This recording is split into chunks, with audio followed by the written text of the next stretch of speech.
Ok, ok. Hello, hello, hello. Just 1 minute for the... Sì, sei un po' spacciudato. Vabbè.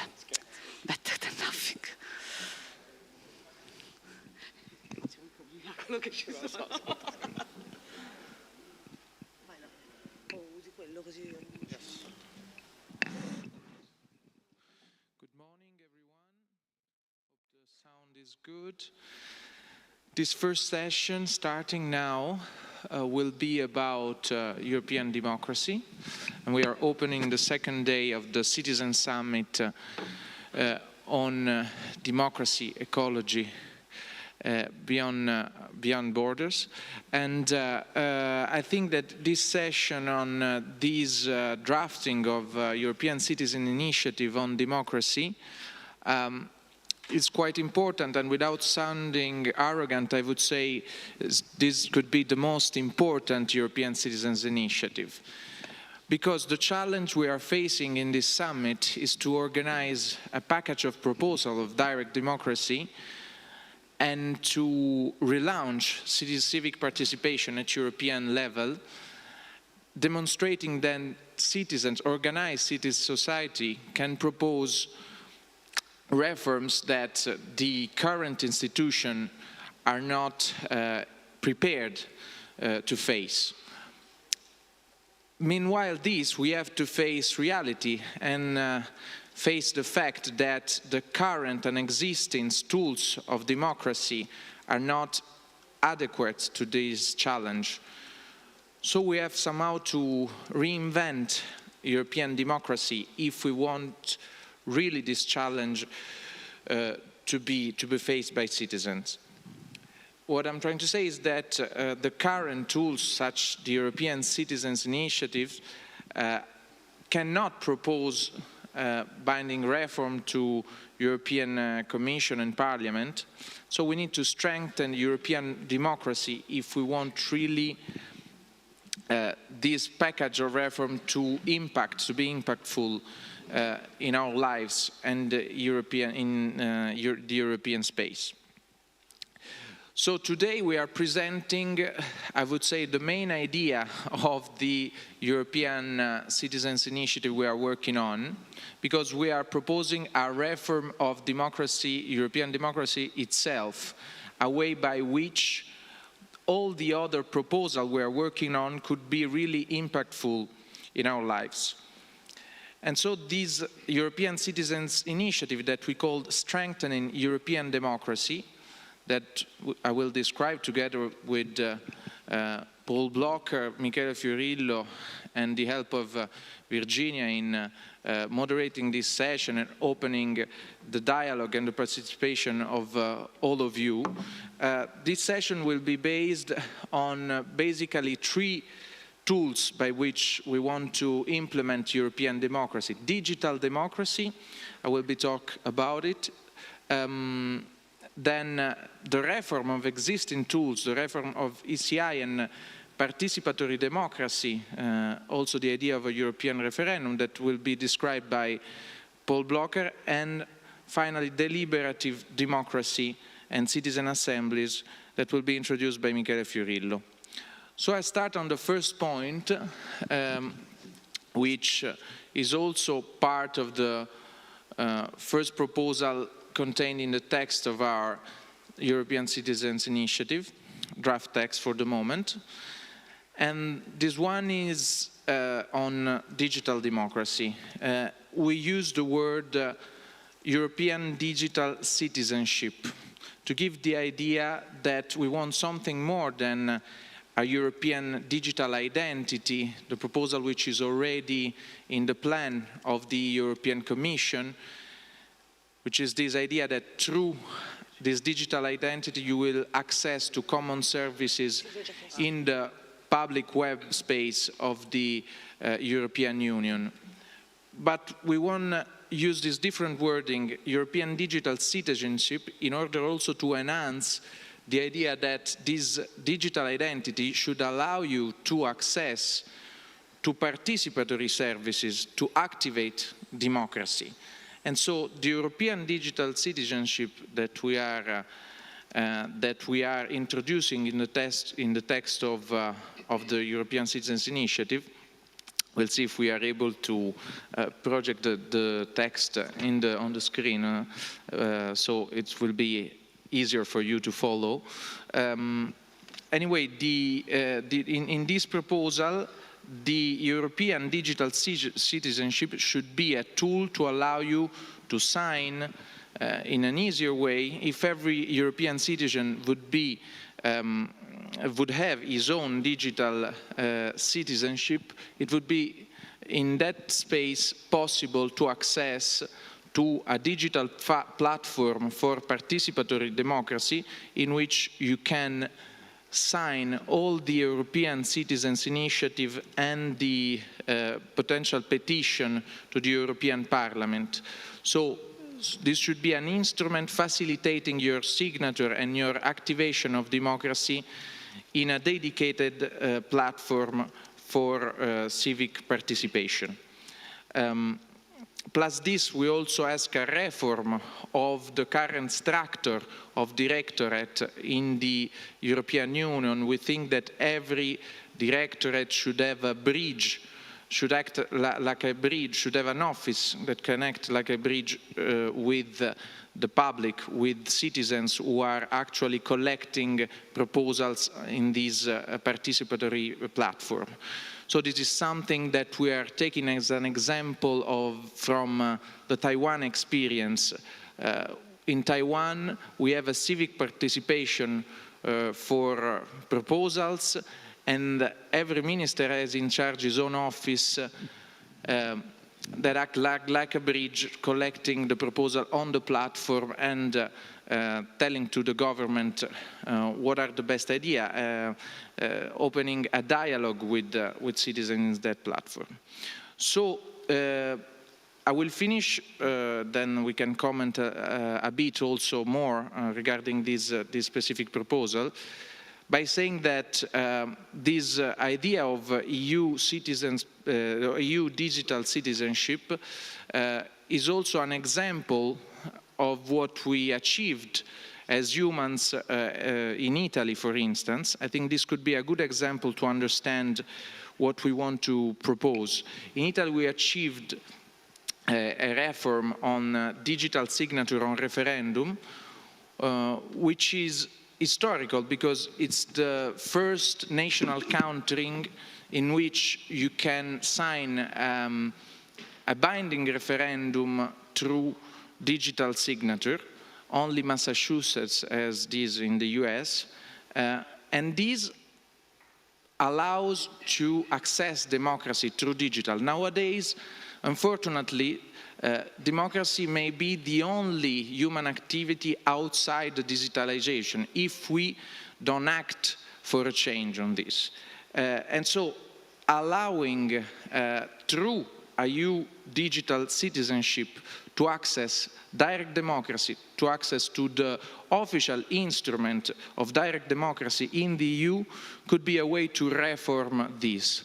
So this is the first objective that you can read in the text: implement a European digital identity, allowing every EU citizen to access, among other things, digital public spaces and platforms dedicated to participation.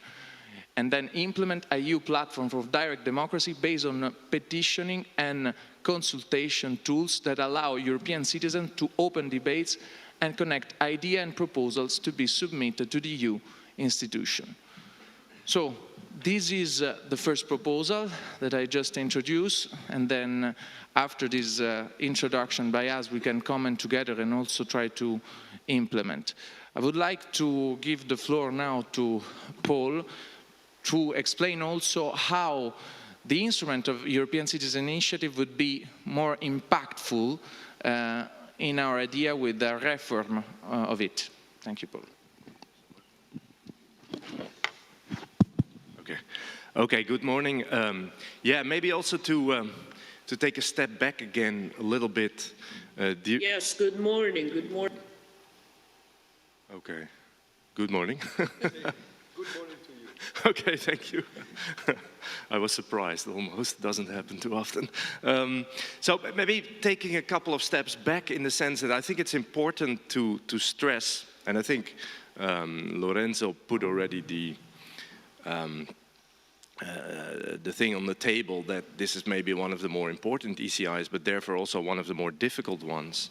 And the idea is really to create a robust ECI that is... Yes, and I agree that it has to be robust. But at the same time, I think this mural here, it really shows how deep it is and how, you know, the lips are interlocking. And I think we are getting too old. 1 second. Excuse me, shut up. You don't have to be so rude, okay? Anyways, all right, so anyway, I will be taking... I love being Anyways, as I was saying, hey, excuse me, who closed my screen? Who closed my screen? That is very rude. That is extremely rude of you. Are we being hacked? I'm sorry, trolls. We are scared by democracy. My train of thought is a bit derailed here, but doesn't matter. So what I was saying is we're trying to set up a robust proposal that should be understood in a sort of organic sense. So what Lorenzo just talked about is the first step, and the ECI in itself is based on, let's say, an image of 3 steps. So it's the access, the input of the citizens, and there the digital part is extremely important to make it as open and as accessible as possible. Then there's the central part, which is about the gathering of ideas, about deliberation, about discussion among citizens and maybe perhaps even amongst different stakeholders, etc. And then there's, of course, the follow-up process. So if we have the first part, the digital citizenship one, that's the one where it's a bit like a funnel. It should be as open as possible. Everybody should be able to participate in one way or the other. And that then flows into a second step that we would, I suppose, still stay with the instrument we're using ourselves, the ECI, but as we recognized also yesterday, a fairly weak instrument. So the second step would then be to do a kind of bootstrapping exercise, to use the ECI to call for changes. And this is a delicate one, of course. I believe, there are currently debates within the European Parliament on the further reform of the ECI, so it would feed into that as well. And I guess in our original formulation, we talked, for instance, about lowering the threshold. So that's a 1 million signatures that you need to gather. But then it also became clear, talking to experts, that that's maybe a tricky one, because if you start touching those types of dimensions of the current ECI, you're probably calling for treaty change. So maybe a different way to go is to just propose reforms that would be within the regulation sphere. And so one of them could be ask for a much more robust system of collection of signatures, as we also say in the current text. So that's one dimension, which is also, by the way, stressed by ECI campaign, that this is a bottleneck, and it's particularly since the end of 2022 that collecting signatures online has become more difficult for an ECI. So this is a core point. The second point we would like to make is then to link the ECI, again in this organic fashion, to a referendum in one way or the other. And this is, again, something to carefully think about, how to propose this. If we, for instance, take another step back and think about how our ECI, as it is also formulated here, is a kind of attempt to at least in part bring to life the democracy recommendations of the Conference on the Future of Europe, then indeed we link up to those recommendations, but the recommendations made there on a referendum have already been indicated by, for instance, the legal service of the European Council as problematic. So one thing I would suggest we need to explore whether it's possible to add a referendum specifically to the ECI, not a general instrument of referendum, but a referendum linked to successful ECIs that may be accommodated in the treaties in a different manner. For instance, linking it to EU citizenship rights. So that, yeah, that's in a nutshell the sort of the trajectory that we propose in this ECI. So indeed, it's not one single proposal. It's a kind of democratic train with different stops, and that goes on. And I give the word to Michele, then to indeed the idea of permanent citizens' assemblies. Yes, thanks Paul, thanks Lorenzo, thanks Virginia. Yes, finally we have here, so it's clear of what we are speaking. So of a concrete proposal. So I just don't remember asking them. Fuckers. Sorry, Okay, but I think there will be a discussion after, no? No, but this is not to the point. No, just because, I mean, we are open to discussion, to contradiction, just we are starting to present to everyone the proposal. I can see my reflection on your forehead. Yes, so in the spirit of participatory democracy, so the point that Paul was underlining is that here we propose an organic vision, we could say, of what could be European democracy. Maybe you will see, and I mean the thing is under discussion, maybe also today, maybe we can discuss all together, is also if we want to insert also or not an element of deepening of representative democracy. So about, for instance, the ghost of transnational list, the ghost in the sense that is a desire of all the transnational activists in long time to have transnational list. The European Parliament, we know, tried to, but yeah, it's very difficult to have this. Or also how they work the electoral law, national electoral law in the election of European Parliament, for instance, because this is influencing the life of the European Union. But that is not there.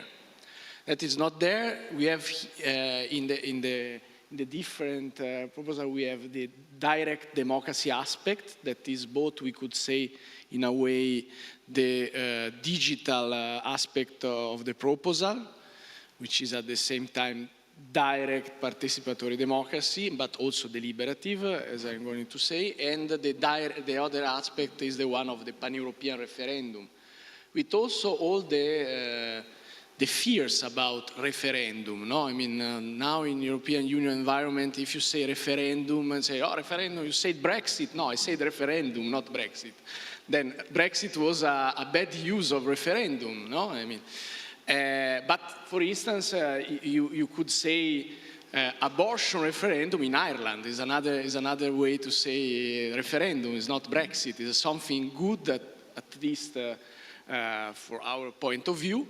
And how was possible to reach this good discussion before to have the yes to the referendum on abortion in Ireland, thanks to the Irish Citizen Assembly, that now is quite famous thing. Well, it's quite famous among us, among probably Irish people, among Euro enthusiasts, about among scholars of democracy. I'm not totally sure is something so popular, for instance, to the average Italian person or even Spanish, I dare to say, or whatever. I don't know, Polish, you will tell us. So also that we acknowledge the fact that at the moment Citizen Assembly is a catchy word for some people, for activists, also beyond the European Union, also for activists like the Fridays for Future activists, the Extinction Rebellion activists, so the ecologist activists that acknowledge the fact, together with scholars that are saying that since long time, that representative democracy is no more enough. So I actually think we should completely turn to communism, not democracy. Communism, I don't know if maybe we could start to talk about Rosa Luxemburg, the councils, the consular democracy. Maybe it's also about this type of reasoning, but I don't think it's the topic now.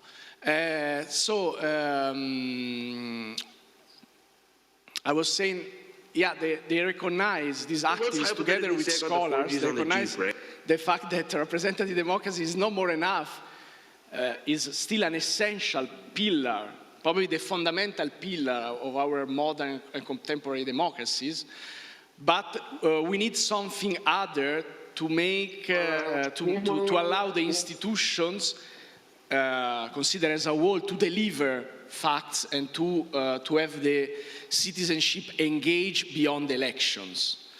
So now, when you talk about citizen assembly, of what you are talking about is, for instance, this is not a citizen assembly. I mean, why is not a citizen assembly?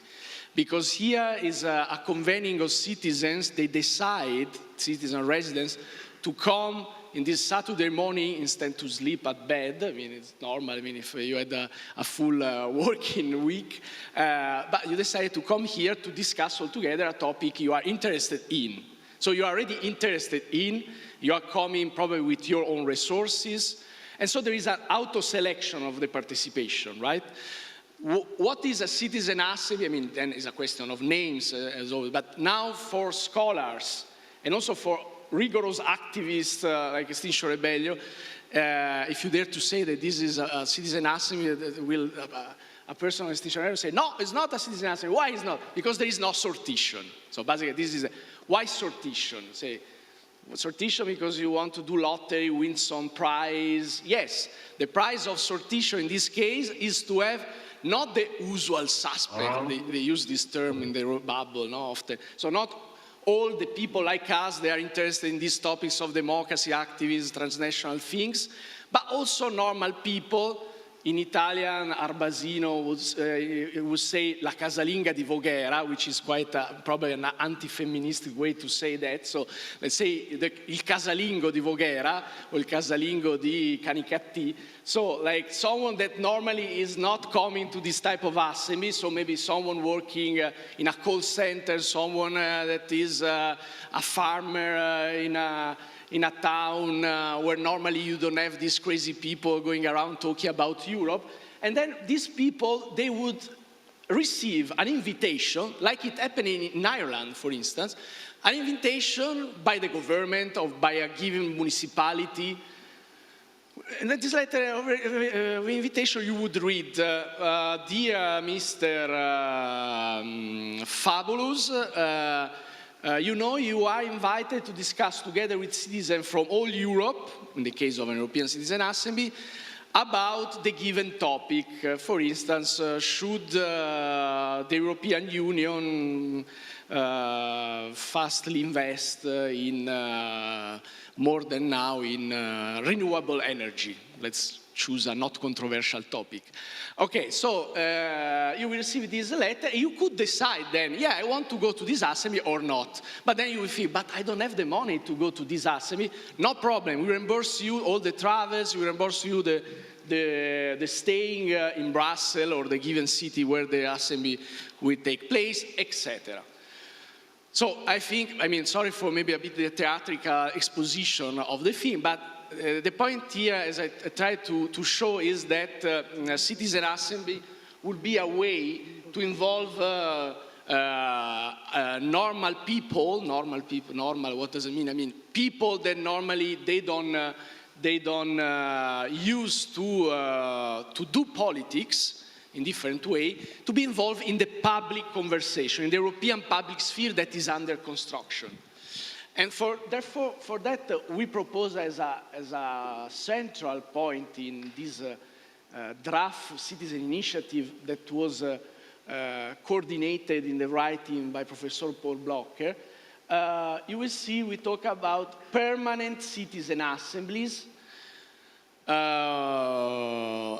as an ecosystem of assembly that will allow citizens to deliberate on given topics following European citizen initiatives.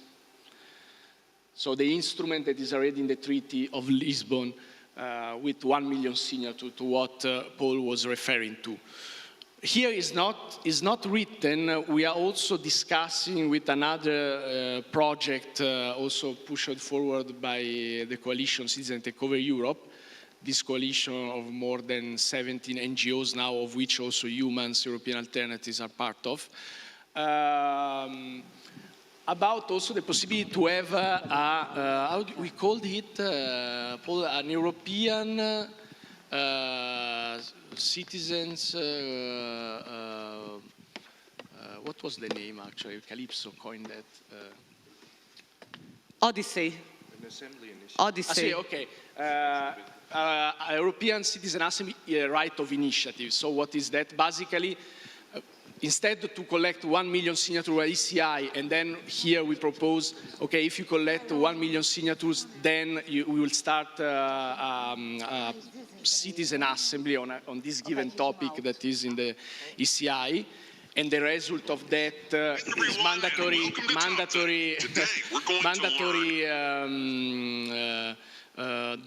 is voted by a pan-European referendum in our proposal. This side proposal is to have also alongside of this European Citizen Initiative that start ECI, a specific collection of signatures with a way lower threshold that allow you to have an European Citizen Assembly. So I was, I think, way too longer, but yeah. Just another important thing here, we talk about citizen assembly, permanent citizen assemblies, is also under discussion if we want a kind of institution that could be a permanent European Citizen Assembly as an institution that is ideally in the framework of the lawmaking in the European Union, together with the Parliament and the European Council. You have also a permanent European Citizen Assembly that make law together with these two institutions. But this is something beyond what is written here. Thank you very much, Michele. I think that what we can do is reading at least these three last articles, since I read before the first two, so it will be easier for the public also to enter in the debate. I will also say that you can find in the Eumans website a shorter version which stays in the minimum length required for an ECI, because it was a long work to frame this text, because we have to agree with several activists of European democracy. Everyone was putting on the table several proposals, so we finally discussed that in order to stay within the minimum length, we will have also a policy paper add to the text of the ECI, because everything cannot stay in the text actually. But in this version, we still have the idea of a permanent citizen assemblies, the institutionalization of a mechanism of permanent citizen assemblies which can be initiated by citizens themselves by using the European Citizens Initiative. Deliberative assemblies with randomly selected citizens are to operate in a highly public manner, with live streaming and possibility of interaction with the wider public through the digital platform and social media, and to be followed by an obligatory referendum. 4. Reforming the European Citizens Initiative, lowering the thresholds for the successful ECI and creating a decentralized and digital system of signature gathering through a European digital identity. The outcome of successful ECIs will lead to an obligatory pan-European referendum. Last point, the creation of institution of a European-wide referendum. Okay, I think we already explained every single point, and the organic idea of reforming democracy that also Paul was mentioning. So we are starting from the European digital citizenship, going through the reform of current and existing tools such the ECIs, and then we go through new probable instruments of participatory democracy, such as the Permanent Citizen Assembly and the Pan-European referendum. What we have, I think, to take into account in deciding what should stay within this ECI is the treaty change issue, because some of these topics, such as Pan-European referendum and permanent citizen assembly, which are actually 2 points that are requested by the Conference on the Future of Europe, specifically the panel on democracy, Those two issues are requesting, of course, a treaty change. And this is why we should carefully consider if we submit a more ambitious text containing these two issues with the risk of receiving a no from the Commission office, or presenting a less ambitious, let's say, text without these two issues, but with, of course, the digital citizenship, with the reform of ECI, and reframe the part on citizen assembly in a way that could not request a treaty change. So I think this is the main issue on the table, but of course every other aspect that could be underlined by the public is very welcome. I would like now to open the debate also to your question. I see already a hand by Flavia, another hand. If you want to come, Flavia, you're very welcome. So, if you want also to present yourself.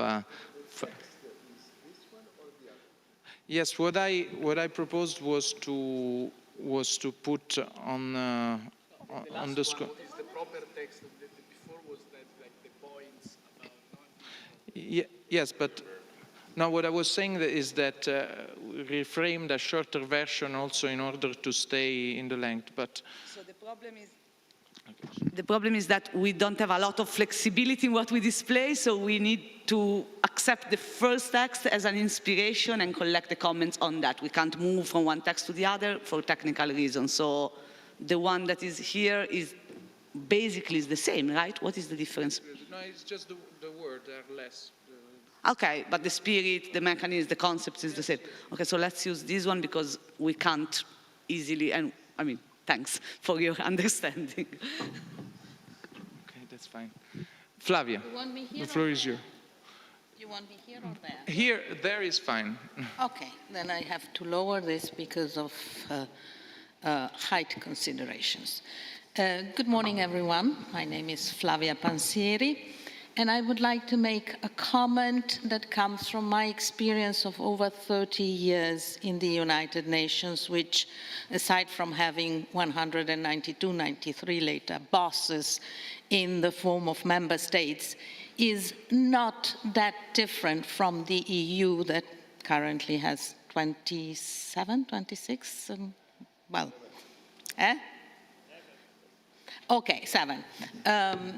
Right, so I do have to say that I have a certain sympathy for the EU members who are concerned about treaty change, because a lot of my work when I was in the UN was to work to preserve what in the EU is called the acquis, what has already been decided, and prevent reactive forces from breaking down, say, the agreement of the Great Conference, Beijing, Copenhagen, the rights of women, and so on.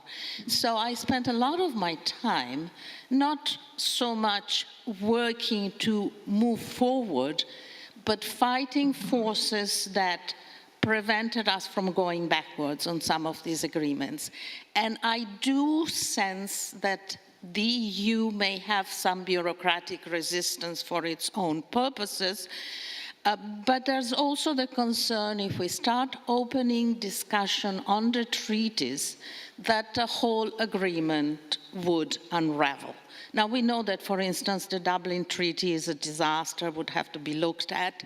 But at the same time, I think when we look at issues like what we are discussing now, I do feel a concern, particularly given the fact that some countries, I won't mention any names, UN has old habits that don't die so easily, but there are countries that have had a relatively drastic movement to the right, and therefore we cannot be sure that opening up will lead to a more progressive rather than a more regressive revision of the treaties.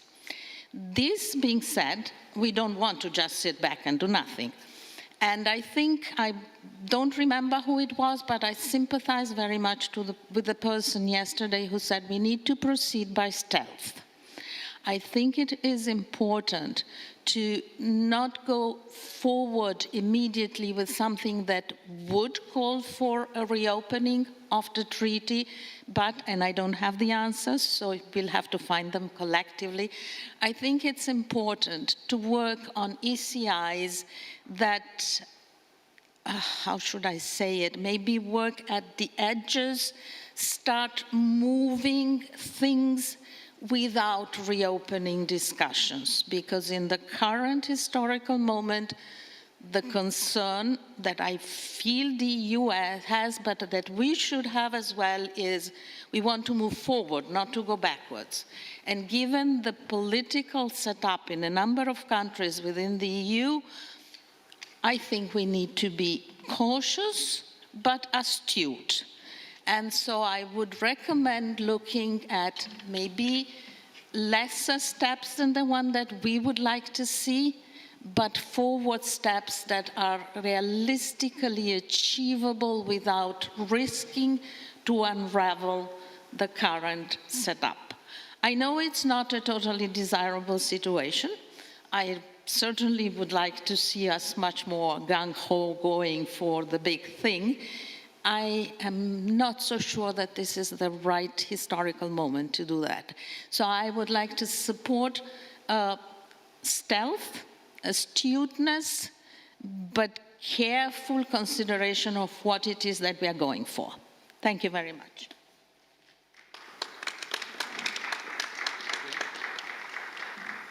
Now the second hand was from you, and then I see Marco Cappato. You can come on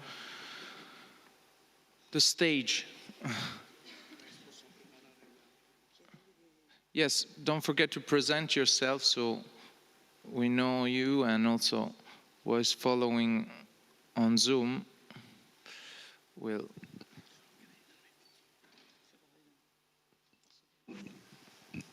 And a reminder for the audience online, in the meantime, thanking Associazione Luca Coscioni for broadcasting in Italian and on the Eumans channel and on Zoom. And I remind the audience on Zoom that you can also take the floor. So asking and not broadcasting images, but if you are seriously interested in the debate, please raise your hand on Zoom and we will give you the floor as well.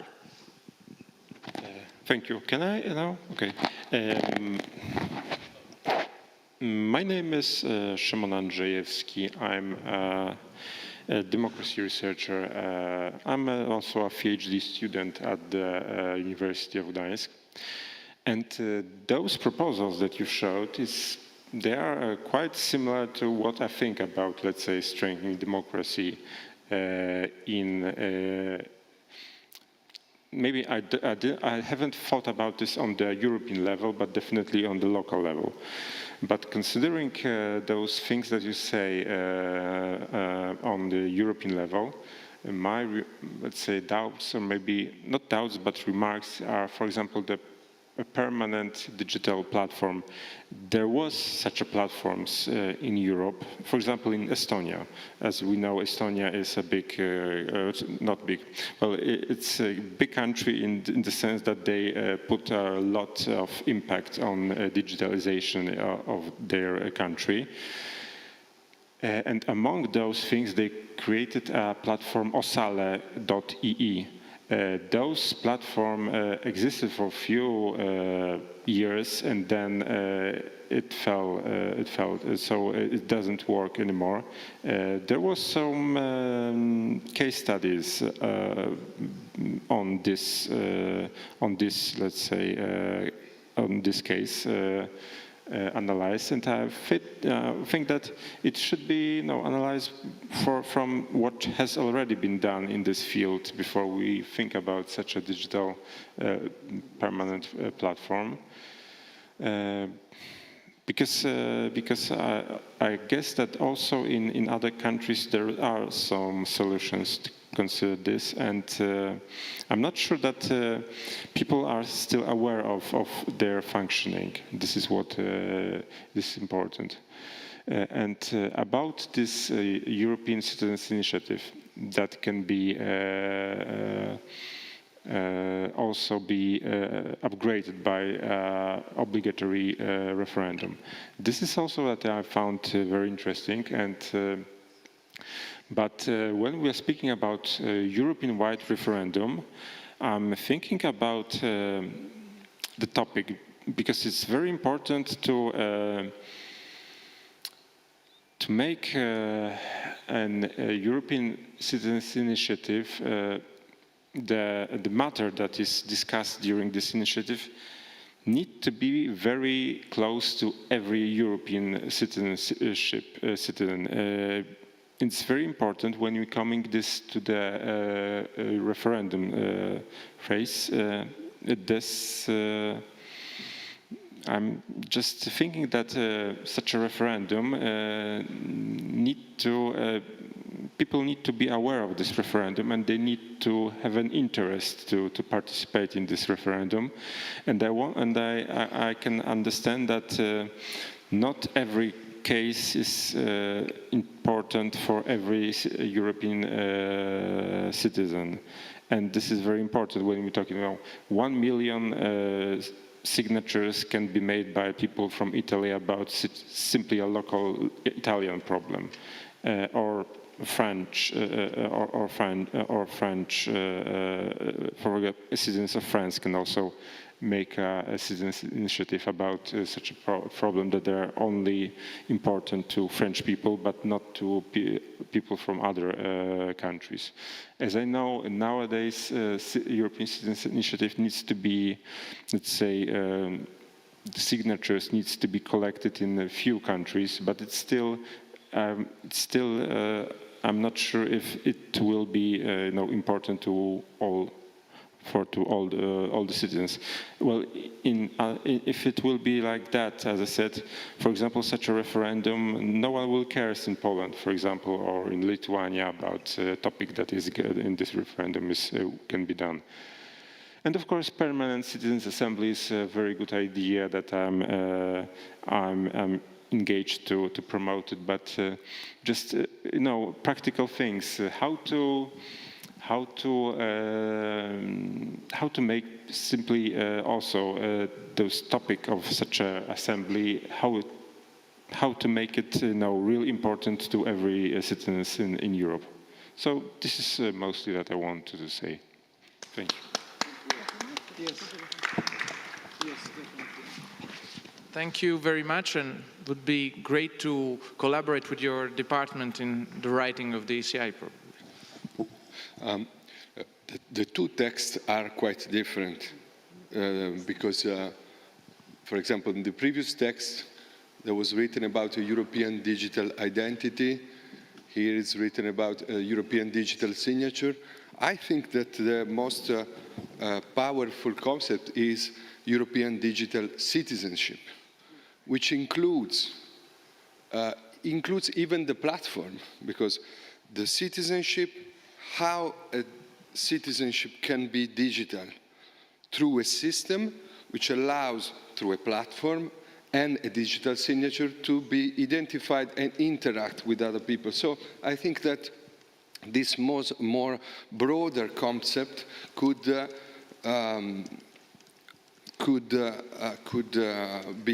summarize also the other concept. And what could be the ideal final outcome?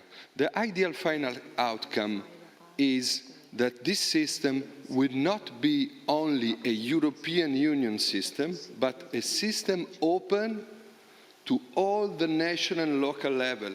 If you see it from the user point of view, I should be able to take my phone, open the phone in an app, and I can see that currently there are 7 European Citizen Initiatives that I can sign.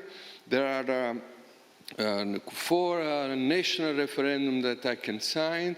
There are 3 regional, and I mean, even in my neighborhoods, if my neighborhood without spending additional money, is linked and using this platform for free, of course, because European Union would deliver it for free at full disposal to all the local, regional, national administration. This could create an environment of civic participation in Europe, not in the European Union, but in Europe, in all different institutional level. I think that this should be, in a way, made clear, that this would be a kind of European standard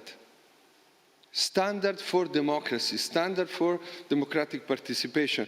And this would also create a sort of big data environment, of course, respecting anonymization. And this is what can make a European model opposite to the Chinese model. And the Chinese model is a centrally processed, top-down approach of immense treatment of personal data with total breaching of data privacy. And the alternative can only be a distributed system where every, even single local administration can benefit from big data and artificial intelligence with the respect of privacy rights of citizens. So I think we have really to think it as a bottom-up approach of European digital identity opposed to the centralized, state-owned central power. And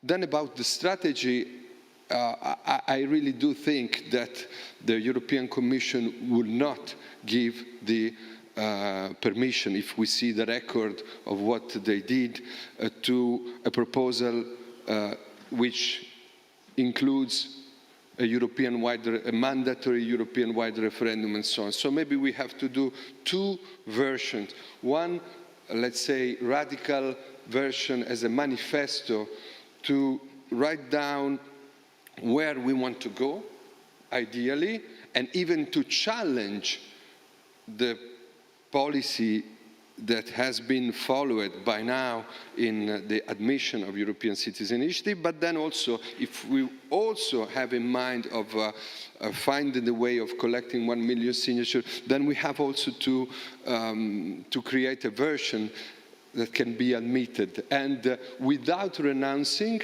to the European Citizen Assembly, but of course in that case, well, I would be explicit by sortition, but of course it would not have a mandatory power.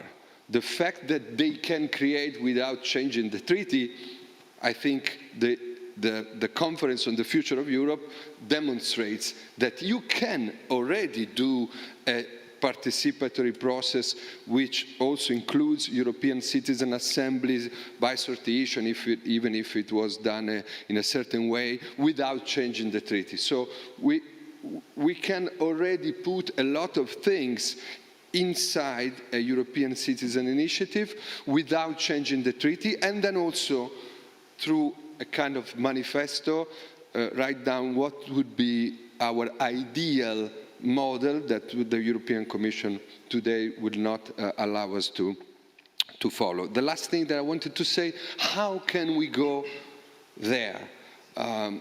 It would be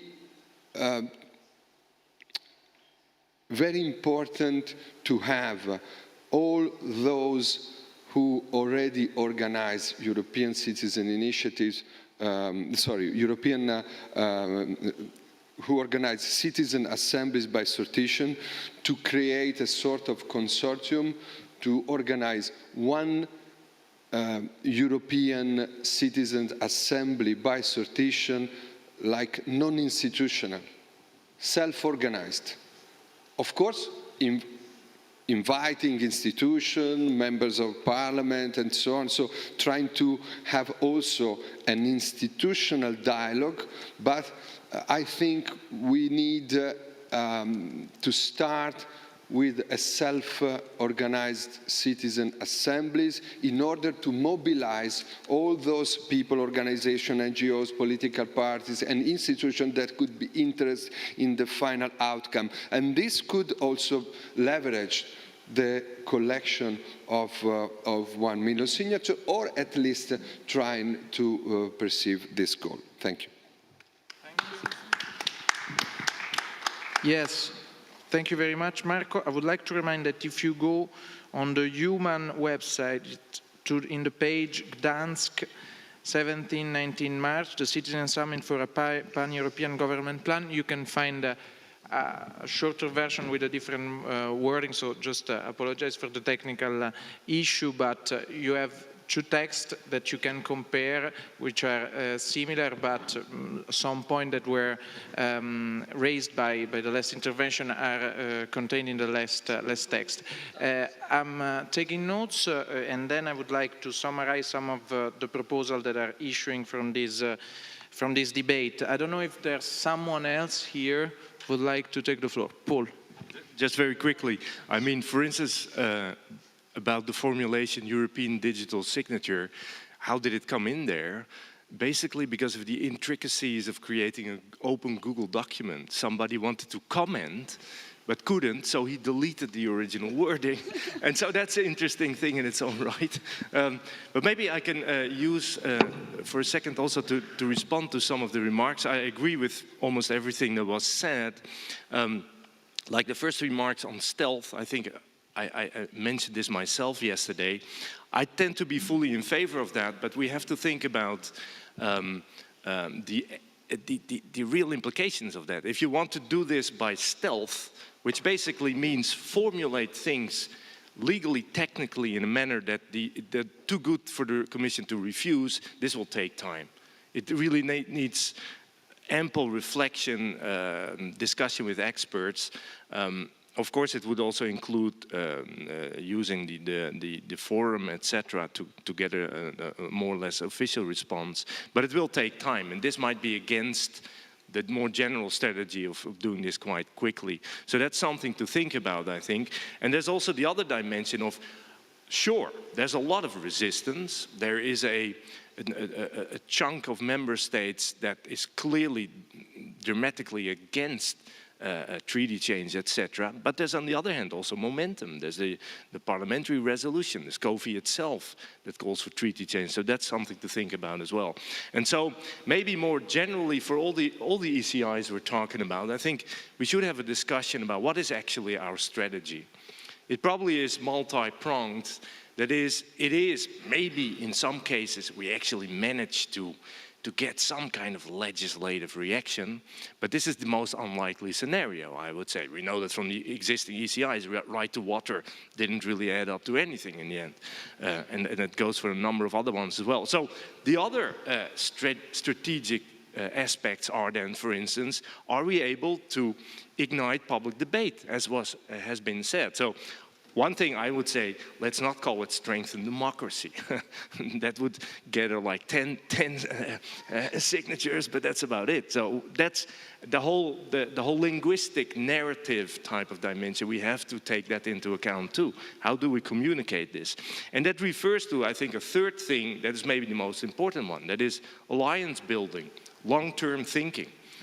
People in the European Parliament, parties in the European Parliament, groups in the Parliament, intergroups, how can we get them on board? And what Marco just said about the idea of a self-organizing ECA on the European level, I think it's crucial. One thing I want to mention at the European University Institute, Calypso Nicolaidis is starting up a project, or she already started up, she calls it a Democratic Odyssey, which is exactly going to result in a form of a self-organized ECA. And so let's team up, I would say, and let's indeed put all those forces together and show that this actually works and that you need to create the right context for a open deliberation, which is not necessarily how to put it, sabotaged by the powers that be, so to speak. I'll stop there. Thank you, Paul. And there is still a comment from Virginia, also from the Zoom chat. Yeah, so first of all, my perspective on this, whilst I was bullying the bully. No, I think it's very important to have this debate, and I want to go back to the point made by Shimon in particular, because without having followed the process, it touched upon some of the key elements of the work we are doing, which is encouraging, and it's the purpose of being out here, out there, and bringing this up to debate. I think there are two essential points. One is that writing the European Citizen Initiative and developing the thought process behind it, it's basically a political act in itself, and to make it public is a political act, and that the instrument of the European Citizen Initiative has a lot of weaknesses, but it has one power, in my opinion, which is to allow thinking transnationally and connecting the dots. So I think somehow the goal in this phase, and now that you are here, you are in this with us somehow, but the goal of this is how this can become the manifesto of all that democratic forces at a local, regional, national level that are not in the party politics system. I do believe, I agree with Paul, that we need to bring this to the political parties, to the member of parliaments, etc. But in my opinion, the revolutionary power of this is that we are trying to use the democratic way, not relying on those that are stuck in the parliaments and sometimes decide to be stuck there. The democracy is not only the parliaments, and we know this. It's about the local platforms, the local participatory budgets at the local level, the small groups that raise signatures for referendums, or small or bigger groups. So I think these are the people that need to be connected in this effort that we are making. And then the political meaning raise, potentially the potential for signatures or not, but I think it's more like having a real European democratic wave that is connected through the European Citizen Initiative. The second point is the technological aspects. Marco briefly mentioned on that. I invite everyone to look on the Eumans website. We have a page which is Digital Democracy Initiative. We did an important event in Brussels back in December, and the whole point is also to look at how technology and how the code of things is written makes a difference. So how the local platforms can be connected to the national platforms or to the transnational platforms. You mentioned the Estonian case. I think, for example, it would be interesting to get in contact with the Estonian democratic groups to understand how their technology works, which are the limits, which is that we can take from Estonia and bring to the rest of Europe. So I think this type of connective exercise that is political and technological should be one of the ways that we proceed with this.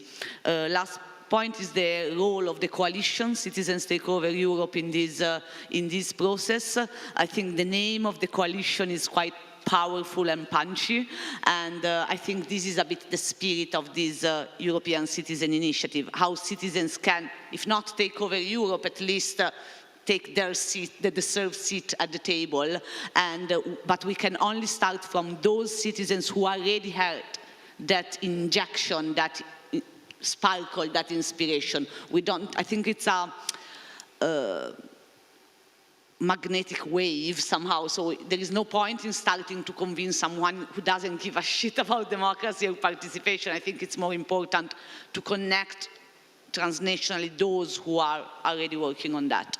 So on the treaty changes, I agree we should have ECIs in general that tackle that challenge the system, and I think the judiciary road for rejections of ECIs, it's part of the campaign in itself. So to get European Citizen Initiative rejected because they are too daunting, then it becomes an additional strategy or tactic of action to go through the judiciary road. I think we have a lot of experiences in the things that we have done in Italy, but I think it's one of the ways how the campaign is deployed. Okay, we get rejections, we don't accept the rejection, we bring it to the forefront of discussion. I'm going to read the comment by one of the online participants, is Rob Van Olmen, who actually was one of the participants in the experiment of assembly we had in Brussels. Rob, I'm going to read your words.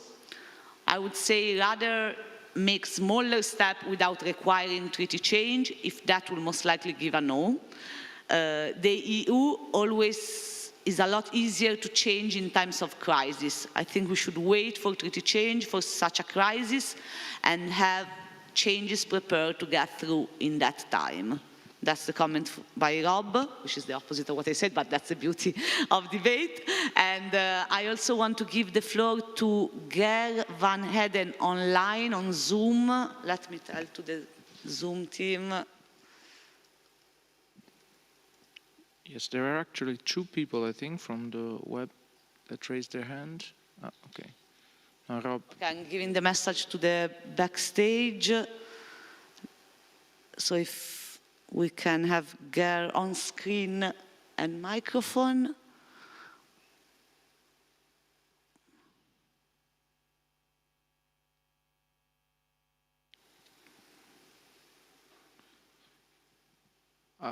The thing is that the backstage doesn't hear us, but they can read the chat, hopefully. If we need some time for this, I don't know if we want to give the floor and to Michele, and then we will solve this. Okay. Sì, no, two things. One is about the concept of European citizenship. I think it's in the core of this proposal, and maybe is also the possible leverage to convince the Commission that they should admit this. And of course, yeah, we have to consider the details, as Paul and Marco were saying, to not be rejected easily. But there are many points from the treaties, the nowadays treaties, where in fact you could say this is admissible and you don't need really treaty change if you change some words. For instance, because apparently in the Treaty of the Functioning of the European Union there are also references to the fact that the Commission itself should year after year empower the European citizenship. And we are asking this basically. So we should also find out this article, the precise wording, and maybe insert here of this of the Treaty on the Functioning of the European Union. The other thing is, yes, is the overall strategy of this coalition that is convening here together with European Alternatives, Humans, Citizen Takeover Europe, more than 70 NGOs from all over Europe dealing with European democracy, but also single issue on different topics from environment to workers' rights. Yes, I mean, this of self-organizing a European Citizen Assembly is part of the strategy of this coalition since the start. We started officially in the 9th of May 2020, during the pandemic. We convened some months before because many of us were worrying about what was happening or not happening with the Conference on the Future of Europe that was continuously postponed, and also at the start was not clear the role of the citizen. And thanks to the push of these coalitions and individually many intellectuals, many organizations among us and beyond, we managed as a coalition, Citizen Takeover Europe, to have in fact this experimentation to which Marco Cappato was referring to during the Conference on the Future of Europe, the European citizen panels. So for the first time ever, an institution convened by sortition, transnationally, citizens from different countries, speaking each one of them in their own mother tongue and being instantaneously translated thanks to the interpreter of the European Parliament and understand by other people there and also online. So here also the importance of platforms, or to combine reality and online, and then to have this on-life effect. So the first, and I'm finishing, Lorenzo, the first part of the strategy tactics of the coalition we managed to have. So to have institutions to experimentate this advanced form of deliberative participatory democracy, which are citizen assembly at the transnational level. With Lorenzo and others, we also convene different practitioner NGOs that were experimenting citizen assemblies at the local level or national level to write this manifesto for European Citizen Assembly, to ask the institution to have something like this G1000 experiment, Irish Citizen Assembly experiment at the European level.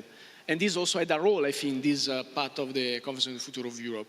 Now with Paul and others, Calypso Nicolidis was mentioned, I see also here Nicolo Milanese, we are doing this process of drafting a blueprint for European Citizen Assembly. So how should work an ideal institutionalized European Citizen Assembly? But to obtain all of that, of course, we should show how it's possible also to do it right now. And on that, there are different things going on. Paul mentioned that this European Odyssey that Calypso Nicolidis UI is proposing to everyone to be part of. I know also some crazy director is starting an European constitutional circus also with assemblies at transnational level by sortition also there, auto-organized. I know also that somehow also the Indire Erasmus agency is reflecting on the potential of deliberative democracy and citizen assemblies. So I agree with Marco. Maybe we need really a sort of official consortium from Citizen Takeover Europe, the UI, and beyond, creating a sort of steering committee where everyone should feel included. I mean, a bit, I don't want to make analogies, I mean, it will be probably impious, but I mean, Solidarność movement was an open movement and managed to include different form of dissent in an organized form, also with spontaneous organization, but also coalesce in an organic way. I think we need something like that at the European level. Thank you very much, Michele, for mentioning the blueprint you coordinated on citizen assemblies and the potential involvement of the authors of this blueprint. Still two comments from the website, and then we go to the conclusions. So, Ger, if you can open your microphone. Ger Van Eden. Microphone.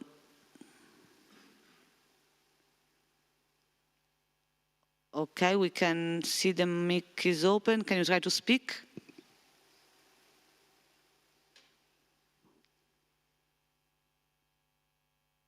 No, there are apparently problems. Apparently, even if the mic is on, we can't hear you.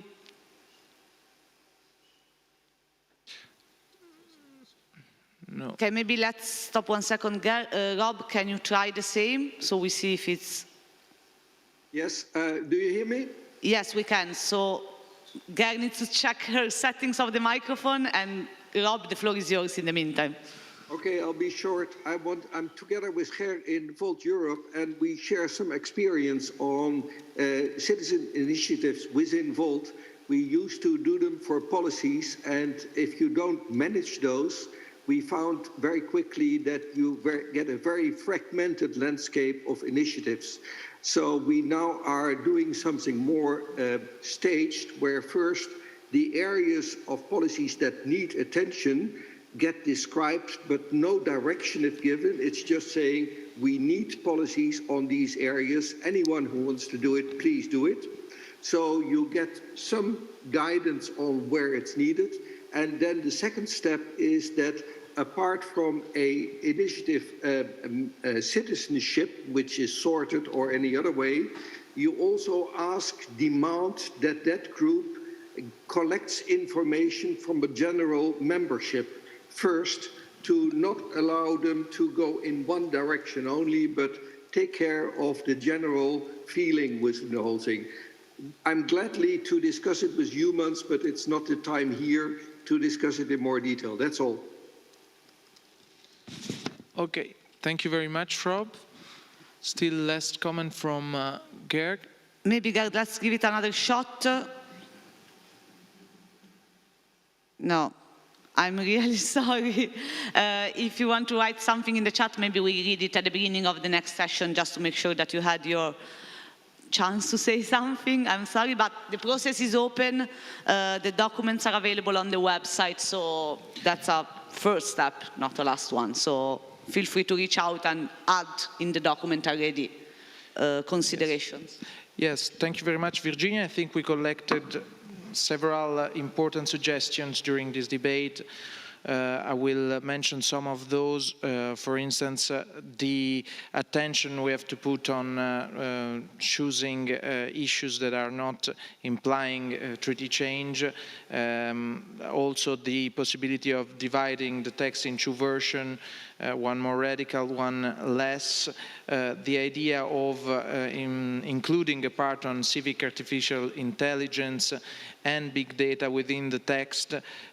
Also, the idea of a self-organized citizen assembly that could help enlarging the network beyond the ECI, and still many others. But I think the most important thing now will be to enlarge the network itself, and here again I have to thank the coalition Citizens Take Over Europe, without which this effort couldn't be possible. Also I have to thank Professor Gianluca Sgueo, who was involved in the draft of the digital part, and everyone who contributed to the text. Now, I think this debate was very helpful to enlighten which part we have to keep in the text and what kind of changes we can make.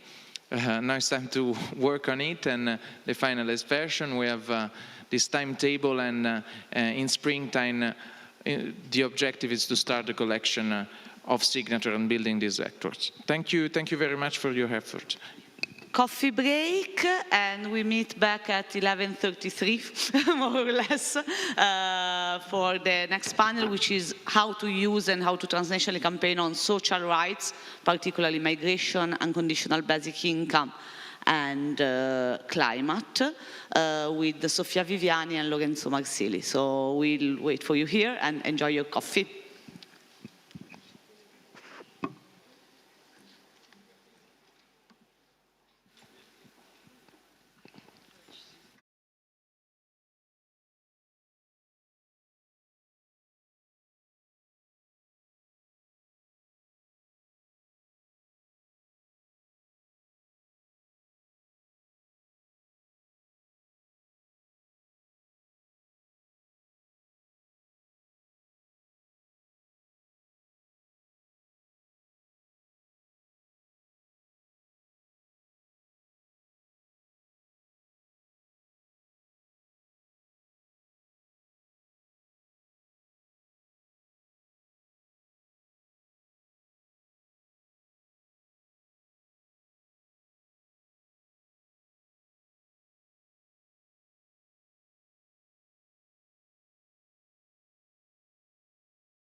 setting up online. Thanks for those who are following the works online on Zoom and YouTube, and thanks for those of us who are gathered at the European Solidarity Center in Dansk.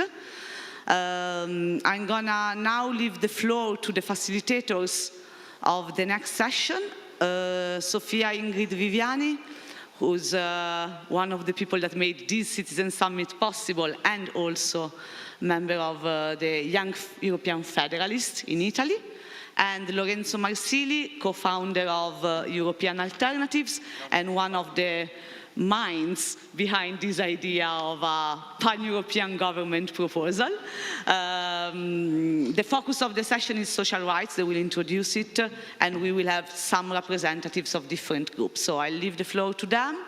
I remind to the audience online that you can also speak, so just do it. And Sofia. Thank you very much.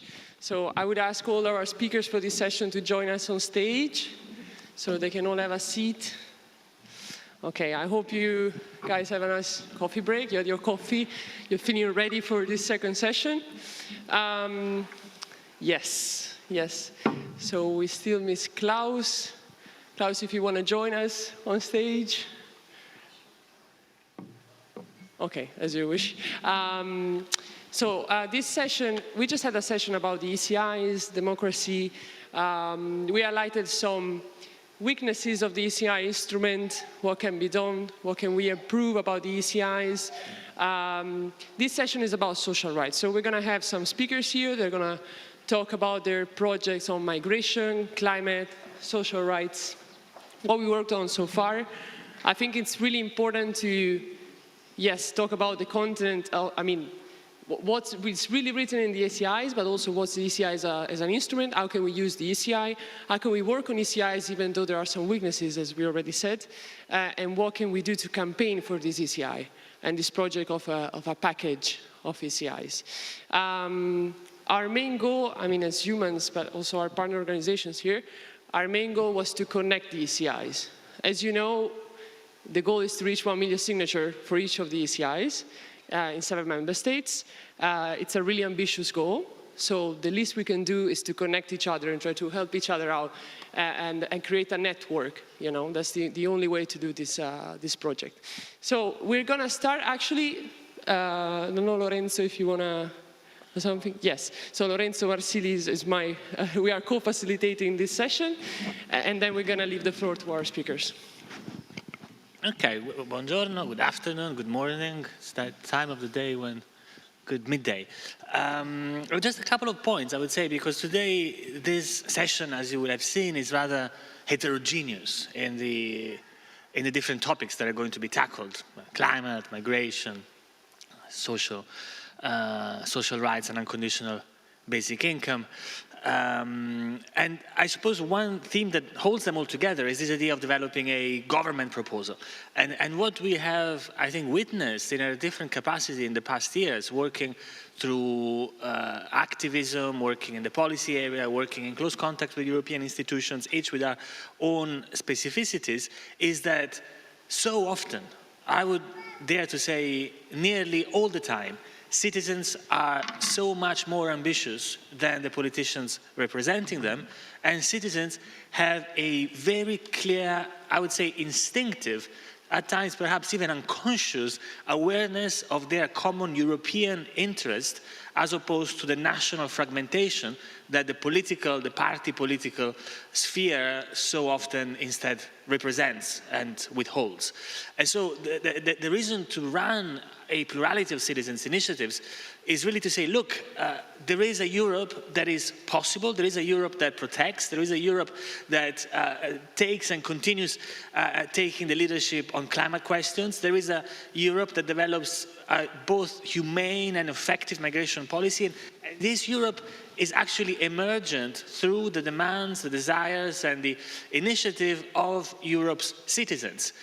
Whereas, unfortunately, it seems to be not emerging, at least as fast as desired, through the action of those political representatives of the citizens. This, I think, is something that will be quite clear as now we go through the different proposals. I think climate is an example that, especially these days, is very telling. We are now going through, as many of you will know, a disruption of the European Union's ambitious climate plans, partly due to the demand on the part of some countries, and I think not having a pass to the United Nations, I can name them, especially Germany, helped by Giorgia Meloni's Italy, to dilute the targets of phasing out fossil fuel cars, and in fact blocking at the very last minute the phase-out program in 2035, mostly I would imagine to defend the German car industry. This is of course a disaster in its own right, and it is doubly a disaster because it is triggering a domino effect by which the last-minute exceptionalism that Germany has thrown into the EU decision-making mechanism is leading other countries. As of yesterday, I was reading in the Financial Times, the Czech Republic, for instance, as well as Italy, to do the same. If we delay the targets for phasing out the fossil fuel cars because we need to protect German car manufacturing, then the Czech Republic rightly says we should phase out the same for the shipping and truck sector, because trucks are such an important part of the Czech industry. Or we should phase out or delay European plans to make buildings more energy efficient, because Italians have a very high percentage of home ownership and we need to protect their property and not get them to spend too much money in renovating their buildings. So what we're really witnessing is that the actions of member states are diluting the ambitions of the European Union vis-à-vis tackling the climate challenge. And this is where citizens very clearly stand on the side of the future, where the EU institutions, I dare say, also stand on the side of the future, but national leaderships stand on the side of the past. And a past that, if left untouched, is going to jeopardize the future of all citizens of the European Union and, in fact, of the entire planet. Another, and last that I will mention, issue that I think makes very clear the gap in speeds between citizens and the institutions representing them is the question of migration. Of course, when we think about migration, we think of the scandalous actions of the Italian government that has criminalized rescuing of migrants at sea through a banality of bureaucratic evil, I would say, that is making it near impossible for NGOs to save lives in the Mediterranean. And the recent tragedies, unfortunately in the plural, remind us of that very well. But it should also be pointed out that what the right-wing, xenophobic Italian government is demanding is actually the replication in the Mediterranean, in the southern Mediterranean, of the very same agreement that Chancellor Merkel worked out with the authoritarian regime of Erdogan in Turkey to stop the flow of refugees from Syria and Afghanistan in the scandalous EU-Turkey agreement. And the same kind of tactics that we rightly attack the Italian government for are actually European policy when it comes to the Eastern Aegean Sea.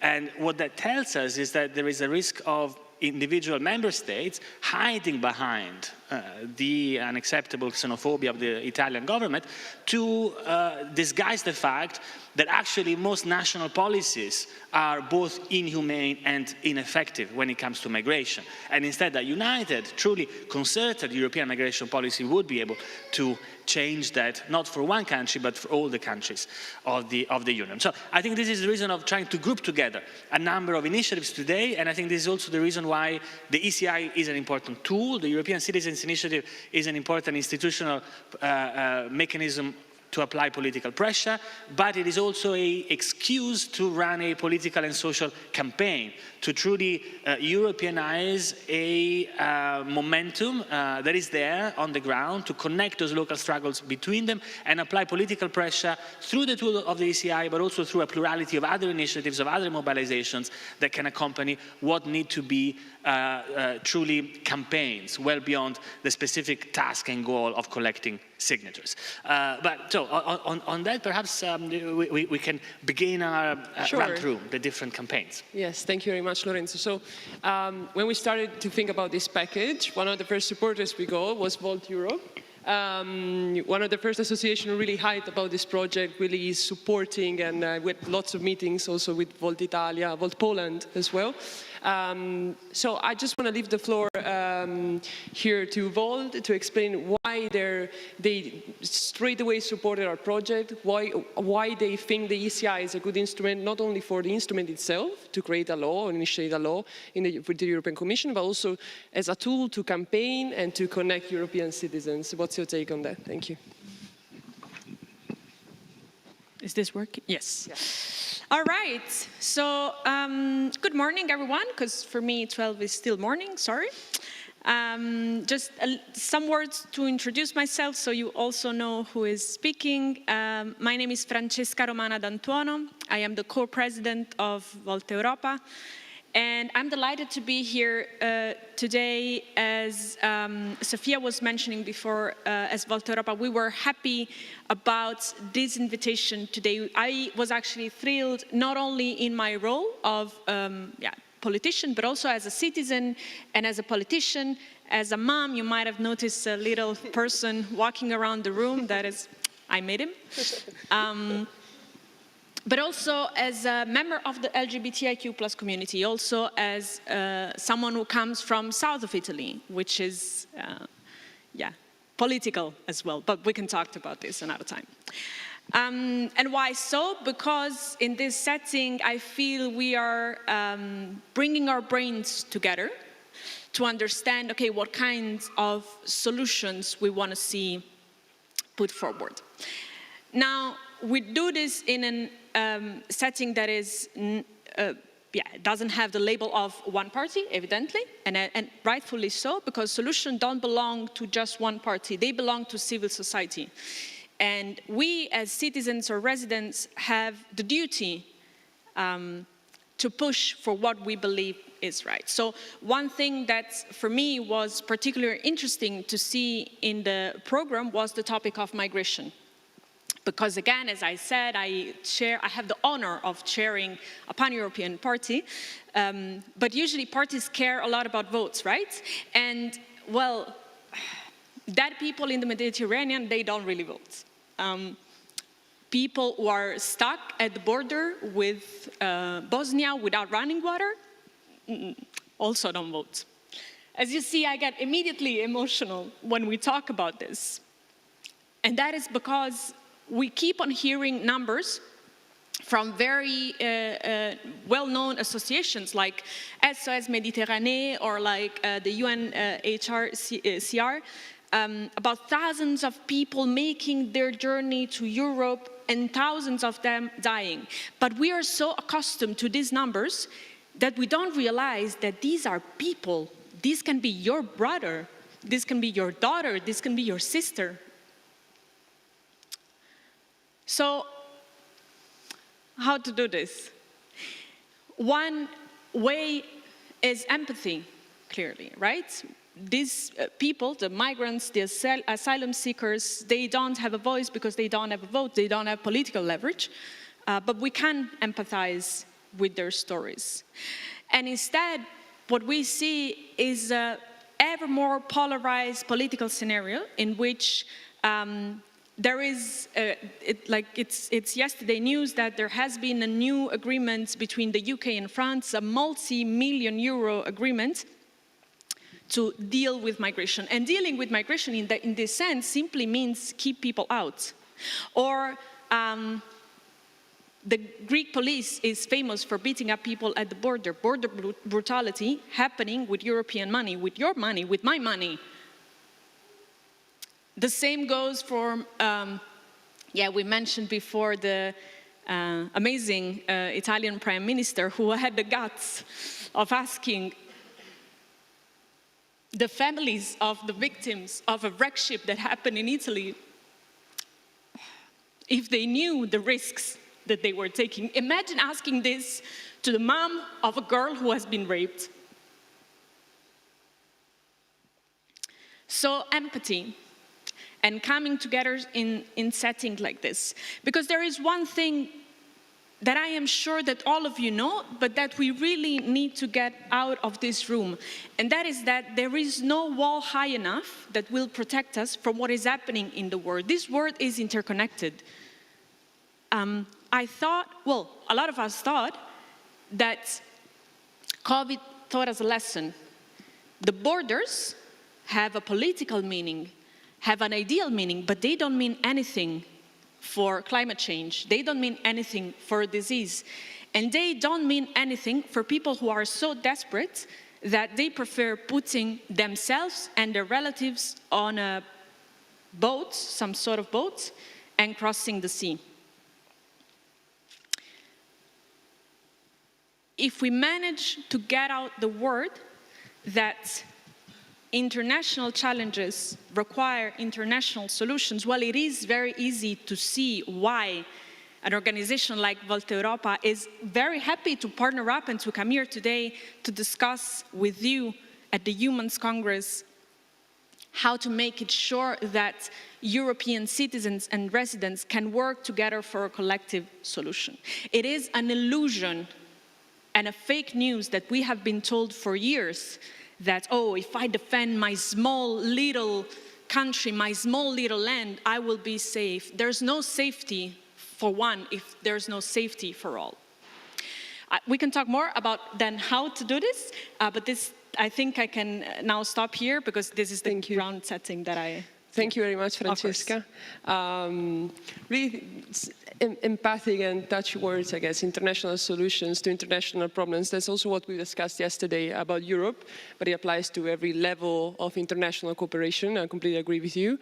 I think especially about migration, we've seen the European Union in the first couple of decades, when it was founded in the 50s and the 60s, it was mainly a symbol of integration, like economic integration, internal market, and that was it. That was this initial project. But now we have to realize the European Union means something different. When we see, I don't know if you saw the picture in Georgia, about the manifestation in Georgia, with this woman carrying the European flag and being beaten up by the police. This is a really strong symbol. In Ukraine, even before the start of the war, the start of the occupation, they were really Europeans, much more than us as Europeans in the member states. So Europe means something different, and we need to show this also in our policies.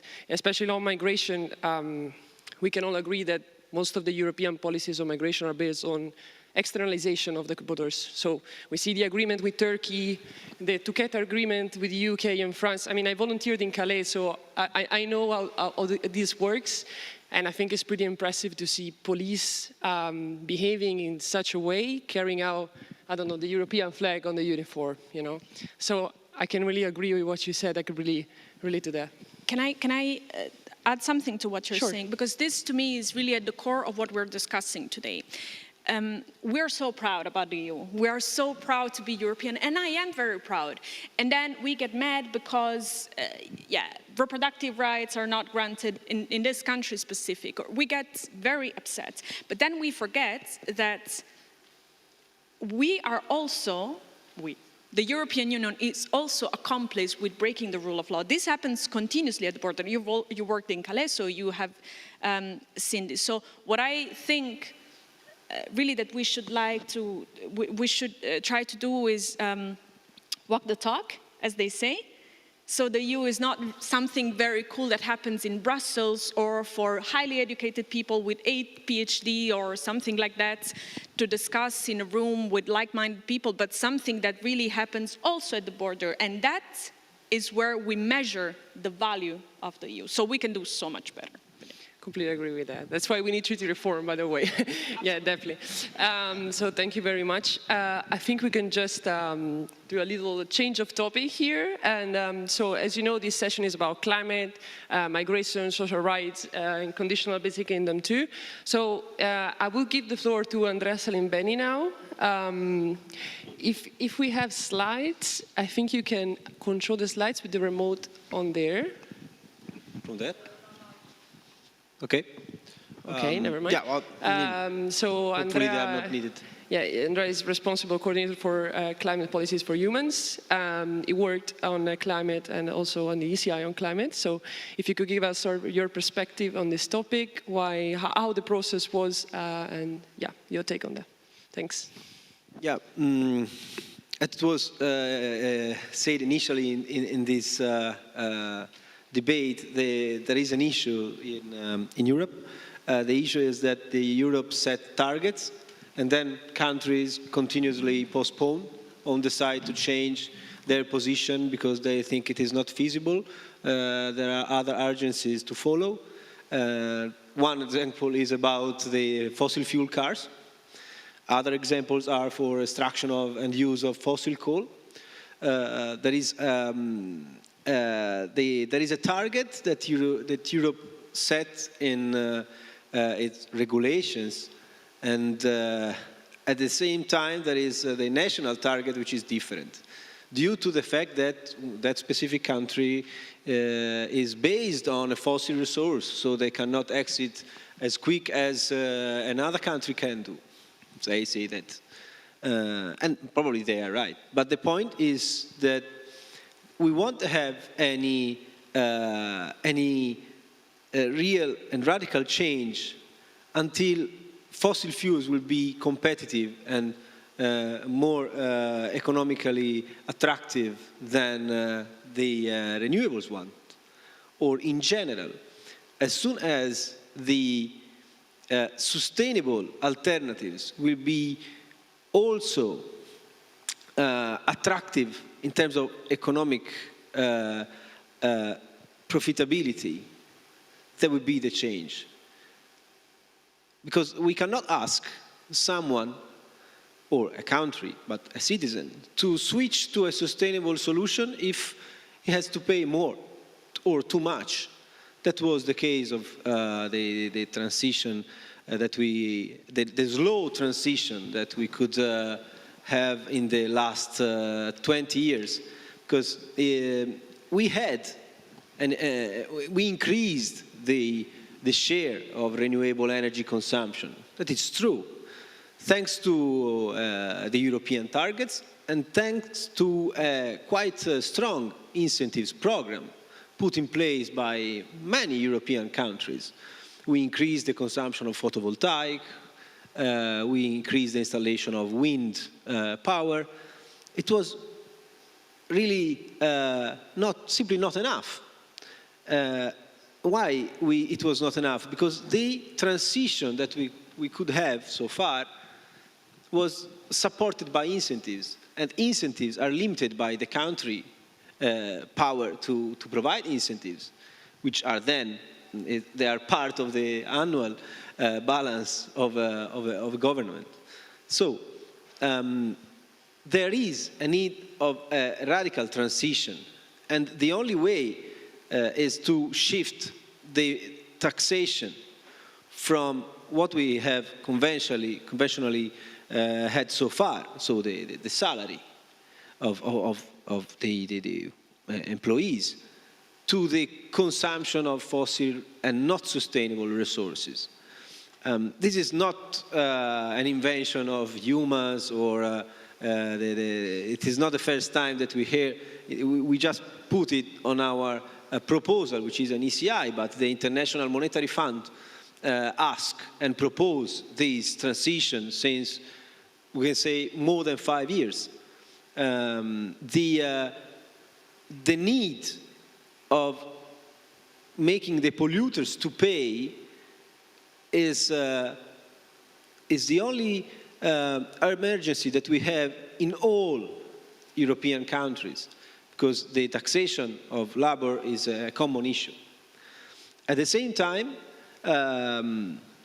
it is also not true that citizens are better than the institutions in this case, because citizens do what they can. So I can decide to pay less for a car, which is a fossil fuel car, instead of having an electric car that costs 6,000, 7,000 euro more, because I have not that money, or I don't care. Simply, I don't care. I can decide to buy my clothes that are produced in Thailand and not in Italy in a sustainable way, because they cost less. So citizens are not that good. The responsibility, our responsibility, is a key, because at the end, there is a data which is impressive, but it has been always true. The richer, they emit more because they have more money to spend and they consume more. But what we have to give as an instrument also to the richest is that when they consume sustainable resources. And they are those that have to change before the others, because others are emitting less. I mean, the poorest countries with the lower gross domestic product, they are those that are emitting less CO2 emission per capita. We always talk, the last conference on climate, the COP27, India was written by many magazines and newspapers as a big emitter. But India emits 2 tons of CO2 per inhabitants per year, which is half that the EU average. Italy emits 5, Germany emits 7, Denmark emits 8. So why India is a big emitter? India is a big emitter because it's big, not because of an unsustainability of the concept. And moreover, India is the landfill of Europe, because for years we sent the wastes to them. Now we cannot do anymore because Europe set a regulation where we cannot export wastes, fortunately. But it was quite late. I mean, it was a good, it was a good idea. It was a very important step. So that's what to say what.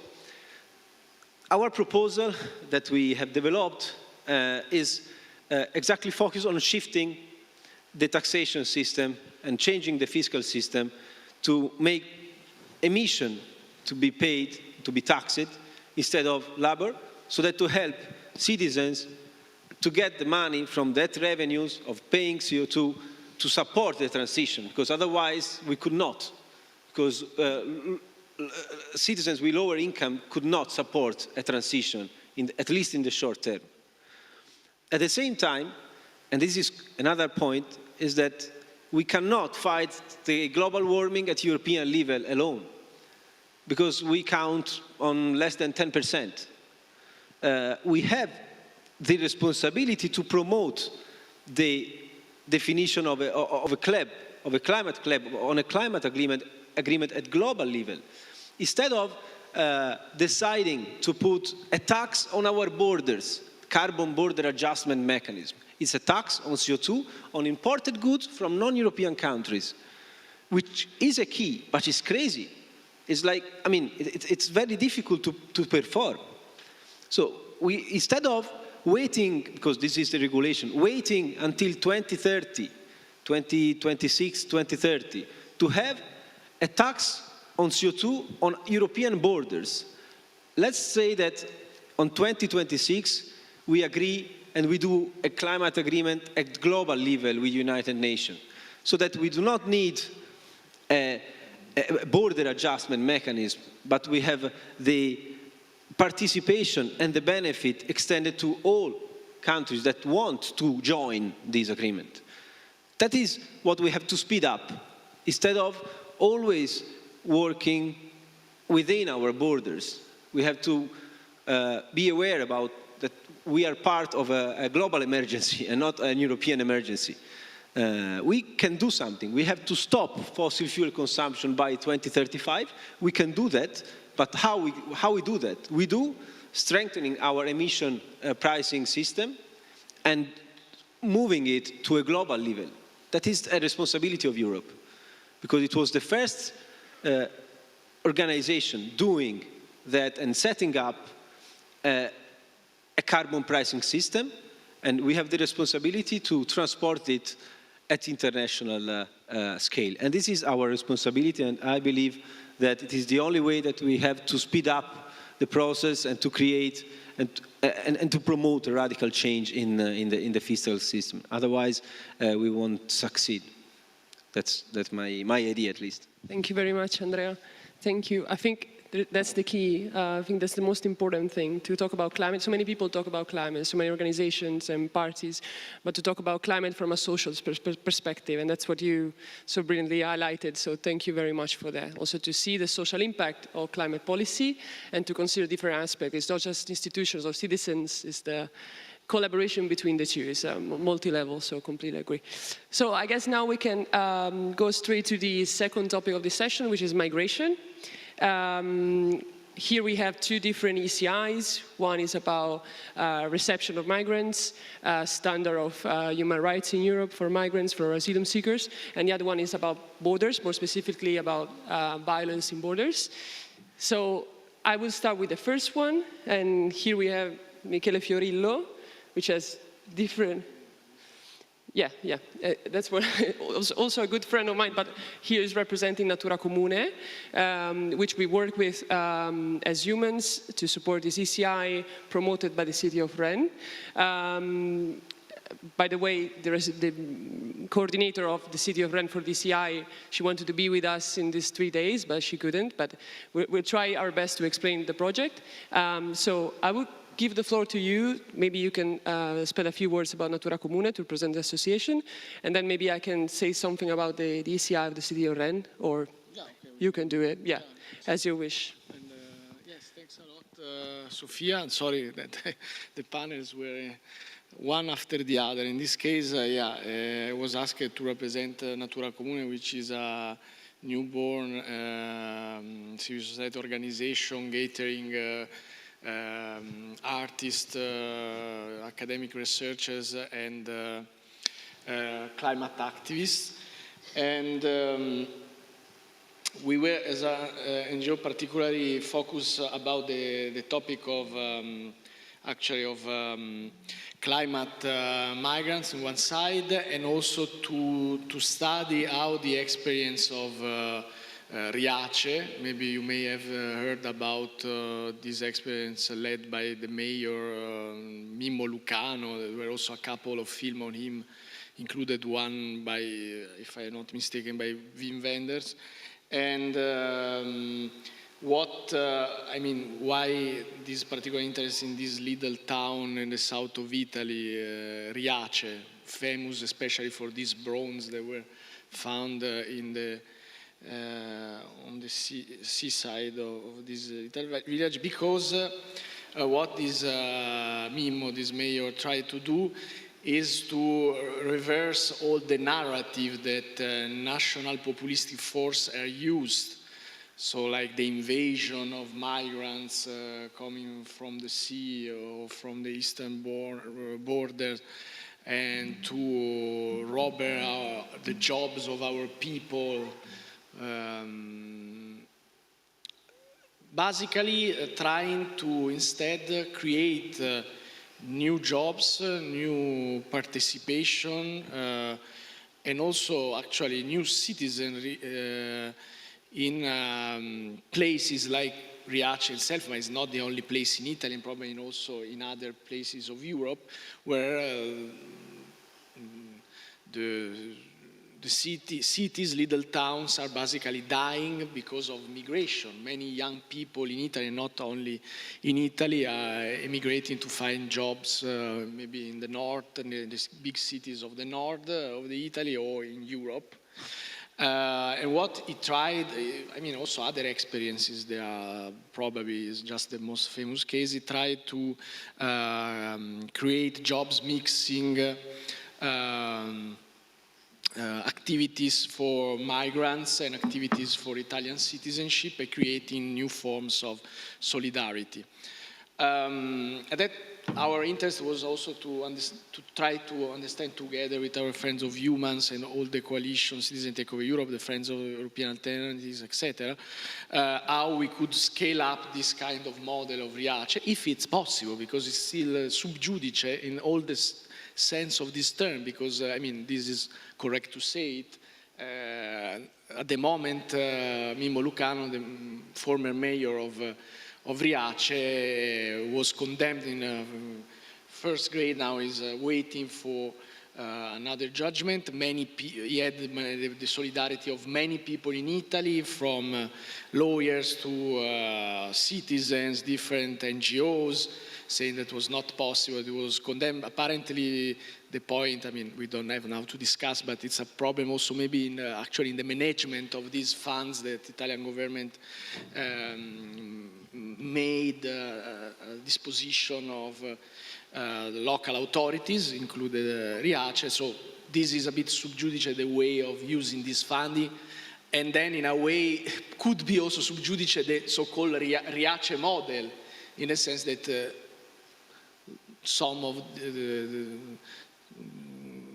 people are interpreting the sentences against Lucano as, okay, yes, he was able to create these jobs for Italians and migrants also because he had a creative using of this funding. So, but on that I stop to talk about it. It's sub judice. We will see what the judges will say in the other level. It's still interesting to study this experience. And also beyond this experience of Riace, which was an innovative experience, or it seemed to be an innovative experience in how to welcome migrants, going beyond this narrative of opposition between European citizens and migrants. There is the other question that already was referred to by Lorenzo and Francesca, about how European Union in itself, also with the borders management, is treating the migrants in one hand. I know here there are also some friends, at least those persons from Frontex, which is a quite problematic institution in the European Union framework. It would be good also to hear from them if they can speak, maybe not in behalf of that institution, but at least give us some contribution. On the other hand, there is this question of the distribution of the asylum seekers on the territory of the European Union. You know that now, a bit Lorenzo was referring to, at the moment, this is regulated by Dublin Treaty regulation, and basically is especially the country where the asylum seeker put his or her first feet that has to take the most of the burden of the welcoming. This, of course, what had as an effect, on one hand, some academics, researchers say it's contributed to the increasing of some right-wing forces, national populistic forces in countries like Italy. Think to Salvini one hand, Giorgia Meloni on the other hand, now in the power in Italy, or also anti-European narrative in other countries. I think we may say also in Poland, peace, law and justice, as they call themselves. They a bit probably had a benefit in this anti-migrants, anti-European, also quite contradictory as Lorenzo was saying. And then the initiative that we found out together with Virginia, Sofia, Lucrezia, Fortuna, that for Natura Comune is especially, she was not able to be here with us, she is dedicating herself on the study of this matter. We found out this REN initiative, which is touching these 2 points. One hand, how to go beyond Dublin regulation. In the ECI proposal, I don't know if we can project it, but basically they are referring to the fact that the burden has to be redistributed more fairly among all the member states. And I would like also to remember that already the European Parliament, the European Parliament was proposing a reform of the Dublin Treaty, but then the Council, of course, we know the dynamics there, also by the contrary vote of Italy, it was Salvini minister, they refused the reform of the treaty. On the other hand, how to ensure full human dignity, there is a reference of the Charter of Rights of the European Union, how we can effectively welcome in these migrants. Okay, I talked too much. No, it's okay. Thank you, Michele. Thank you very much. Maybe I'll just briefly... What is interesting also for us as the liberty democracy activists, that this proposal of City of Rennes was made through citizen assemblies, so involving stakeholders, citizens drawn by lot. So it's an innovative also ECI writing. Sorry. Exactly. That's one of the reasons why we supported this ECI, because the participatory process to get to the ECI in Rennes was something that we don't see very much. Just briefly, they got some funds this campaign by the mayor of Rennes to do projects about European citizenship, and they decided to talk about the ECIs and to involve citizens about the ECIs. They went to schools, universities, social centers. They really tried to engage as many citizens as possible. They came out with 17 ECIs at first, and then with QR codes all around the cities, every citizen could just scan the QR code and choose the ECI they wanted to push out of these 17. And the citizens decided to push the one on migration. And I think this really links with what you said about Riace, this kind of fake and kind of set up division between citizens, European citizens and migrants and asylum seekers. It doesn't really exist in practice. The city of Rennes decided to talk about migration in that sense. It wasn't a push by institutions. It was the citizens that decided to talk about that. So I think we can go on with the next speaker. And then maybe after that, open the floor also to our participants here in Dansk and also on Zoom. I know there are some people connected on Zoom. Yeah, and maybe as you think about contributions, questions, points to raise, I suppose there is both an interest in trying to go a little bit more in depth into the different issues that have been touched upon today, the different themes, but also maybe a little bit more in depth also concerning the relation between the ECI and political campaigning more broadly understood. What is it that can be done on these different topics around the act of collecting signatures, and especially what is that we can do to leverage on the multiplicity of campaigning demands, climate, migration, to really make the idea of a common government proposal come through in the initiative of the initiatives, so to speak, and to go a little bit in the direction of demonstrating that what Marco Cappato was saying just an hour ago is really necessary, a one-stop solution where you can see all the different proposals that are emerging from citizenship, where you can open your app and decide to support one or the other. And I think the multiplicity of initiatives that is represented today is also, in a sense, a call to help us create order between this multiplicity of demands that are emerging from citizenship, whether through an app or through other mechanisms. So I think the conversation we had this morning about democracy as the kind of meta topic is really important. But we continue with the different topics, and I think we pass on to a very essential one, and one that has already been running a citizens' initiative in the recent past. Klaus Sambor of the Unconditional Basic Income Network, I think can tell us a little bit about the experience you had, but also what maybe your ideas are for the future. Okay, my name is Klaus Sambor and I'm coming from Austria, and I want to make statements for my both neighbors at first from your side, immigration. And I want to say I'm completely unhappy about our migration policy in Austria. We are, from the people, are not in line with what the government does. That is one point. We are completely in your direction. And the second one, also in Austria, we have a Green Party in the government, but they are also not doing enough to make the climate change problems solved.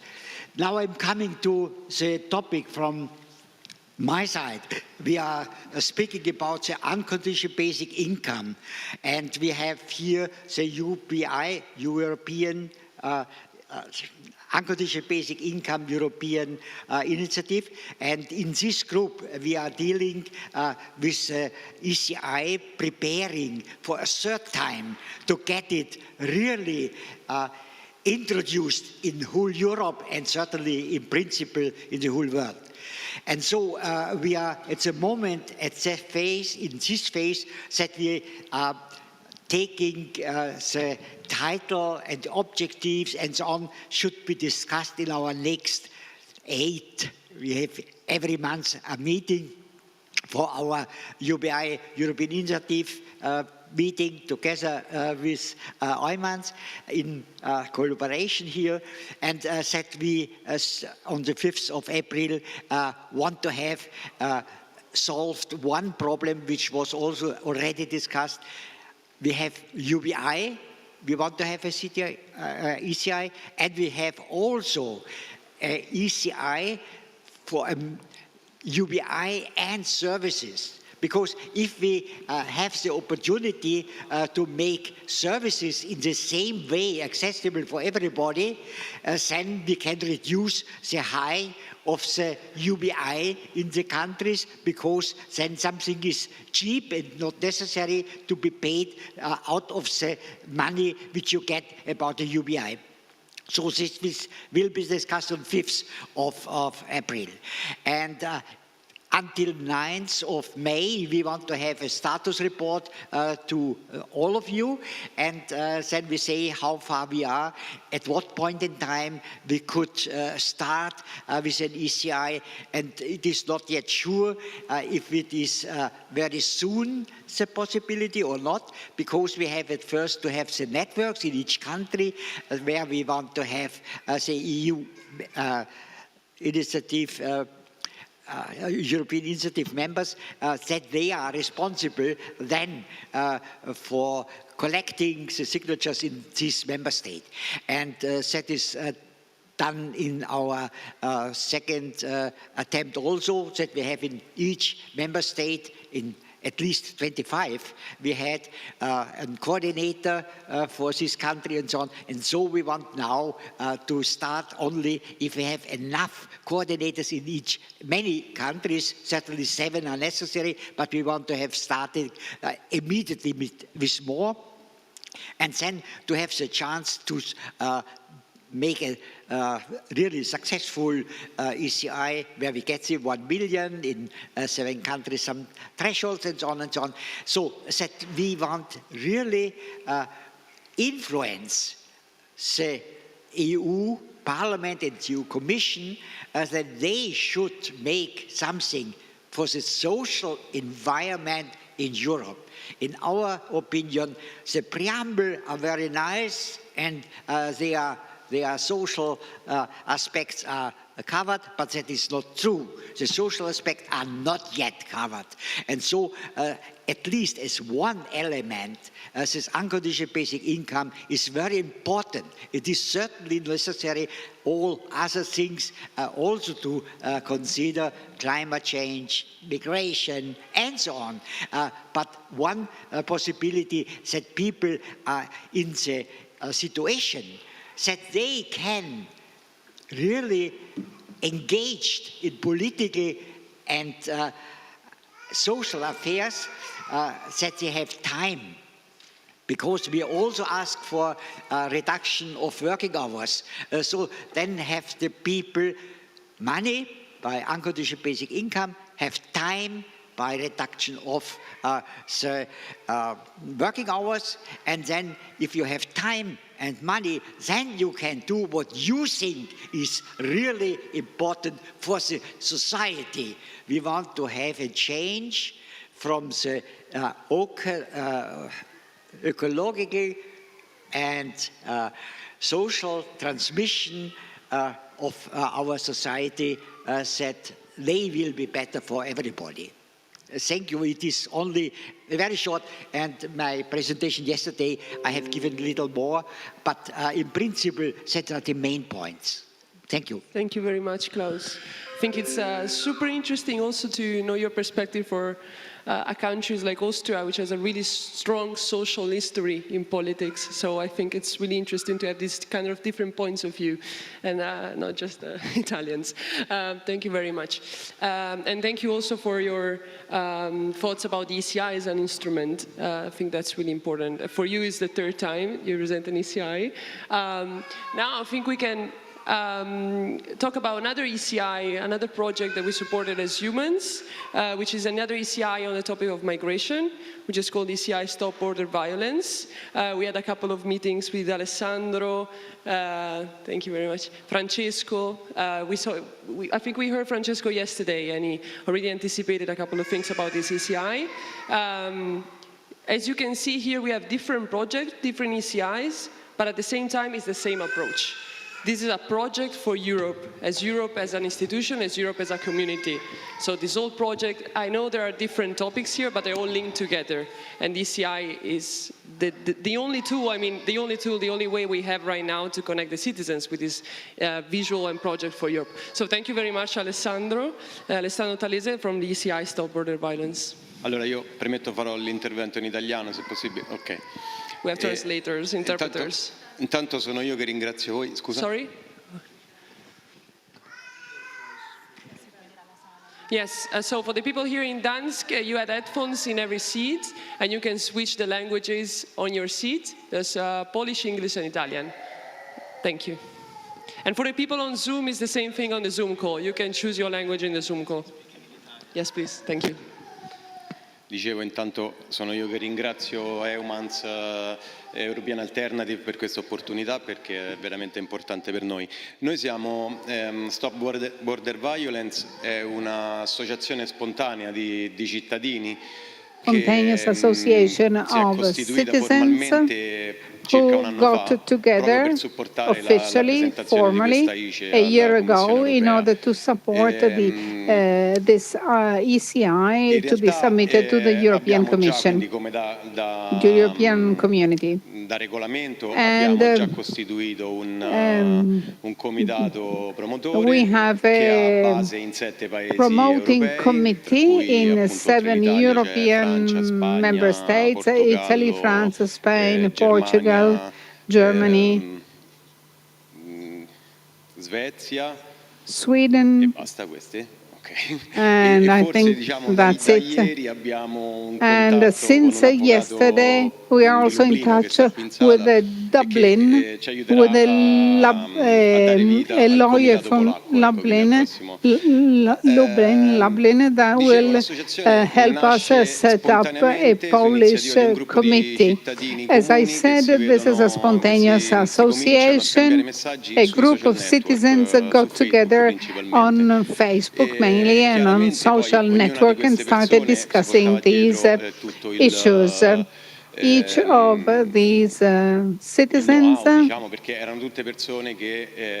had some background, either by profession or because they were volunteers. All of these people were involved in receiving migrants. So the association includes professionals with knowledge and competencies about this issue. And so we started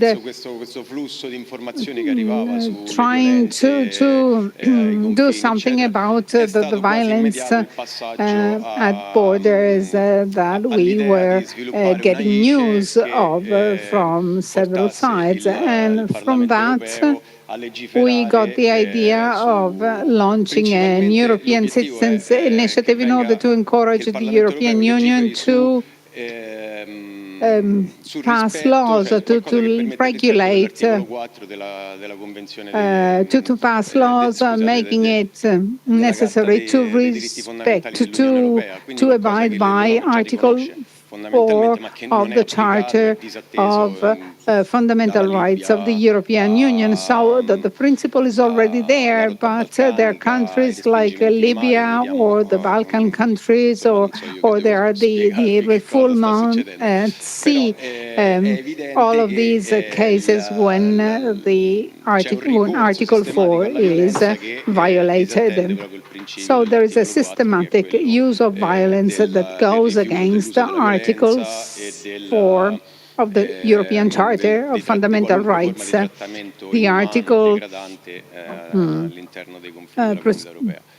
says that no demeaning or degrading treatment and inhumane treatment is allowed.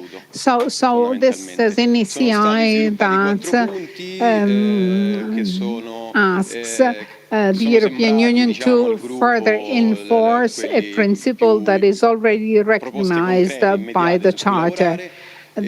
Some practical proposals were made. Intanto la cancellazione degli First of all, accordi con the paesi e quantomeno il divieto di fare nuovi accordi con of paesi che non rispettano, agreements che si sono quantomeno to cancel the che sono stati agreements riconosciuti with come countries violatori di that violate human Qui rights. abbiamo tutto il discorso dell'accordo con la Turchia a cui si è fatto So riferimento the prima, agreement with Turkey that was mentioned earlier, the memorandum of understanding between Italy and gli Libya, altri punti etc. vanno nella direzione di And there are individuare other points, other dei sistemi di items controllo di in the quello che avviene, per ECI. esempio nei campi libici, One is per to esempio identify systems, to find systems to monitor what happens in the camps, in the refugee camps in Libya, in Turkey. strumenti di controllo e prevenzione Monitoring and prevention tools del trattamento che viene riservato ai in migranti order to monitor the way in which the migrants are treated. se sarà possibile stabilire anche And delle sanzioni if possible, we'd like to have sanctions introduced against those who violate the rights of the migrants. And there's not much else I need to tell you. The ECI has been submitted as I described it. It was accepted in January of this year by the European Commission, and our goal is to start collecting signatures in July. e da qui a luglio costituire And from now until July, we're going to try and set up as many committees as possible in European member countries. We'd love to exceed 1 million signatures. And so I'd like to thank Eumans again for supporting us, and I encourage you to visit our website and read more. There is a registration form on our website. And thank you very much, Alessandro. Thank you. Yeah, I think what I was saying before, that we are talking about so many different topics, but there's something that links all these topics, which is the relationship between institutions and the citizens. As Michele mentioned before, for the Riace project or for the REN ECI or even the Stop Border Violence ECI, we have two levels here. And even though 1 million signatures is a really ambitious project, is a really high ambitious project, it doesn't matter, we are still here because we need still to see to hear our voice and to be heard from the European Commission, from the European Union, for the Italian government, whatever institution we're talking with. If this is the only instruments we have, we're going to use it. And if we don't reach 1 million signatures, still we campaign as crazy person. Exactly. We have a strong argument. And it's the same thing with the Conference on the Future of Europe. We got 49 proposals. They don't want to implement it. We still are going to shout out loud that they are not implementing it. But we did that, so we're still here. So it doesn't matter if the ECI doesn't work or the ECI is a weak instrument, or if we're not going to reach 1 million signatures, it doesn't matter. At least we are here. But we are going to reach it. We are going to reach 1 million signatures. Okay, of course. Okay, so now we open the floor to interventions, opinions, whatever. So we have Virginia Fiume, co-president of Eumans. Thanks also because this panel captures something that is very important for this summit, which is the idea of synchronizing as much as possible different initiatives. And I want to highlight also for the debate 2 good reasons why this should happen as much as possible. The first one is that each issue is connected to the other. So for example, if we look at migrations, we cannot not take into account the so-called climatic migrants, so the people that need to leave because the heart is burning under their feet, literally. And for example, the unconditional basic income matter relates to how the conditions of poverty can be decreased, and so more access to a normal life. So I think conceiving these initiatives together, it's politically relevant because of their interconnection. The second element is that we also shouldn't shy away from the fact that collecting signatures is a crazy task, like the pure collection of signatures.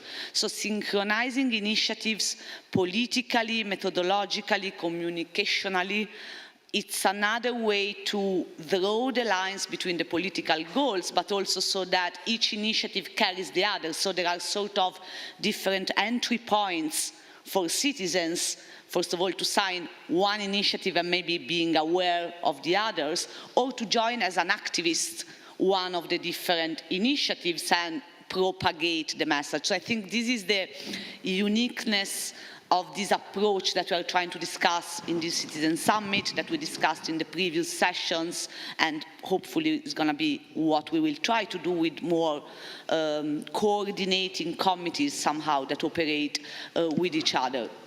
And again, it was a bit the point of the speech that Magdalena Dabkowska gave us yesterday on the cannabis matter.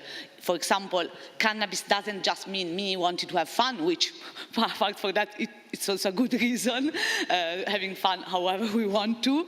But for example, there's scientific research on cannabis or psychedelics as a tool for mental health, for example, or for curing other diseases. And I want to do another line on, for example, the migration element. Migration is, I mean, let's imagine the trauma that people lived through crossing the Mediterranean and also the way before that. So the cure, the healing of trauma and other matters. So everything is really, really intertwined, and I think putting these demands politically together and methodologically is also important. One last point that I think it's helpful for all the sessions that we're having today is that we have seen the European Citizen Initiative on Democracy, how it designs an ecosystem where different instruments are interconnected with each other. So we can see the European Citizen Initiative as the larger scale, but then we can see citizen assemblies as transnational, national and local level. We can see the bills of popular initiatives. I'm super happy, for example, that we have with us some women from the pro-abortion movement in Poland. Beside the taking over the streets, there are the actions and the trials. There was a bill of popular initiative run in Poland on the matter at the national scale. So I think when we conceive these campaignings, it's really about how we can, first of all, discover the others in Europe that have the same goals. Try to have a loose network that is loose enough to give the freedom and the creativity and the sensitivity and the cultural context, but then also how a local assembly, for example, organized by Natura Comune in Italy on the migration matter can be a stepping stone to support the Stop Border Violence that was presented by Alessandro earlier, or support or increasing the awareness. So I think we really should have this ecosystemic approach in the conception of the government proposal that we are trying to discuss, but also methodologically speaking, to try to be more nimble between one instrument and the other. And this is going to foster the single issues, the intersection between the issues, and the advancement of the democratic demands that we are making in themselves. And these three dimensions, in my opinion, should be at the foundation of the discussions that we are having today, that we will have this afternoon on the so-called civil rights matters, because this is what no one did it before. And this is something that goes across the spectrum of political parties, but at the same time can also help the citizens to be more straightforward with their political parties of reference once this type of broadening is done. So thanks for this panel, because it's really a good representation of what we are trying to do today in these days. Thank you very much, Virginia. Thank you very much. I would just give the floor to our people connected on Zoom so they feel involved too. I think there's a hand there.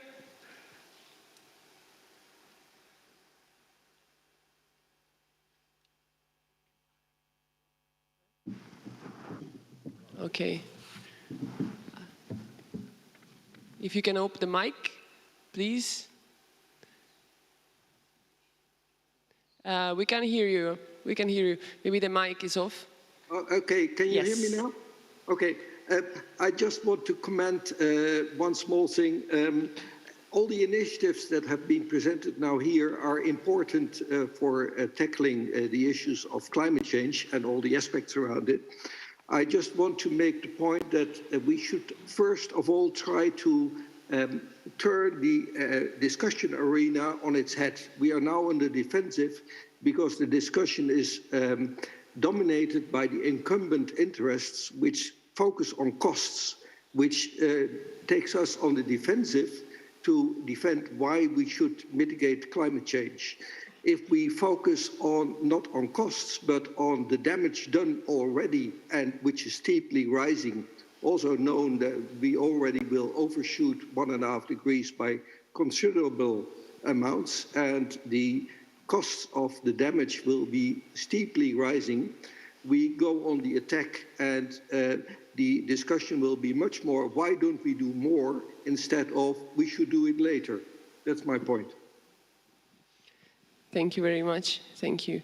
Of course, this open floor is open also for our speakers. So Can I make sure. a point? Do you mind? Yeah. Oh, sorry. No, it's okay. I have it in my mind.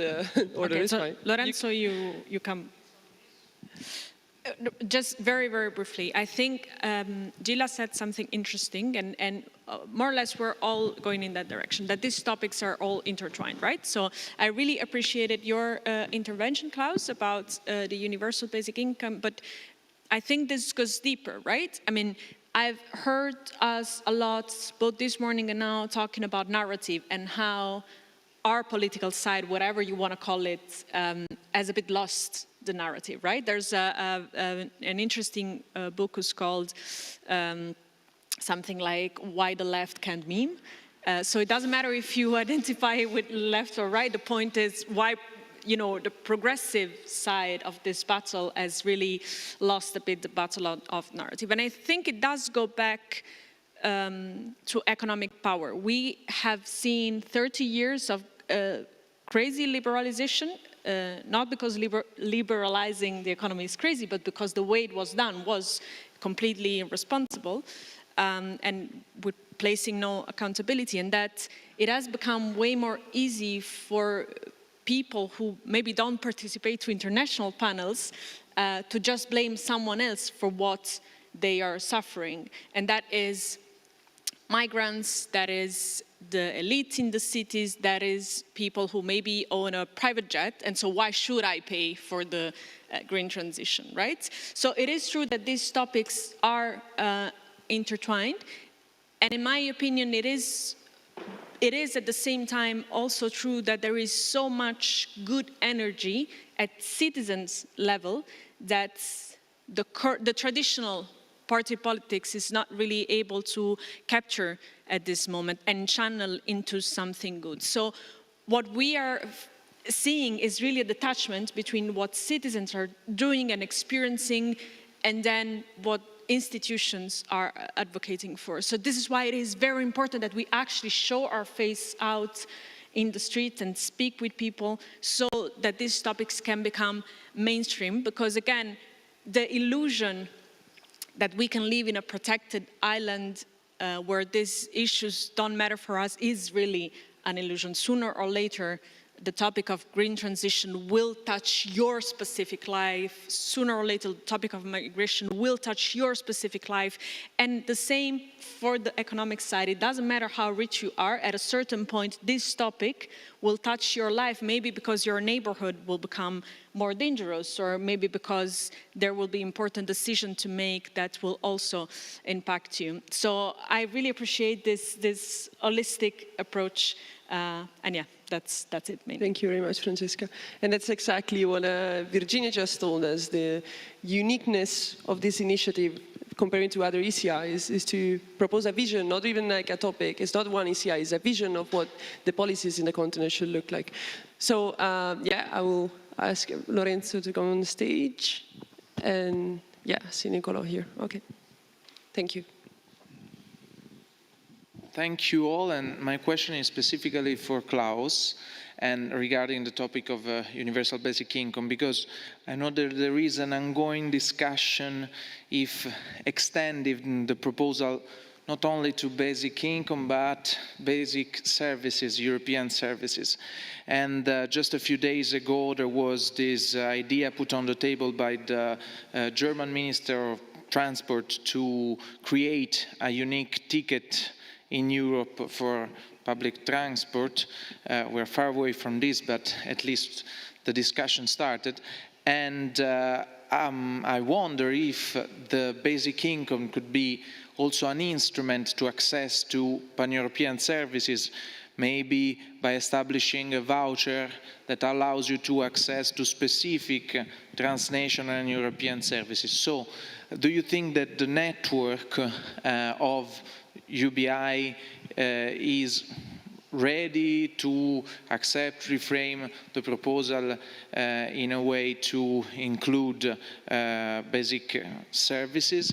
I know that you discussed a lot about it, so if you could update me, that would be great. And of course, if you think that the discussion on this could be reopened somehow. Yeah, I think we could collect a couple of questions and then maybe. Okay. So to manage time, thank you, Klaus. I think Nicola wants to speak. Then we have Flavia, Marco. Maybe we can just have a round of questions from the public and then you can answer. Thank you, Klaus. Thanks. I'm Niccolo Milanese from European Alternatives. I wanted to underline a couple of things which have come out in the discussion. First of all, let's not be naive enough to think that all the citizens are on our side and the battle is just with the institutions, right? The citizens are divided. The institutions, those of us that have had interactions with European institutions, with national institutions, they're also divided. That's to say that there's politics involved in all of this. There's struggle of a class kind and of other kinds. And so we have to think strategically about what we can do to engage in this struggle with a realistic appreciation of our capacities. One thing I think we have that the others don't have is both a realistic and a desirable narrative about the future. Our politics is captured by a kind of combination of a lack of imagination and an apocalyptic vision of what's coming. But what we've heard in these kinds of initiatives are hopeful ideas about what a democratic politics and a desirable society could look like. And not only ideas, and that's the second thing I want to underline, is that what's important about what's come out here is there's also been practical experiments and experiences in cities when it comes to migration amongst citizens, showing solidarity amongst themselves. Basic income has been experimented with on regional levels, on city-based levels. So there's also practical experience. Where are we? We're in Gdansk. It's a place which is famous for making ships. And a little bit what I see us as doing here is bringing a whole set of ships together of different sizes, with different experiences in them, with maybe different core topics, different kinds of citizens and non-citizens. But we're trying to set a direction for this flotilla to go into. So I think it's important for us to have this kind of imaginary in mind, emphasize that we don't only have ECIs as an instrument, we've got also lived experience in other kinds of actions. But I want to give another way of thinking about the ECIs, which speaks to this place. There's a story of the legendary editor Adam Michnik, editor of Gazeta Wyborcza and also one of the founders of Solidarność, where he says that he went to a meeting, I think it was in Warsaw, and introduced himself. I'm Adam Michnik from Solidarność here in Warsaw, and somebody else said, oh, I'm from Solidarność in Poznan. And they didn't know each other. And Adam Michnik said, well, this is the moment I realized that this movement was growing very largely. We didn't know each other existed until we physically met. So it's something about solidarity, Solidarność and solidarity. Realizing that there's solidarity even with people that you don't know until then. The ECIs can work in the same kind of way. It's what Virginia said. It's a way of revealing all of these people who can share our visions and collecting them together. So yeah, collecting 1 million signatures for the European Commission and then maybe something happens, this is important. But much more important to me is finding a way of all these people who share our desire for the future, a livable future, to meet and network with each other. Because this is what's going to build our strength for this flotilla going towards a desired world. Thanks. Thank you very much. So, Flavia, yes. I think the metaphor with us little ships building a bigger ship is really spot on. Thank you, Nicolo. And now we have Flavia and Marco. Then we can have a round with our speakers. Thank you very much. Very briefly, because I know that when it comes lunchtime, attention may waver a bit. I want to make a point on narrative and a point on communication. The point on narrative relates particularly to migration, and I think we do not have a sufficiently convincing narrative beyond the ethical imperative to be supportive of migrants seeking a better way of life. And we miss perhaps underlining that there's also a point to be made about enlightened self-interest. And I would like to give you a specific example. I live next to a very tiny village that belongs to a township that has 2,600 people, very few, not particularly enlightened nor progressive. And the great thing that has happened is that we have collectively accepted a family of refugees from Syria with 2 small kids, and the whole village has come together to find them where to stay, furnish the house, and provide a job for him, who the father, who is a farmer originally in Syria before he had to leave. And this is a form of enlightened self-interest that could perhaps be a good example for those who are not so moved by ethical imperatives, because this is providing 2 really big positives for the community. The first one is in an area where there are many olive groves that are being abandoned. This person has been hired by the community to help in reviving some of these areas, so there will be production, he will have an income, he will be able to become independent and feed his family. But more importantly, there are 2 small kids in so many villages where the population is decreasing, the young people all go to Rome or other big cities. The risk is that the kindergarten will close, the primary school will close, you will not have the services. So having this type of partnership, welcoming but recognizing that there is advantage also for the community itself, is perhaps something that we could also build into the narrative about why it is important to be welcoming to people who seek a better opportunity with us and not against us. Secondly, on communication, as we talk, I keep thinking of, okay, let's assume all these ECIs get okayed by the European Union. And the next thing is collecting 1 million signatures. How would I go about doing it in my own little area around Orvieto, which, you know, given the views, many of these ECIs would be supported, some probably will not. So I think we need to think also how to communicate this not as a series of ECIs, but as was just being said, as a package of a way to, I like the idea of the flotilla. We will not discover America, which perhaps, well, I won't comment about that. But we will be able to discover a future or present a future. And so I think we will need also to be very intentional as we move from drafting them, submitting them, hopefully getting them approved, and of thinking of the next step, we will need to have a proper communication to show this not as a hodgepodge of different ideas, but a way of conceiving of a better future for everyone. Thank you. Thank you very much. Marco Cappato, co-president, Eumans.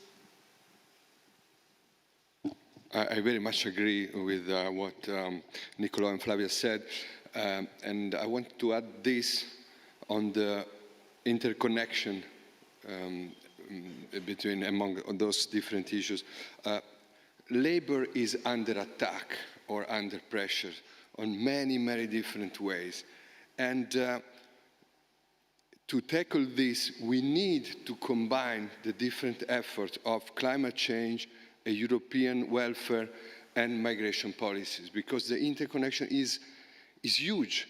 I mean, in Italy, we don't have nurses.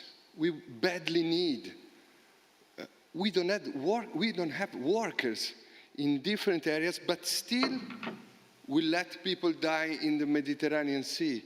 So there is something big in this contradiction. And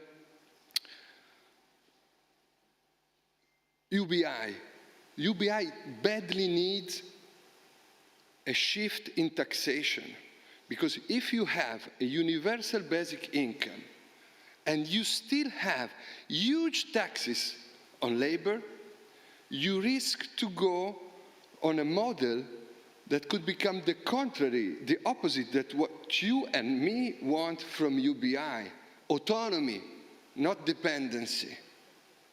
The fact that Silicon Valley, big tech, multi-billionaires and so on, they see quite positively the UBI model, in a way could help us to think about how this should be implemented.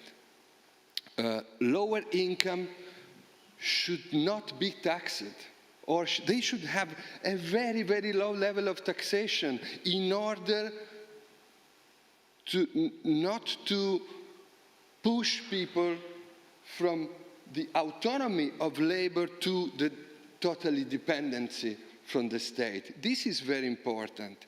And the fact of the services, of pushing also for a strong model of European services, is not just is not tended to reduce the autonomy of the person receiving money or services, but at the contrary, to have a strong services model means you want to implement the autonomy of the person for education, formation, social services, all these kind of immaterial goods that you need to improve the mental autonomy of the person. This is very important, because if you have a model by which migrants are kept out of our society, so you need to invest a lot of money in the robotization, automation. So you use technology to, in a way, protect our economic system from migrants. Then you risk to be trapped in a vicious circle against the real autonomy of the people. I think this is very important. So the shifting of taxation from labor, not just to CO2, but in general to the consumption of scarce natural resources, is crucial then to change the social model, to have really a model of investing on the autonomy of people, and the salary of a school teacher, of a social worker, of people helping the quality of life, even of mental, psychological life of people. It should be one of our explicit goals. It's not simply to hand out money, because then you risk to have a completely technological nightmare in a way, where the real economic autonomy is for some big investor and highly qualified people, and all the others, they have simply to in order to let them quiet, you hand out money, but you don't change the structure of the economic model. And I think that the structure of the economic model needs to be radically changed. Thanks. Thank you, Marco. So, lunch is approaching, but before starting the lunch break, maybe we can have, the answer of Klaus for questions, and maybe some of the speakers want to say a final word, and we draw some conclusions. Thank you, Klaus. Thank you very much. Thank you for the statements. And at first I want to come to the question of services. I agree what you have just mentioned. We have to make it concrete. On 27th of March already, we have a deadline for our working document with UBI relationship to services. And after that, Ronald Blaschke from Germany and Ali Mutlu from Turkey and myself will take into account all comments to the working document coming at that date. And then we have on 5th already, I mentioned 5th of April, the next UBI European Initiative meeting, where we then perhaps already decide that is now our working document ready and will be agreed, hopefully. So these things which you have mentioned in the taxation systems, in our mind is always the same, that we have to change in the taxation system, that we have get money from the rich to the poor and the middle class already, and taking into account ecological problems that also have to be realized in our calculations of realization of financing this. This is always already very long time discussed and prepared. The solutions are on the table. We need agreement from much peoples. That is the problem. And to make this as an ECI at the end successful. Thank you very much, Klaus. So, really quick announcement from Michele, and then we can draw some conclusions. Slogans as a reaction to what Niccolò proposed. We are basically through the ECIs, but also other instruments. Also, I forgot to mention the petition Virgilio D'Astro and the European movement have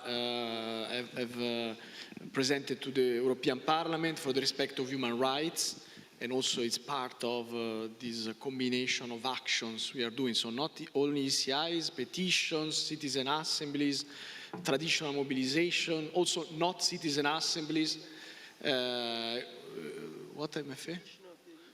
So there is also the petition, of course, of UEF Italy, Movimento Federalista Europeo, about the respect of Conference on the Future of Europe outcomes, which is supported also by the citizens. They were drawn by lot in the citizen panels. So all this type of coordinated action and all the big work has been done also by the Coalition of Citizens Take Over Europe since now almost 3 years.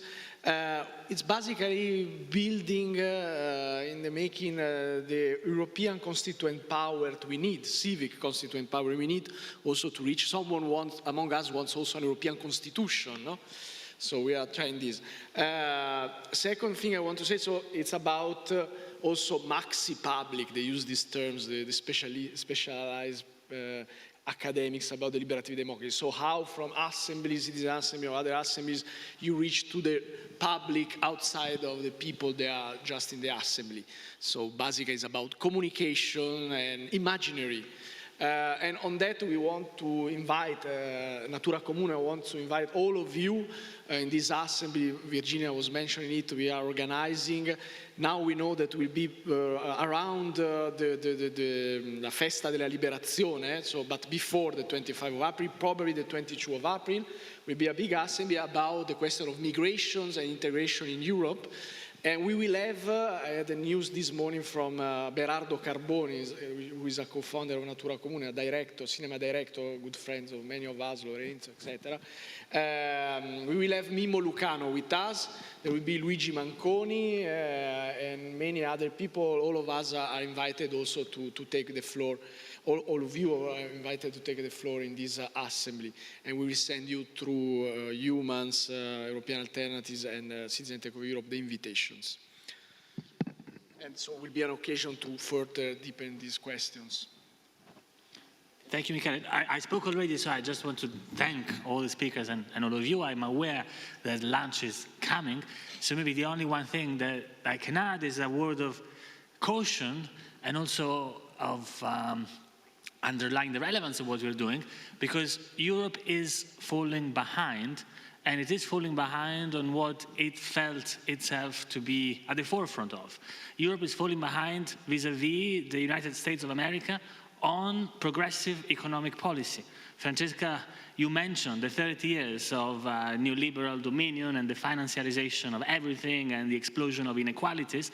There is an extraordinarily advanced policy discussion and policy making in the United States now about transforming that model and bringing back industrial policy, industrial planning, including expanding the role of trade unions in a way that at the moment positions the United States at the forefront of progressive economic transformation and well beyond what the European Union is currently representing. In meetings that are taking place, the EU side is now playing the side of the old-fashioned neoliberal vis-à-vis the American Rooseveltian progressive. And this is a new development of the last 2 years of Biden administration, but it has really transformed the position, the global positioning of the European Union. And the same is taking place in the direction of what Andrea was mentioning in terms of climate policy. We used to be living in a world where the EU was rather lazily positioning itself as the climate champion of the world, which was somewhat easy to do because at least in the rich industrialized part of the world you had Trumps and the likes. But now, again, in the last couple of years, you see a level of investment in climate policy coming from the United States that is leaving, that has already left the European Union well behind. And again, in meetings that are taking place as we speak in these weeks, it is the EU leaders, it is European Union member states rather, that are complaining about the level of public investment that the United States is putting in transforming its economy and making it environmentally sustainable and producing the kind of goods that will be needed in the economy of tomorrow. So we're inhabiting a continent where in the last couple of years, many things have been changed. That which we used to be at the forefront of has gone so far ahead that we've been left behind. And so the initiatives that I think we are now discussing are important on their own right. They are political, although not very divisive, but I think they will also be an asset to speed up, or at least to place Europe at the level of where the advanced world is today. And in that sense, I think what we're discussing and what we're going to be campaigning on has the ability of becoming rather mainstream and receiving support from rather unexpected places, not just from the traditional left or the traditional federalist or the traditional green crowd, because we're really speaking about issues that are now increasingly globally mainstream and on which we're falling behind. So I think we need to take this wisdom of citizens and place it at the service of advancing our continent and making sure that it's, at the very least, it doesn't fall behind parts of the world that we thought were themselves behind us. And I think it's important that we began this day with the Conference on the Future of Europe, because what that conference shows is that citizens who have been randomly selected and placed in a deliberative process have come out with policies that are concrete but rather visionary, that are technical but also quite utopian, and the 47 deliberations that have been posited as the conclusion of that process draw the boundaries of a possible union of tomorrow.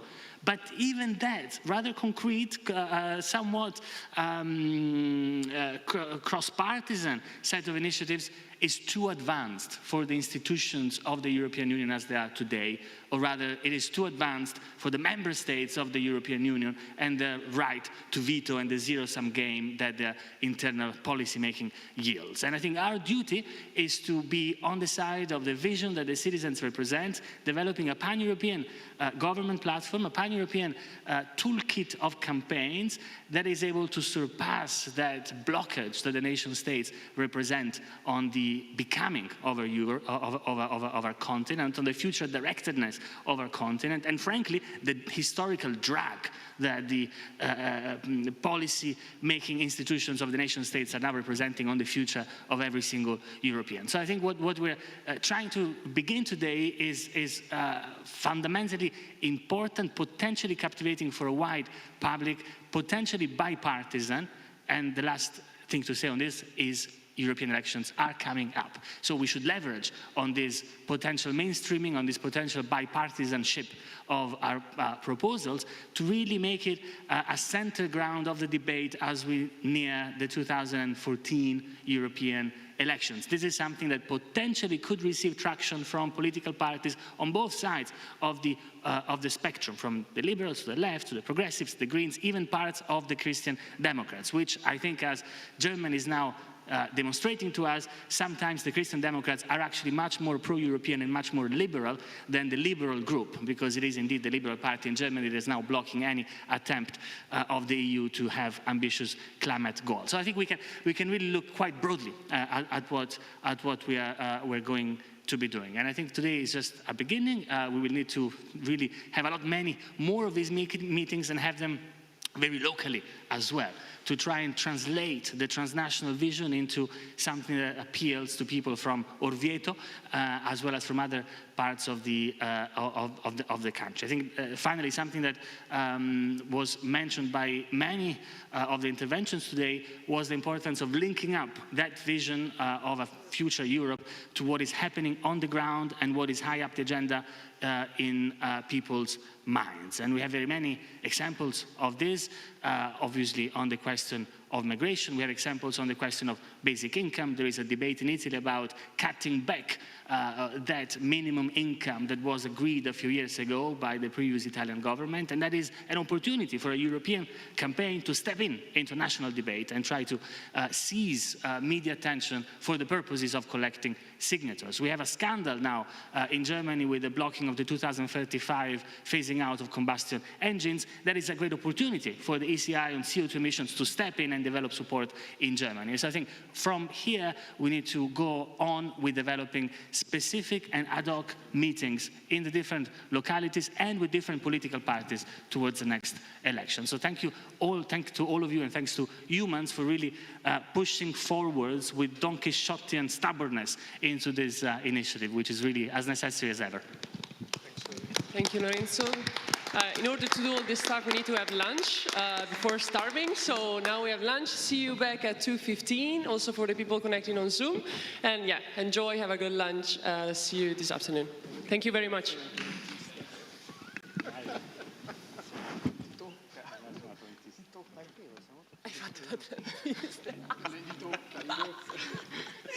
Fantastico.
Can somebody tell us if we're ready to start? So we start, or I just go?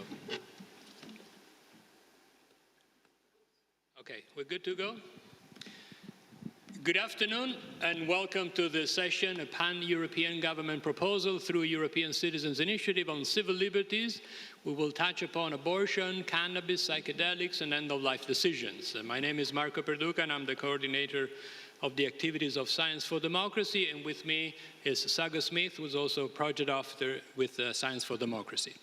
Because some of the people that will take the floor in the next 75 minutes have some time issues, we will reorganize the order of the jour, and we will start with psychedelics, and I hope that Theo Jubilee is already online with us. We will tie psychedelics and ECI and the theme that is at the center of the ECI, which is also mental health, to the issue of end-of-life decision. And we have Marco Cappato with us, who on top of being also one of the co-founders and co-president of Eumans, is the treasurer of the Luca Cossioni Association, which is the leading group that in Italy has been at the center of the only reform we've ever had in terms of assisted suicide.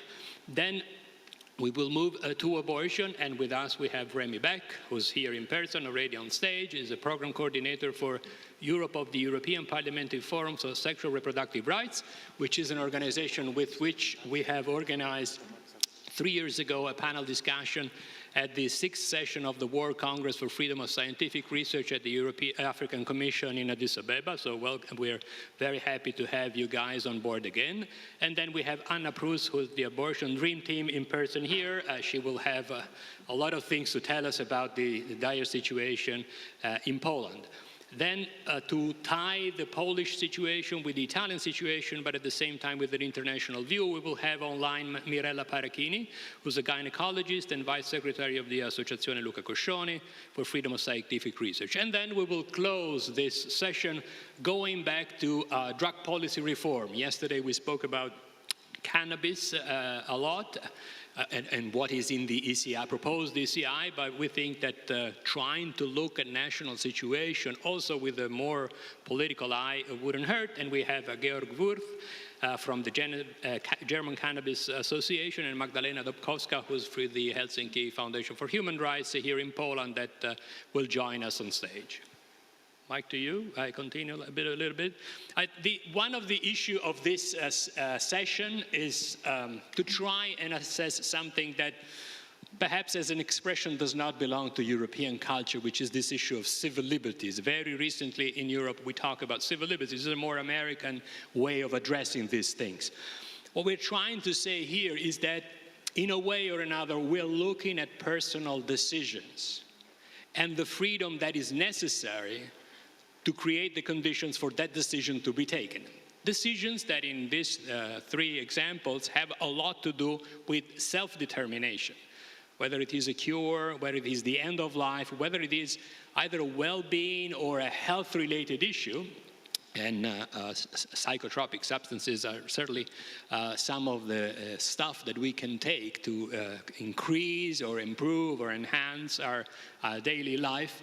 It's a freedom of decision. Now, we could also ask Claudia Basta maybe later today to deal more with the definition and the difference that there is between a liberty and a right, and that would be a very interesting philosophical decision and discussion. But today we will try to have examples of things that are ongoing, that from the civil society side are trying to promote changes in laws, not because civil society detains the torch of the truth with a capital T, but every time we have to activate existing instrument or typically civic instruments like civil disobediences, non-violence, or other kinds of action that we will hear about later on, there is a problem that is caused by a law to these people. And usually these laws, and we heard them also presented this morning, are decisions taken by state government that violate their international obligations stemming by the ratification of all the international instruments of human rights. The migrant issues, the first problem is that the country do not respect the Convention to Search and Rescue them. That's the first problem that we have. And then on and on and on. If you violate one right, there's a good chance that you are violating all the other rights connected to them. We heard them also about the economic equality or the possibility to access services. Once again, that is also a violation of an economic right. Yesterday we spoke about a violation of health rights and science rights. Today we will again address issues through a different lens. There is no codified right to get an abortion, even if speaks about the right to get an abortion, but there's a big debate, for instance, now in France to see if it's a right or it's a freedom that should be enshrined in the Constitution to try and make things easier for women that would like to actually do whatever they want with their life and with their body. Same story with end-of-life decisions. There's no right to euthanasia. There are actually different measures in different countries of the world that would allow people to have informed decisions when they need to decide when their life is still lived in dignity or not, and certainly that the same is valid for drugs. That actually it's more, the prohibition is more distributed equally around the world rather than on the other issues. So I think if Theo is there, and then I'll give the microphone also to Saga to introduce the next panel, we will address, we will start this debate talking about psychedelics for several years, I would say. Marco and I in 2017 organized one of the first, if not the first, science-based symposium in Italy at the University of Turin. It was 2017. And from the United States, in particular, we were hearing about this psychedelic renaissance. Now, we are in theory the country of the Renaissance, but we never heard about a renaissance also in psychedelics. Ever since those years, a lot of research has been carried out. A lot of clinical trials have been carried out, and we hope that by 2024, the Food and Drug Administration of the United States will register MDMA as a medicine to treat post-traumatic stress disorder, which will be a breakout decision, but at the same time, another step in the revolution of not only recognizing plant-based, because Theo yesterday spoke also about chemical compounds, but certainly to re-include, so to speak, traditional medicine in a context in which what is considered to be traditional medicine, but perhaps it is not, has proven not to be as efficient as other kinds of molecules in treating several disorders. I don't know if Theo also you would like to make a link between how psychedelics are being promoted as a possible remedy for end-of-life decisions in places like Canada, for instance, but it's up to you. But you have the floor. I know we know you have to leave, so after Theo's presentation, we will open the floor for eventual questions. Otherwise, Theo has a train to catch. He's free to go there, wherever you're going after us, and we'll move to the next topic. Okay, thank you. Can you hear me? Can you hear me Very well? Perfect. Thank you. Thank you so much, and apologies for having to leave earlier. Really sorry about that. So thank you for the opportunity again. First of all, I would like to begin with that on my side, the personal side, I didn't present myself that much yesterday, but I'm a student in European studies, and I have nothing related to psychedelics or science studies.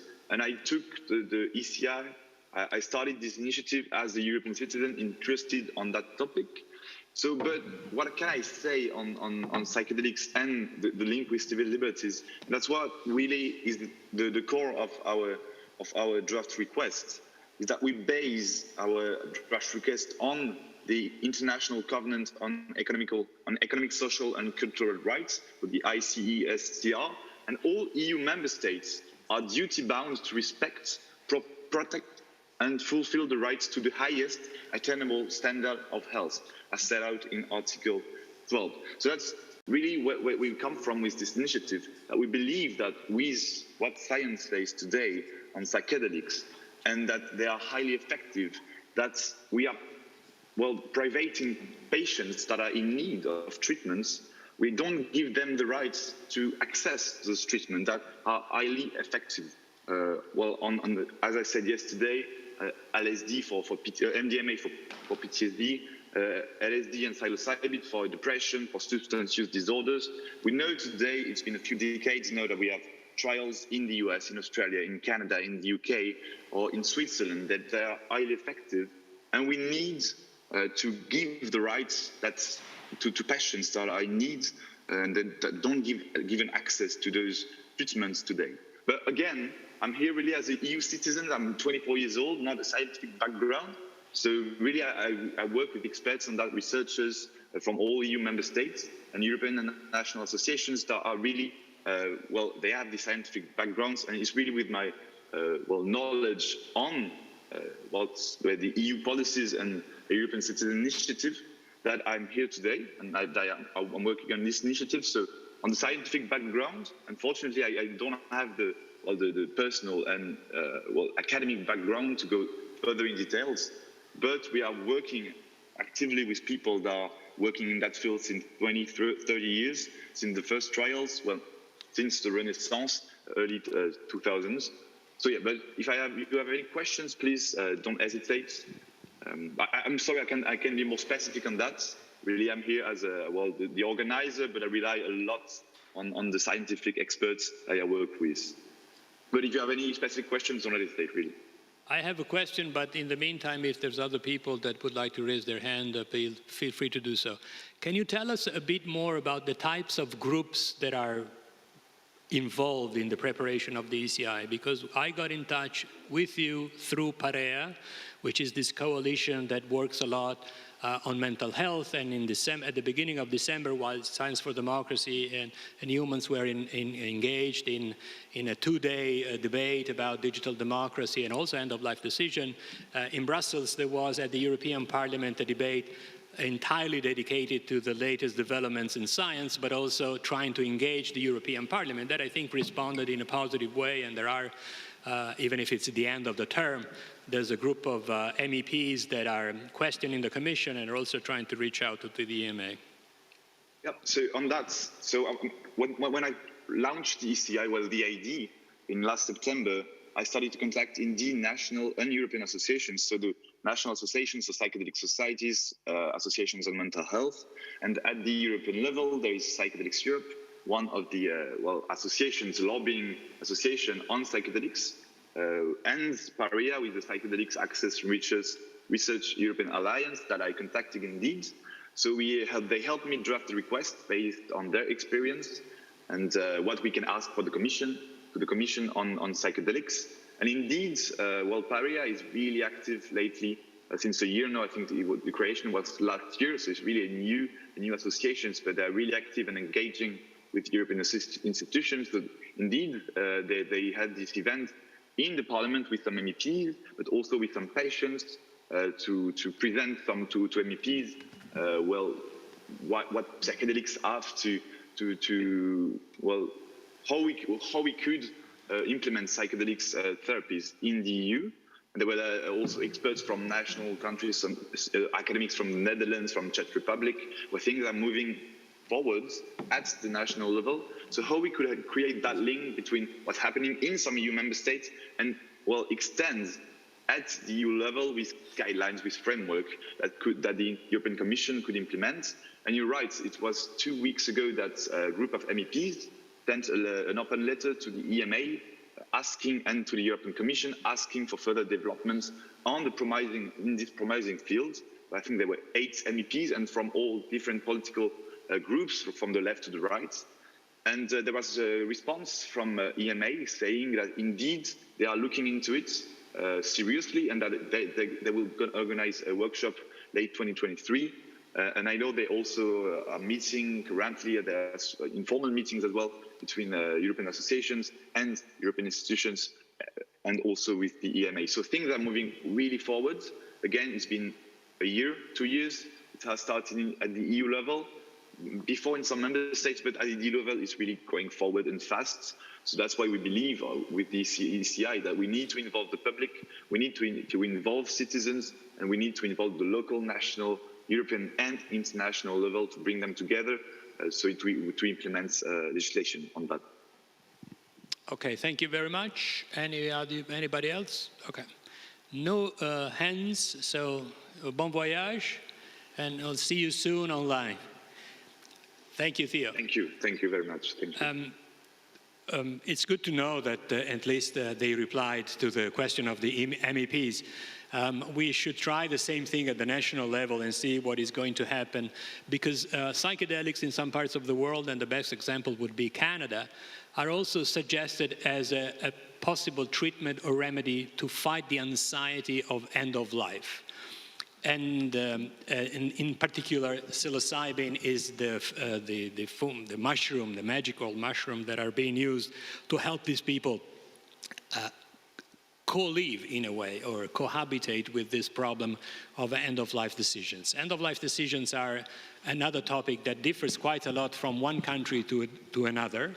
Before, I think, moving to the European level, and so discuss what's in the ECI, I think Marco Cappato would be also the best person to tell us a little bit about not only what he has been able to achieve in Italy, but something that I think I should have said at the very beginning. When you have a coalition that's in the opposition, they shout a lot against the government because they are not doing what they believe should be done. When the opposition gets into government, they don't do anything of the thing that they before were shouting against the government the government should have done. So I think, and this is perfectly the situation, I think, around the world, but in Italy in particular, and in particular on the issue of end-of-life decision. Marco Cappato. Grazie Marco. Hi, hello to everybody. I will try to combine the Italian thing to the European. What do we have? We have a text, we have a network, and we have, I think, a method, civil disobedience, to have this network grow very much. So the text, the draft text of the ECI, you can find it on the website and on the program of this event and the website of Eumans. The text is starting from a decision by the European Court of Human Rights, which is not, of course, Luxembourg, is Strasbourg, so the Council of Europe. And what is the court saying in 2011? The court considers that an individual's right to decide by what means and at what point his or her life will end, provided he or she is capable of freely reaching a decision on this question and acting in consequence, is one of the aspects of the right to respect for private life within the meaning of the Convention. So we propose three things. One, that will probably not be accepted by the Commission with this European Citizen Initiative. The inclusion in the Charter of Fundamental Rights of the European Union of the right to die with dignity. The second point could be admitted, and it could be an EU legislation to enforce the individual's right to decide by what means and at what point his or her life will end, established by the European Court of Human Rights. So basically we ask to the European Commission to make a legislation to enact what the Strasbourg Court of Human Rights decided already more than 10 years ago. And then the mutual recognition of living will declaration within the EU. So like kind of a free, the space of free circulation of patients and mutual recognition of living will. So we have a draft text. There are networks, of course, in Europe of organization on end-of-life decision. There is the World and the Europe coalition on right to die decisions. But basically, this would not be enough. We know that the French organization is quite strong. The Slovenia organization, we got in contact during these days, and they are ready to collect the signature for their country, which is around 6,000 signatures, to have the minimum threshold for a European Citizen Initiative. We could have, of course, Italy, where we collected 1,240,000 signatures, but we know that this was a referendum and is not that automatically transferable to the European Citizen Initiative. And this is why I think that it would be important to create a European space of civil disobedience in this issue. To try to cut a long story short, we as Associazione Luca Coscioni in Italy collected 70,000 signatures on a popular bill proposal in 2013. If you collect at least 50,000 signatures in Italy, you can propose a bill. But then the parliament did not discuss the bill, because they are not formally obliged to do so, even if the constitution would suggest so. So, after a couple of years that the parliament was not discussing the bill, we decided to start with civil disobedience. So I accompanied one person to Switzerland to get so-called assisted suicide, medically assisted suicide. And then Mina Welby accompanied a second person. So we faced a trial, 2 trials, with the sentence going from for a minimum of 5 years to prison to a maximum of 12 years to prison. But then the Constitutional Court decided that our behavior should not be punished. And the Constitutional Court decided that you can be helped to get medically assisted voluntary dying if you are fully competent, you are ill of an irreversible disease, suffering unbearable suffering, and you are depending on life-sustaining treatment. So we have this big one at the Constitutional Court, and then we decided to collect signatures on a national referendum to completely legalize euthanasia with the decriminalization of full decriminalization of the thing. But the Constitutional Court prohibited to have this referendum, both on cannabis legalization, 700,000 signatures collected, and on euthanasia legalization, 1,200,000 signatures collected. So, from last August on, we got back to the civil disobedience scheme. But the difference is that I'm not doing this alone anymore. So we have accompanied 4 more people, but the person taking the responsibility of that is not just me, but also Virginia Fiume, but also Chiara Lalli, but also Felicetta Maltese. And we put together an organization of 18 people that could be arrested, indicted and then processed, tried and arrested in the coming months. So 18 people.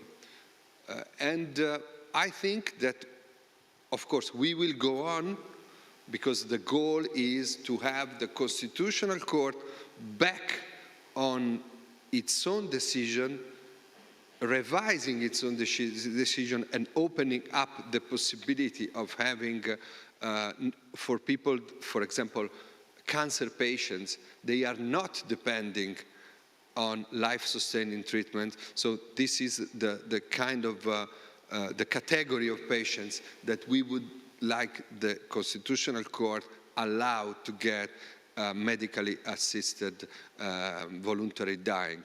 So we're going on with this civil disobedience action, but I think also that this could become a transnational action with citizens from other European countries, for example, coming to Italy to do the same things, and of course ourselves willing and available to help in other countries to do this kind of civil disobedience action. And I think that why I'm saying that, not only to talk about end-of-life decisions, I think that it's very important to talk about ECI, the text of the ECI, the package of the ECI, in order to link different issues together.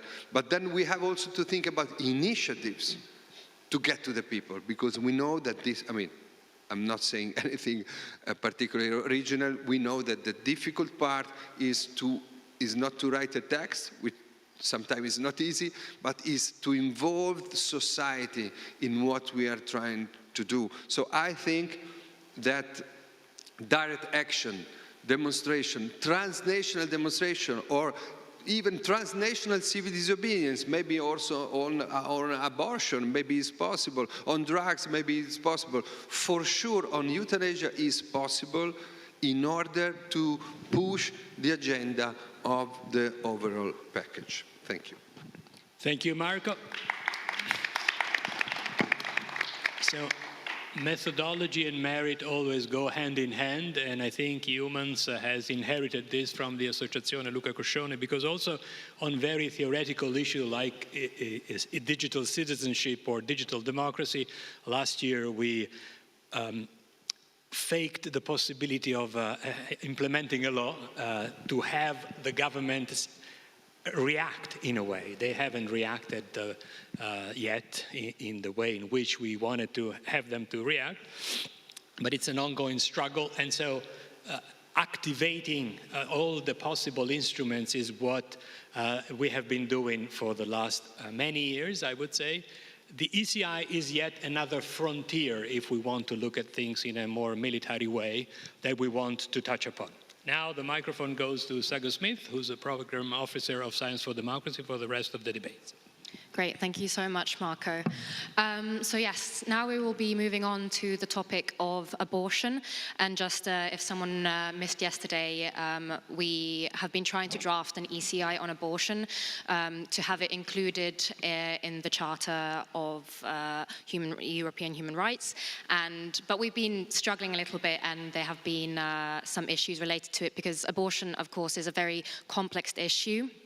And across the EU, there are very varying levels of access to abortion for women and those who require it. There are some countries where access is very open and easy, and information is also accessible. And then there are some, like Poland, for example, where that is not the case. And in the case of Malta, also, abortion is illegal. And on a European level, also, in my opinion, there isn't enough debate. I mean, there are things going forward with it. At the European Parliament, for example, in June of last year, the MEPs voted on a resolution to add abortion to the Charter of Human Rights. And this passed with over 300 votes and about 150 against. But of course, Article 51 prevents the realization sometimes of these resolutions in the European Parliament. And then at the same time, we have a President of the European Parliament who is from Malta, where abortion is illegal.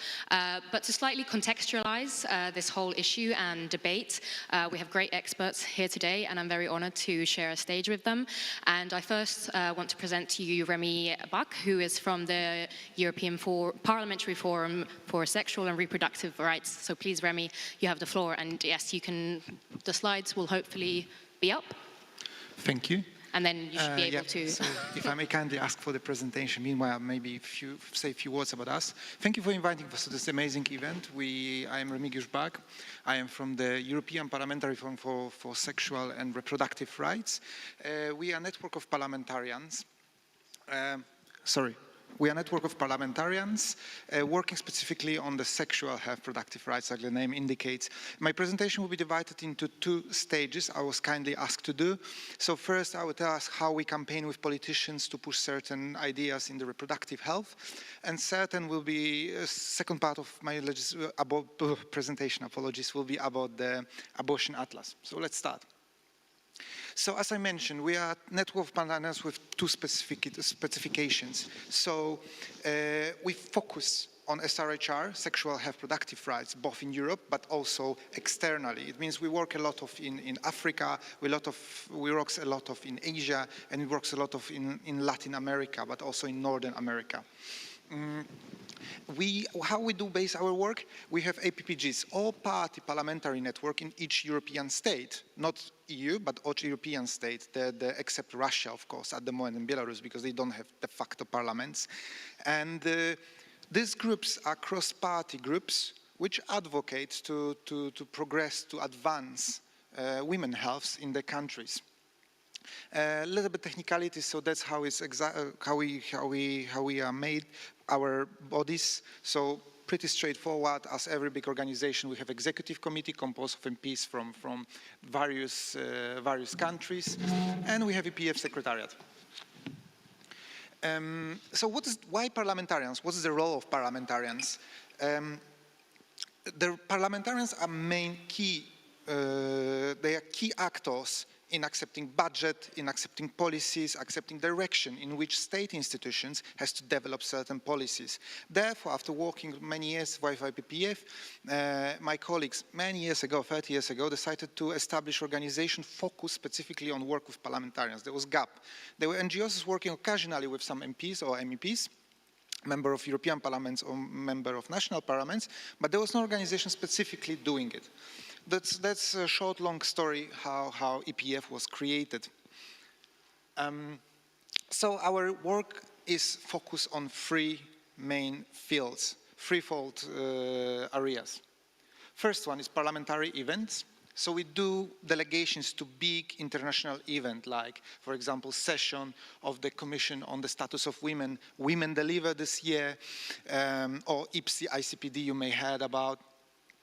We do study tours. We did this year study to Tanzania, to the clinic, to maternal clinic health and Zanzibar. Last year we organized, some of you, I had the chance to talk yesterday, we did a parliamentarian mission to Ukraine in June to collect testimonies of survivors of sexual violence. And also regional. For example, when we have ban of abortion in Poland, de facto abortion ban in Poland, we managed to bring ad hoc in 1 month 30 parliamentarians to sign up, to attend our event, to bring the case to the European table, to make it vocal, and to, as a result, we sign up the statement of commitments, so-called Warsaw Statement of Commitments, which oblige parliamentarians on voluntary basis. They oblige themselves, so to say, to advocate to ease the access in their countries to abortion, and for women, Polish women. As a result, we have a work of our APPG group in Poland, head of which is Joanna Schering-Wielgus, together with Katarzyna Kotula and Wanda Nowicka. Countries, for example, like Finland, are working to provide free access to abortion to Polish women. Denmark is in the pipeline. Together with Polish organizations and NGOs, we managed, and our former president, Petra de Sutter, we managed already to provide certain amount of free abortions in Belgium. So that's basically, as you see, there's much work behind which we are doing, and it's really organic work, again, for organizations like Abortion Trim Team, communication with parliamentarians, and usually months of hard legislative work and lobbying, advocating, you call it, to have any effects, if any, sometimes. Second, some example of the events, as I mentioned, as I went already through.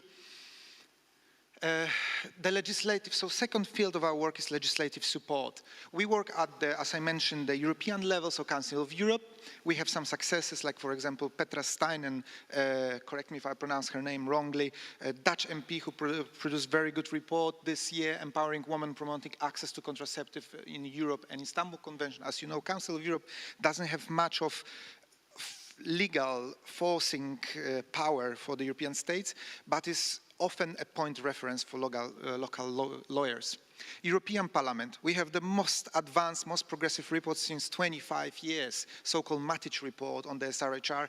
It's again, not needless to say, to see how much Europe has changed and shifted in 5 years. The previous report, Estrela report, was so unacceptable that EPP, the central party, said this ideas included in this report were never accepted.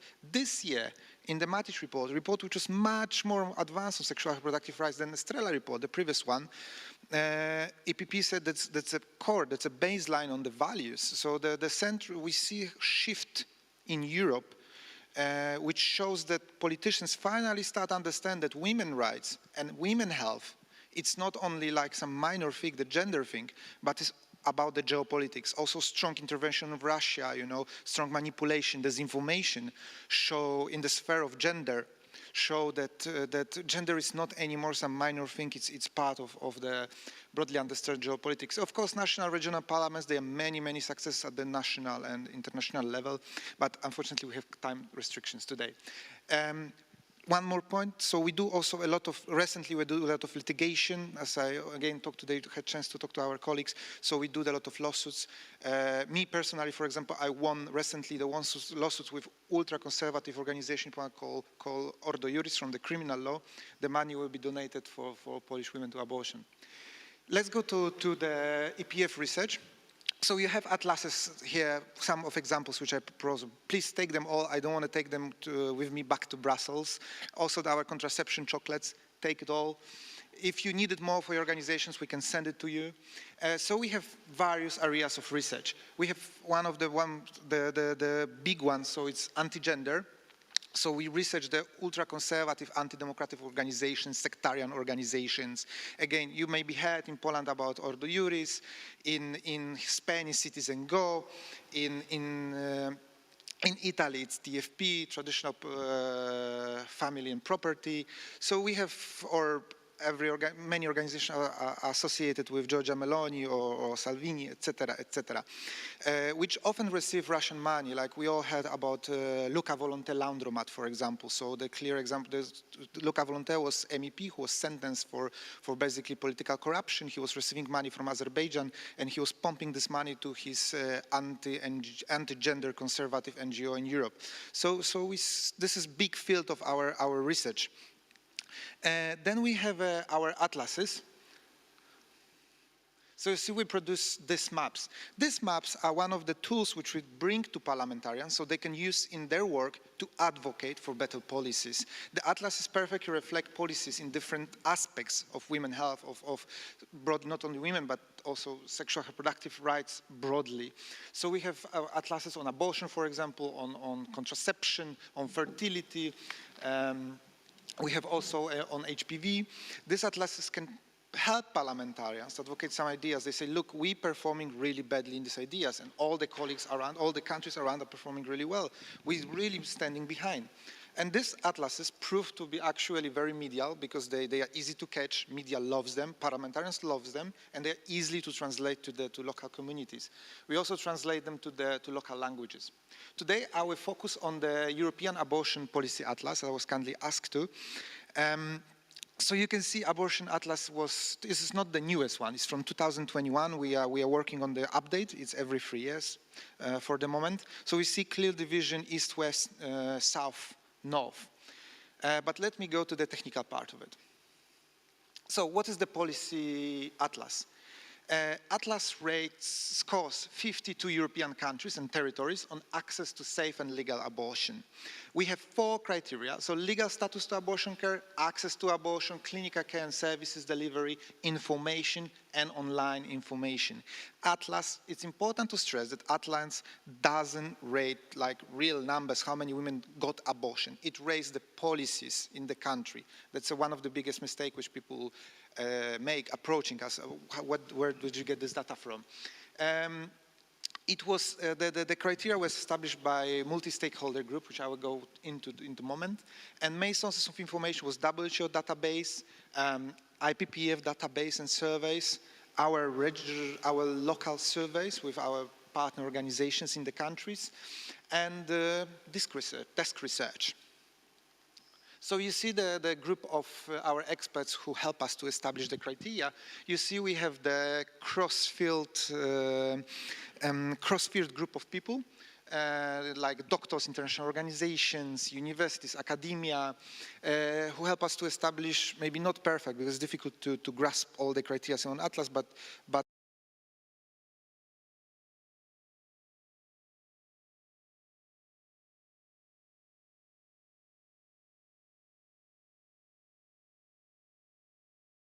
gerarchia analitica how much of the goal was reached. che ci consentono di vedere quanta parte di ciascun obiettivo è stata raggiunta. Alcuni limiti della ricerca. L'aborto è un tema molto difficile, come molti temi correlati alla salute riproduttiva, ma in questo campo ci sono forse più limiti rispetto a altri atlanti, come quello sulla contraccezione. La situazione legale de jure o de facto ban of abortion, but you can access everywhere you have money. So ovviamente chi ha soldi ha comunque una possibilità di accesso all'aborto molto maggiore di chi it also in our non ce research. l'ha. Urban, in terms of access, for example, rural and urban differences, regional differences. In Italy, for example, we have huge differences between the region in terms of access to abortion. In Bosnia, we have two separate legally entities. So next Atlas, for example, we're going to include more regions or legal entities to better reflect the access to abortion. Online information, that's whole another story, how countries try to provide or prevent the access to abortion. Okay. Also, one more thing, it was very difficult to rate because you are not aware maybe, but I will show you in a moment, a lot of states legalize abortion via the penalty code. So de facto, abortion is penalized, but is decriminalized. What this means, just in a second. Okay, I will speed up. This we can skip. So some changes quickly. Did Atlas bring some changes? Yes. Politicians help our allies manage, thanks to the Atlas, to bring changes in the countries like Gibraltar. We have referendum with help of our local municipality MPs. San Mario voted. They did it independently from us, but nevertheless, it was a big change for such a conservative country. Germany abolished the Nazi-era abortion law. France updated the law. We have smaller changes like Iceland, who adopted really good comprehensive law. So here you have main findings, how this looks mapped. So we have the champions, Sweden, Ireland, UK, and Netherlands, who have very good policies, and they generally promote the access, provide safe and free and legal access to abortion nearly up until 24 weeks. Then we shift from the green group. Interesting countries, for example, in this group is Northern Macedonia, because it goes out of the criteria. They adopted recently very nice progressive abortion policies. Then we have medium countries, which either inherited policies from the post-Yugoslavian, post-Soviet states, but never modernized them, or we have countries like Germany, who didn't update the law, and they have still post-Hadex, or post-conservative Christian laws originally from the 90s, and they're on the way to update it, and there is big space to update them. And then we have countries which are the worst in Europe, so like Poland and Turkey. So as I mentioned, here we have our champion who provides right range of access and make this access possibly easy and free. And then we have countries which are the worst. Poland, we had to create separate criteria for Poland as the worst color of the worst, because it really fell out of the any trends, and we have to actually bend our methodology. That's how country badly performs. But I will give more details. Our colleague from Abortion Dream Team could tell you in a second. Again, a little bit more, we have 4 criteria. This is one example of the first criteria. So we have, for example, what can be interesting for legal status of abortion, which I mentioned in the beginning. So we have standalone laws or abortion in the penal code. So we have seen a number of countries legalizing abortion within the penal code. It's very risky because then it limits, it's generally something which countries shift from, because it limits the way how we can open the abortion access. So it's basically, we penalize it, but we decriminalize it. So we can access up until 12 weeks and we not punish you, but otherwise it's penalized. So it's a very old model of law which generally countries tend to reform. So some key findings, and these are last 2 slides, last 3 slides, apologies. So we have 14 countries and territories where abortion remains technically a crime. This is what I mentioned. Our countries, but 5, impose unnecessary mandatory medical procedures as compulsory counseling, waiting, whatever, which are humiliating for women or people bearing pregnancy and wanted to remove it. In majority of countries, 25 countries, abortion is available on request up until 12 weeks, which is something to be improved. Only 4 countries make abortion available until 24th week. In 19 countries, abortion is allowed on the economic and social reasons. Some main findings,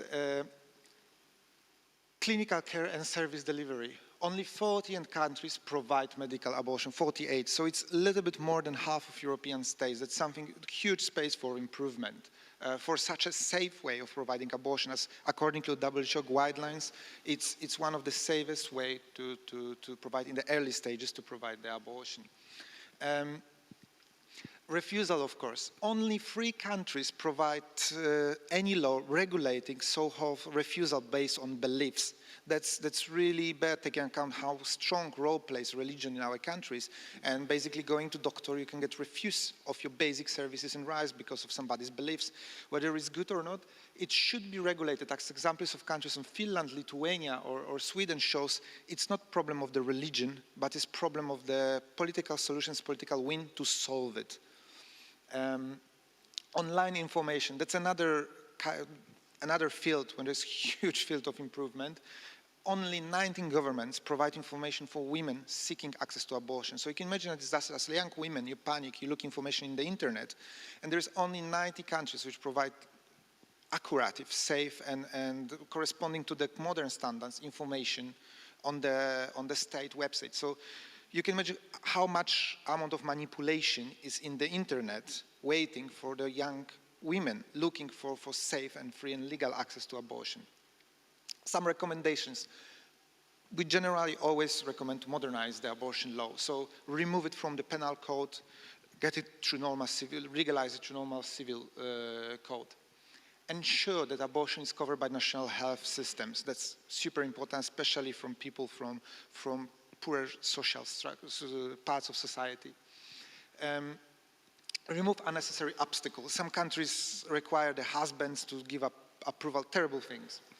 Prohibit providers from legally opting out of any part of the full spectrum of reproductive health care. So you can imagine like going to supermarket and getting bread, you will be not refused of selling. And services shouldn't be directed on prohibiting you from breathing and basically getting your basic human rights. Therefore, we always say that's the logic of WHO and all big organizations. Therefore, the medical providers should always find a way to provide you basic health care to the clinics. If some doctors doesn't want to do that, then make sure that there is somebody at the hospital at the moment who can do the procedure. Provide accurate information and conduct research so you identify what needs has the population, what is the real scale of abortion, illegal abortion, emigrations, what are the main complaints from the women who cannot afford the abortion, etc., etc. Thank you for contribution to IPPF and National Group of Experts. And if you have any questions, please hit me. I try to be brief, so I hope I didn't cross the line. Thank you. Thank you so much, Remy, for that very overarching presentation on, and the Contraceptive Atlas is especially a great tool to be able to track progress and backsliding in order for us to then adequately respond to either that is happening. And now it is my pleasure to introduce Anna Prus, who is professionally an engineer in the steel industry, but also simultaneously a pro-abortion activist with the Abortion Dream Team. And in 2020, she started education on abortion self-infliction and helps online people who are going through this procedure. So thank you so much for being with us today, and I look forward to hearing of your experiences and opinions on this matter. Thank you. Okay, so a bit of history now. So up to 2020, Abortion Dream Team was a group of 4 women who wanted to destigmatize abortion and just travel through Poland and educate people about abortion pills.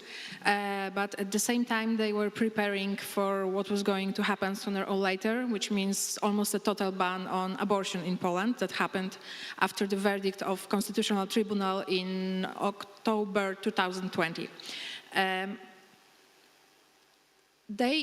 Abortion Dream Team is a part of a bigger network, Abortion Without Borders, that consists of a group of 6 organizations, which means Abortion Dream Team providing information, Women Help Women providing abortion pills, Women in the Web that are in the web for the last 16 years, and they run a forum where you can go and ask everything that like people in this forum have had an abortion or are currently having it, so they can share their experiences. Abortion Support Network from UK, where that provides money, and abortion in England, which is, well, after Brexit, not that available. And finally, Abortion Network Amsterdam, that helps women going to Netherlands providing an abortion in clinics, so mostly second trimester. A bit of a Polish law, so you can understand why what we do is not a Civil Disobedience Act. It's just like we are providing some kind of service. The law that we have now was made in 1993. And back then, they created a criminal code that meant that if you help somebody getting an abortion, you commit a crime. And you can get up to 3 years in prison. But in 1993, the only available abortion was like going to the doctor and mechanically, well, having your uterus scraped.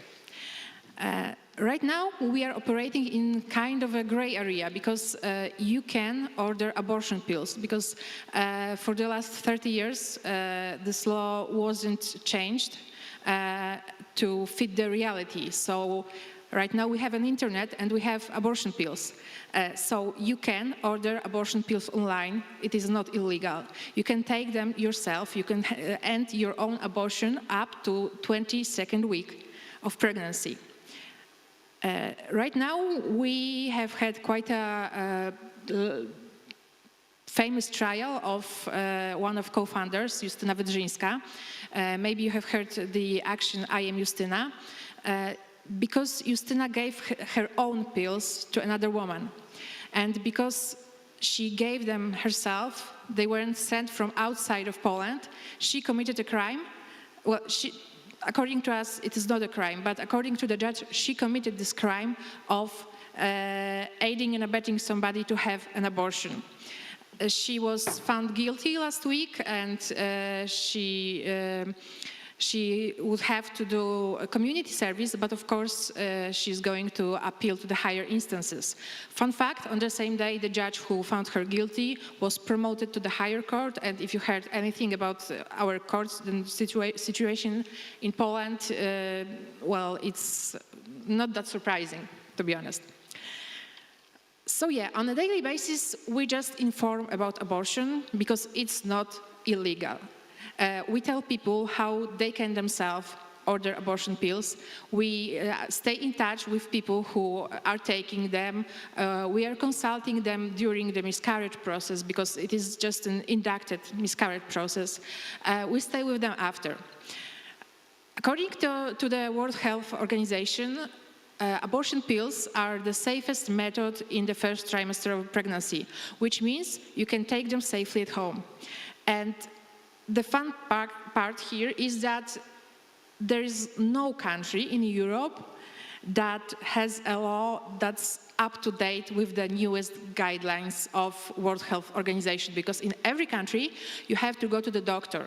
You cannot just go to the pharmacy or supermarket or a gas station and have the pill over, like, without any prescription.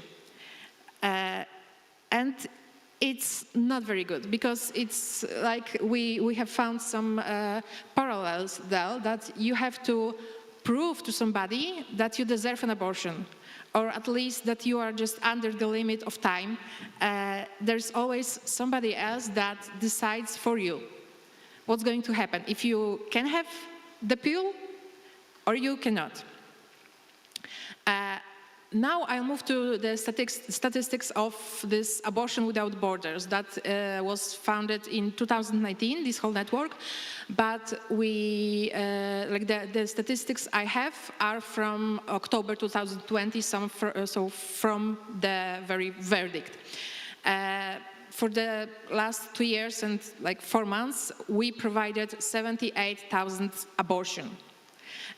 Most of them were pills, so they were medical abortions, but around 2,000 people went to the clinic, mostly to Amsterdam, to Netherlands, because they were in second trimester. We spent around 2 million Polish zlotych for that, and all of the money came from small donations, except 50,000 euros from Belgian government. After the full-scale invasion started in Ukraine, at least 1,800 people from Ukraine got an abortion. We say around because we never ask people about things we don't need to know, because we are only helping, we are providing. We are not judging, we are not asking you if you used contraception or not, we are not asking you if your situation is tragic enough, but sometimes people just do tell us that. They feel like they have to explain themselves, so they write how much money do they make, how many children do they have, or like that there was some kind of sexual violence, or just that they are going to have children but not now, but with this partner they have. We don't care. Like for us, you can have unprotected sex as many times as you want because it's your freedom, and we cannot tell anyone to use contraception, any type of contraception. So for us, it's not the case of when there is a 100% like working contraception, there will be no abortion. Abortion will always be there. Because as we have seen in the case of Ukraine, the life circumstances might change, and might change drastically. What's giving me chills is that Women Help Women, the organization that provides pills, sent to Ukraine during last year 40,000 abortion sets. So 40,000 people, like the city of like Bolesławiec in Poland, that is famous for its ceramics, was saved by one organization. They have sent also 100,000 day-after pills, of course, mostly for the victims of sexual violence, let's call it this way. From the people that got help from Ukraine, around 30 got to the clinic because they didn't want to be pregnant anymore, because they had to move to another country, because the partner was in war. Like, again, we didn't ask, but some of them just needed to share. Our reality is that people don't trust doctors anymore, or they never did. Because, first of all, they are victims of violence from gynecologists, and it's terrible. We talk about that more and more, about how people who give birth are victims of violence, but it's, of course, a wider case. And the abortion dream team itself got so much recognition that sometimes people ask us about the day after pill. They think that we give prescriptions to the day after pills. They ask us about sterilization, about clinics in other countries, or like they missed the contraception pill, and now what? Like how can they behave now? How do they have to behave now? We are only abortion providers, but that tells us a lot about the situation, which is quite sad, as people who ask us about things that are would be so simple if there were any level of sexual education, that it's simply terrifying. It's terrifying me when I read those questions that we never show to the public, because people who write to us trust us, and we want like gain this trust. But believe me, it's very bad. The situation is very, very bad. Every day we do around 107 abortions. Every day. This is the amount of people that takes pills, because, as I said, this is the safest method of abortion. This is the method that is most popular, and countries in whole Europe should be up to date with this. Most of the abortions happen in the first trimester. So yeah, it's like over 90% of these abortions. we talked a lot about the cases, and now I don't remember what I said right now or before.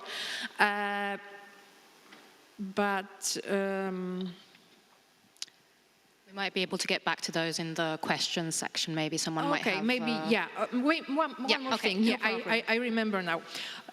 Because what we need, like right here, right now, is just the government to leave us alone, and we need money, and then we can work. Like, we can work this out, and we can function in the current system, the current law system in the whole Europe, because we can find countries that, you know, over there you can get pills, over there you can get abortion to the 24th week, something.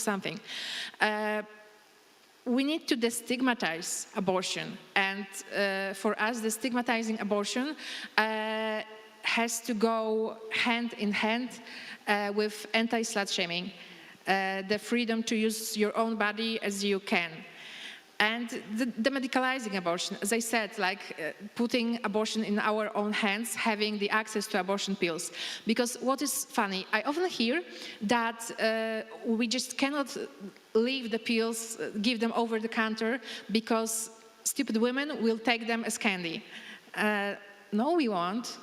There will be still organizations like ours where you can go and ask, how do you have to take them? You have a leaflet, you have doctors who maybe someday will be as educated as we are, because they are, believe me, they are not. It is all about distributing the right to sex. Who can have sex without consequences, and who, thank you, and who has to have any consequences, because misoprostol, the substance that is used to conduct a miscarriage, is more than 11 times less possible to have a risk of mortality than Viagra, and you can get Viagra over the counter over here. So, and no one cares about if men will. Somebody do, but like you don't have this over the internet discussions that poor men will take Viagra as like candy and they will die, even though usually the older men do have to take that. So we care more about only one sexual act, that is penetration, more than women or people born as women, assigned female as birth, because we are also like pro-trans queer law. So we don't support the right to deciding about our own body as much as we support the right to have an erection. Thank you. Thank you so much, Anna, for that presentation and your thoughts and for all the hard work you do. And I think you make a very excellent point when you say that, you know, us as women, even in countries where we have access to abortion, we still don't actually have the full right of choice over ourselves, because someone else is still making that decision. And especially seeing from Remy's presentation that there's only 3 countries in Europe where that care, you cannot stop it at any grounds or deny it. 3 countries, 1 big country, I would say. Yeah, so well, even I wouldn't worse. agree with Sweden, to be honest, because in Sweden you have to stay at the clinic when you take the pills. Yeah, so exactly. Yeah. So I think this is a very important point, which I hope we have time to come back to later. But now, if we are ready on Zoom, I would like to introduce our next speaker, Mirella Paraccini, who is a gynecologist and the Vice Secretary of Associazione Luca Coschioni. Please, Mirella, the floor is yours. Thank you very much. Thank you to all of you, because I think it's really very, very important to have the opportunity to have a place to discuss whether or not having a political common action about abortion in Europe. And this is really precious. I really thank Remy for his information, because I think that there cannot be any initiative without good information. And let me just tell you something that has been very impressive to me. A few days ago, I had a call with a feminist group from Croatia. And they say that after the end of Yugoslavia, each country of ex-Yugoslavia had its own abortion law. So it has been for Croatian and for Slovenia. And in Croatian, with the same law, abortion is having a lot of problems, and in Slovenia we do know that it's very easy to have an access, and a lot of Italian women are going to Slovenia, to Ljubljana, especially for the second trimester abortion. What I want to say with that is that the law is not the only thing important. It is very important how the application of the law is going on and the implementation of the law. And this is really an Italian situation. So I don't know if you will decide and we will decide that the best thing on abortion in Europe will be an ECI, but I'm very happy that we are here to think about which is the best initiative to have, and keeping in mind that abortion is really an example of, for all the reasons you just have said, so I don't have to repeat them. It's really an example of self-determination and defense of liberty for women. So let's think about the best way to move on and to go on. I don't have the good solution, but I trust that talking we will reach some opportunity. What makes me really happy is that I'm dealing with this matter since more than 20 years, as I'm a gynecologist and I am a member of FIAPAC, which is a federation of abortion providers. And this is the first time that there are many subjects that are information, European information from the Parliament, but citizen movements and so on that are talking together about the issue and the solution. So this is really precious. Keep in mind that this is really precious because it's very easy to meet between providers, between politicians, between citizens, but it's not that easy to put all these subjects together. So thank you very much, and let's think which is the best way to go on. Thank you. Thank you so much, Mirella. And yes, you make the exact point, which I'm sure all of us share, that this is an issue we all need to tackle together and come up with solutions that will actually work. I see there's some, okay, let's have some quick interventions because we still have some speakers afterwards, but if you could keep it brief, please. I will quickly go from technical legislation. I will give floor to you. So, yeah, indeed, Slovenia and Croatia are an interesting case because all post-Yugoslavian states, they inherited the same law on abortion. Nevertheless, it's not entirely true that they have the same legal solutions now. Slovenia is the only country in Europe which has abortion access in their constitution. So I wouldn't agree necessarily they have the same law, they have the same origin of the law, but they changed it meanwhile. And it's true Croatia has much worse situation. At some point we have literally one hospital in Zagreb providing abortion care. But it's also true the abortion access, it's not only political work, but it's work between activists, politicians, and of course the representative of the medical sector. But I will maybe give a floor to my colleague who is specializing in this. Yeah, I'm going to comment what Dr. Paracini said about application and implementation of law. That is very important. Before the verdict of the Constitutional Tribunal, Poland and UK basically had the same abortion law. So we had 3 cases that were important: fetal abnormalities, rape or incest, as what happened before the pregnancy, and when pregnant person's life or health was in danger. So in Poland, doctors interpret this health as a lack of disease.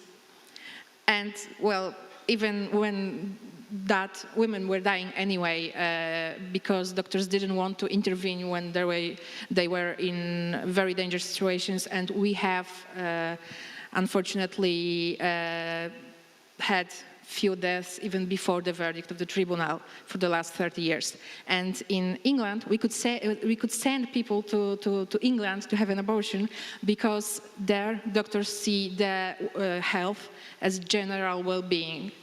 And making somebody stay pregnant is a torture.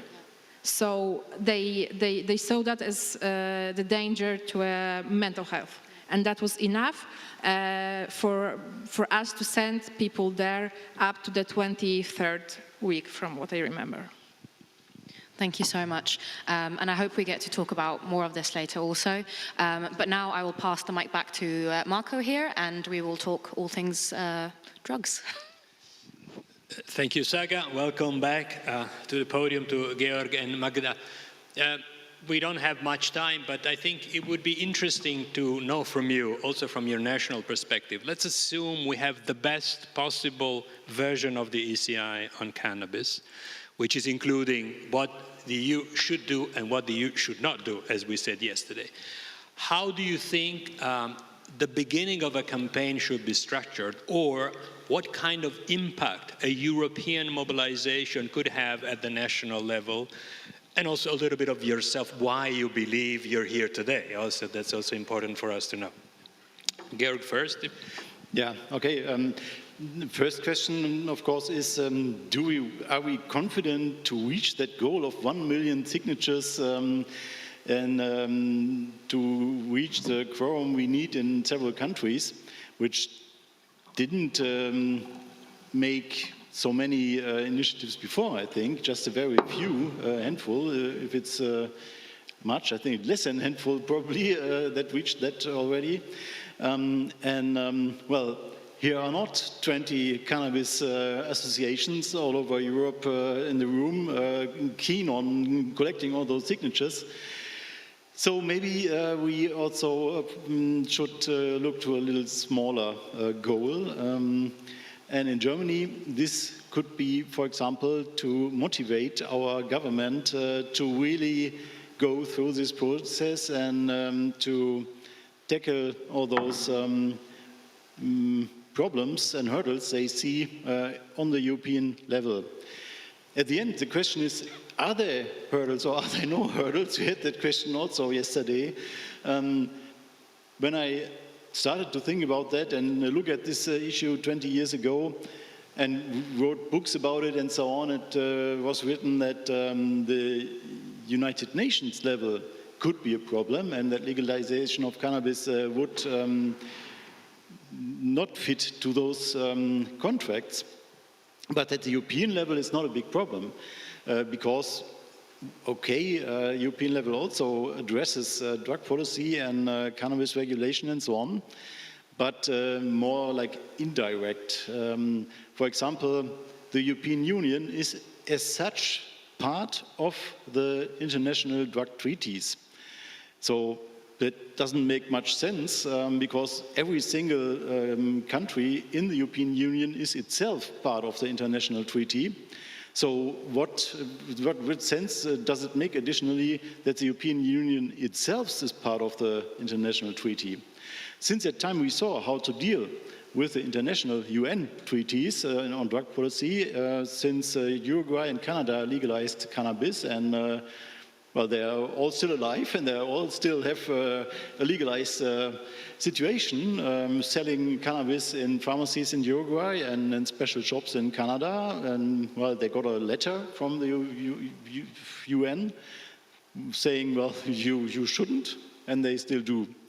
And then we had Bolivia making it, as I think, better, and first asked to get coca leaves out of the treaties, didn't get the majority for it, and then they stepped back from the international treaty, went in again without the part for coca leaves. That's a possible way, and that's a way to respect those treaties and legalize coca leaves or cannabis, whatever. So in a way that is goable, let's say. So we could, as Germany, go that way and have no problems with international UN treaties.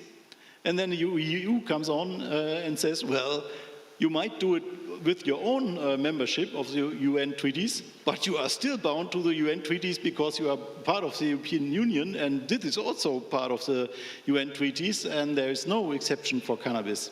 So which sense does that make? There are structures in the European Union that hinder us to have a better drug policy, to have a more human rights-based drug policy, a drug policy that better fulfills the goals of European drug policy, like better health for the consumers, like less crime. This is the goal of the European drug policy. A regulation of the market would reach that much better than what we are doing now with all the repression. But we are not allowed because of this double-step membership of the UN treaties, and well, we just want to get rid of this. Another thing is in the Schengen treaties, they said you should fight against and punish all kinds of not allowed sales of cannabis, for example, and growing and so on. But nobody says or defines what is, if it's an allowed selling of cannabis. That's something they are at negotiation at the moment, but nobody knows where it leads to. And we had Luxembourg, for example, 2018, they were in the same situation as Germany is right now. They had a coalition saying in their contract, we want to legalize cannabis with a whole market and regulate it all and sell cannabis in special shops. They took 3 years time, and then the health minister changed, and then Corona came, and they had a lot to do in this ministry and so on, and it took a long time. And at the end, 3 years later, in 2021, they said, well, we can't legalize cannabis because of the European Union law and regulations. It's not possible, that's it. We just do some decriminalization, we let the people grow, we let them do possess a little amount and so on. Nothing happened right now. They didn't go forward with that also. I don't know why. But at the end, the story was European Union stopped them to legalize cannabis.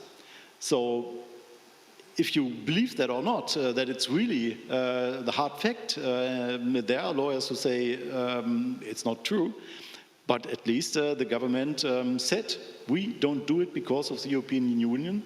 And now Germany is in the same situation, negotiating all of this. And our health minister asked for, what do you say, European Commission, can we do or can't we? And they said, well, we first want to see a law draft and not just a few lines, how around you want to do it. And the Czech Republic is in the same situation. They also want to legalize and to regulate the whole market and have shops for adults and so on.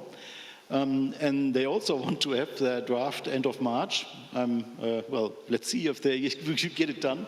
But however, 2 countries want to legalize, want to have better drug policy than before, want to have more civil rights for their people, less crime, and at least possibly the European Union law will stop that story. And well, we want to tackle that problem now with an ECI.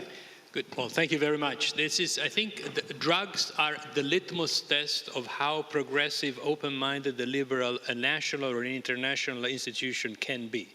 It's the only topic that has a no as an answer the moment in which you ask a question. Then you can negotiate. And this is why I think the power of political decision should overstep legal analysis. And we have been discussing this. And before giving the floor to Magda, in addition to the 4-paragraph ECI that we've been working on, we're preparing something that may become a PhD thesis on international regulation on drugs. But we are working on a very extensive background document to try and demonstrate how, even if there are 3 UN conventions, the UN, let's say from 2016, when there was the second General Assembly session on drugs, has been changing its mind. The problem is changing one's mind doesn't necessarily mean changing one's regulation, and that's what we should be asked. But Poland has a completely, unfortunately, once again, a negative situation on this, and we would like to hear from you, Magda. Thank you. Yes, it does. So actually, it is somewhat interesting for me because when I used to work on drug policy at the international level, we usually point at Europe as this region that has a relatively okay drug policy when you compare it to others. And then when you start working or come back working on national level in Europe, then it doesn't look that optimistic anymore. And even if the ECI succeeds, if signatures are collected, of course, it is naive to think that on the other day, the European drug policy will change. We are constantly hearing that EU doesn't have the mandate to do that. B, the country situation really is very different depending on the country. EU is not a monolith. And this is exactly the reason why there has been some negotiations among the drug policy reformers and the team that worked on the text, how to actually make it inclusive and interesting for people, not only drug policy reformers, but also societies in different EU countries. So the effect of these negotiations and this consensus has, as you said, a couple of paragraphs that include the human rights-centered drug policy, the ask of decriminalization, the ask so the EU does not intervene when countries want to legalize, but also it speaks about possibilities of research and the medical use of cannabis. Quite a few topics. And I believe that this is, on one hand, might be a challenge. There's a lot put in that, but on the other hand, it might bring us all together. Because, as it was said yesterday, and right now we are hearing, we have countries for which the ask to decriminalize would not be interesting at all because they already have it. And people can enjoy that. And what people want is far more. It's regulation, legalization. But then you've got countries as Poland, and where the situation is very much different, where decriminalization even would change that situation in a very, very positive way, because what we have here is the criminalization of possession of any amounts of any drugs. And you can get a punishment that includes imprisonment for up to 3 years. So each year, like 30,000 people are arrested by the police. And if we could see decriminalization of personal possession, even of really small quantities, actually the vast majority of these cases would be dropped, wouldn't go to the prosecutor or to the court. So I very much believe that the effect, the positive effect, would be very much different in different countries. But I believe that this is the strength, and I very much hope we'll see that happening. Okay, I think we are running a little late, actually quite late, so we'll keep it as it is for now. There's the next session is in 15 minutes. It's humans related and humans managed. Am I saying correct things, information? So questions for the panels may also be posed in the next few moments when there's going to be a more general debate about politics, the role of humans, the campaigns, the methodology, and everything. Okay. So if there's any question for Anna, she's leaving during the coffee break. I think you've been exhaustive enough, but we will put you in touch afterwards via email, info@eumans.eu. Thank you very much to all the people that share their experience and ideas. We'll see you in 15 minutes after a very nice coffee here at the European Solidarity Center. Thank you.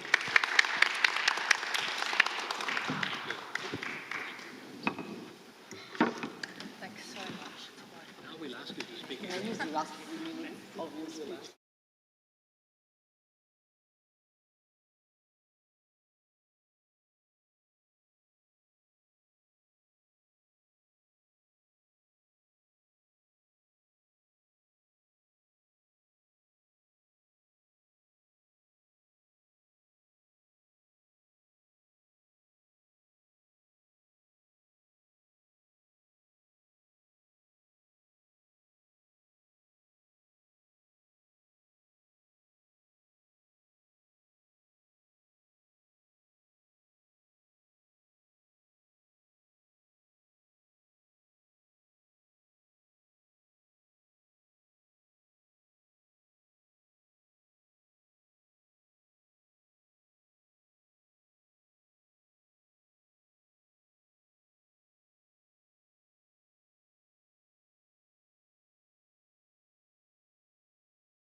No, non li hanno cambiati.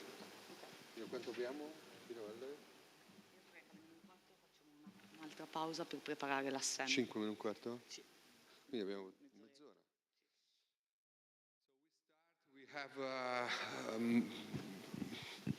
little more than half an hour for a free microphone on Eumans. So I would ask every and each of you of preparing yourself to maybe say something about the relationship between Eumans and the project that we are talking about since yesterday. We decided not to have, as last year, the Congress of Eumans, 3 days of Congress of Eumans, because the choice that we made was to put in the first row the initiatives and then to think about the organization and to conceive the organization as a consequence, in a way, of the initiatives that we push forward. So this is also why we never made a real membership campaign for Eumans, because in these 2 years we concentrated more on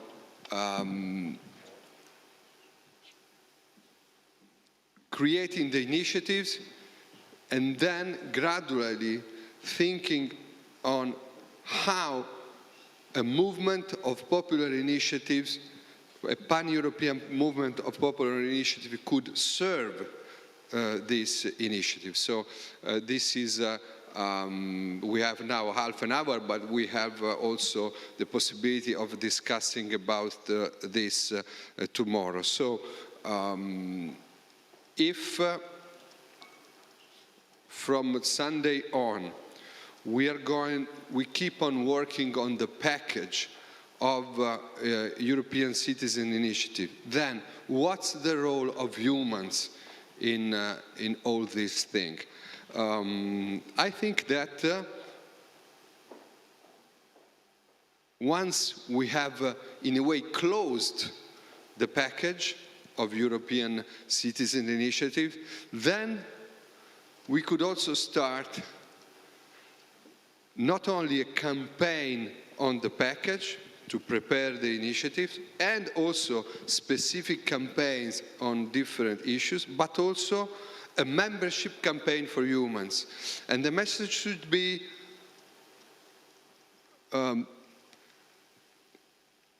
you see those would you like a Europe where people are not dying at the border to get in Europe? You want a Europe where cannabis is not prohibited, where euthanasia is not prohibited, where there is a strong European welfare through universal basic income and services, where there is a strong carbon pricing mechanism and shifting taxation from labor to natural resources, and then stopping fossil fuel by 35. Do you want this, all this, this kind of Europe? And are you also interested in a movement with the very purpose of realizing those goals without passing through national organization, directly with the direct pan-European membership? This movement exists, and this movement is Eumans. This could be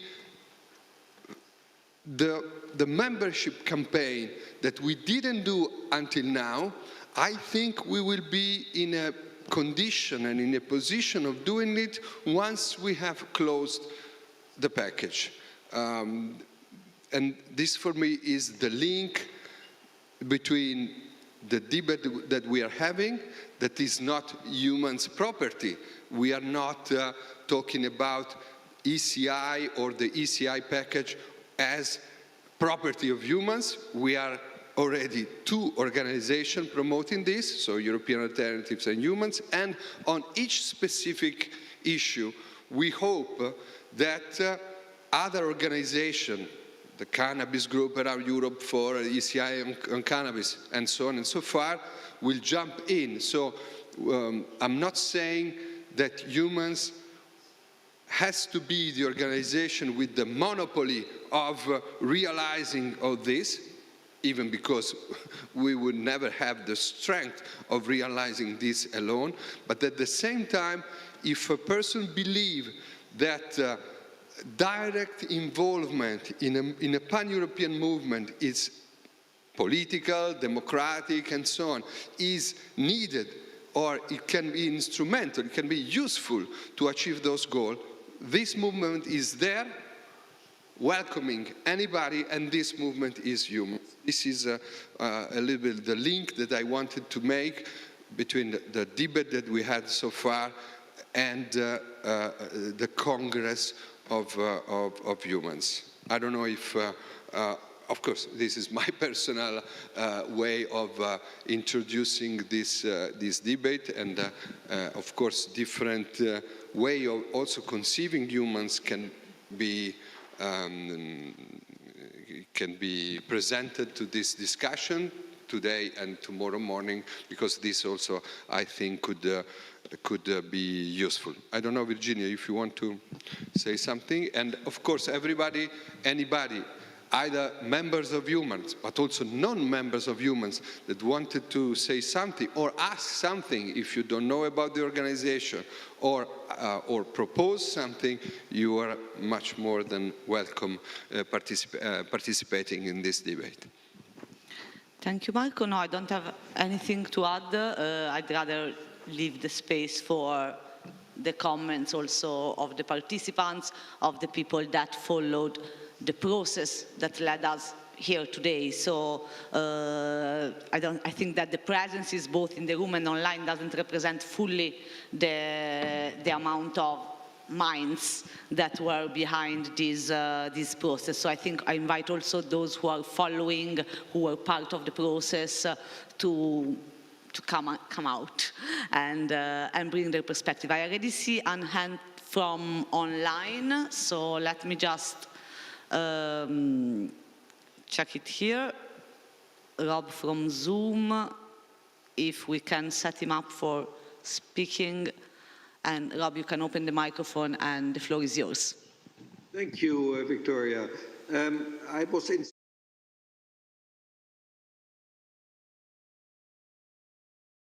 role of Humans would be, and the work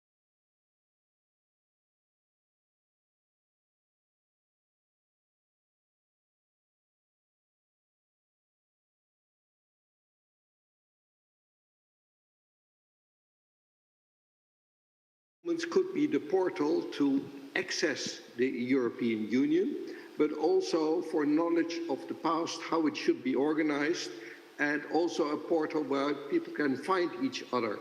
And I think that is the most important. If Humans would step away, that portal, that access wouldn't be there. So it's an essential function, and I think it's an important function that you should have. That's it. Thank you, Rob. Portal is a nice way, the portal of awareness, or I don't know how to translate it when it comes to psychedelics. So thanks for this input. Flavia, please. Flavia Pansieri, who is a Humans member as well.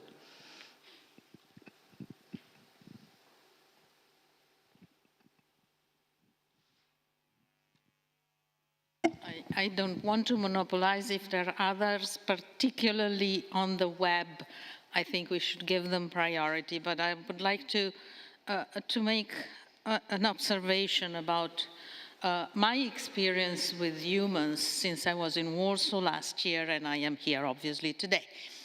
And that is going back to what Marco was saying about membership. What I see Humans as being is not alone, with other partners. We are talking about a constellation, not a single star. It's more a galaxy of organizations that we should be looking at. But all the ones who have been sharing their position with us yesterday and today, their struggles, their work. What are we all after? We are after a European citizen. And if someone asks us, where are you from?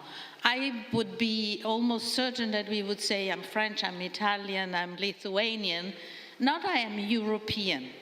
And that's what we need to create for an organization like Eumans and its partners to really be able to feel European and therefore act as European citizens. That's why these ECIs are important more, and I fully agree with Marco, than having people signing up for Eumans, because there has to be this sense of being in it together that is not sufficiently developed. So the work is essential to create this identity. I think it's still very much missing. And nowadays, given the political, historical context we are in, I would say never more necessary than now, because individually none of our countries, not even Germany, big and powerful as it is, would amount to much if we were not Europeans in a European institution. So I would say yes, we need to continue to work to strengthen the identity of being Europeans through various means, and participation, of course, is the best and first and foremost. I mean, once you're part of something, you identify with it. Therefore, I think it's not, I don't know how to translate it in English, mettere il carro davanti ai buoi, to put the cart before the oxen. On the contrary, going first with demonstrable activities and then saying, what does this mean for us, is the right way to go. I would also, and this is the last point I want to make, stress the importance of continue to strive to have a really European outfit and not an Italo-European one. It's a point that I raised with Marco and Virginia in Warsaw.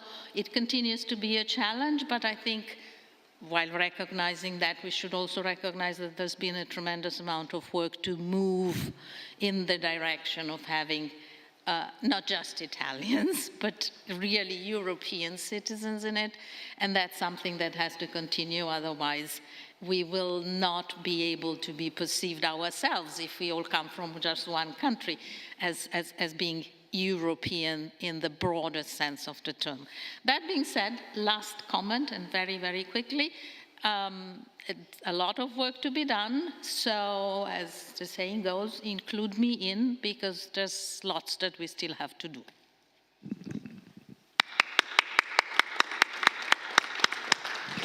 Thank you, Flavia Pansieri, and for this phase we also put the Zoom link for those that are following online. You are being screened in the room, so you can also turn on your cameras if you want. And the floor to Andrea Salimbeni for his remarks on Eumans as such.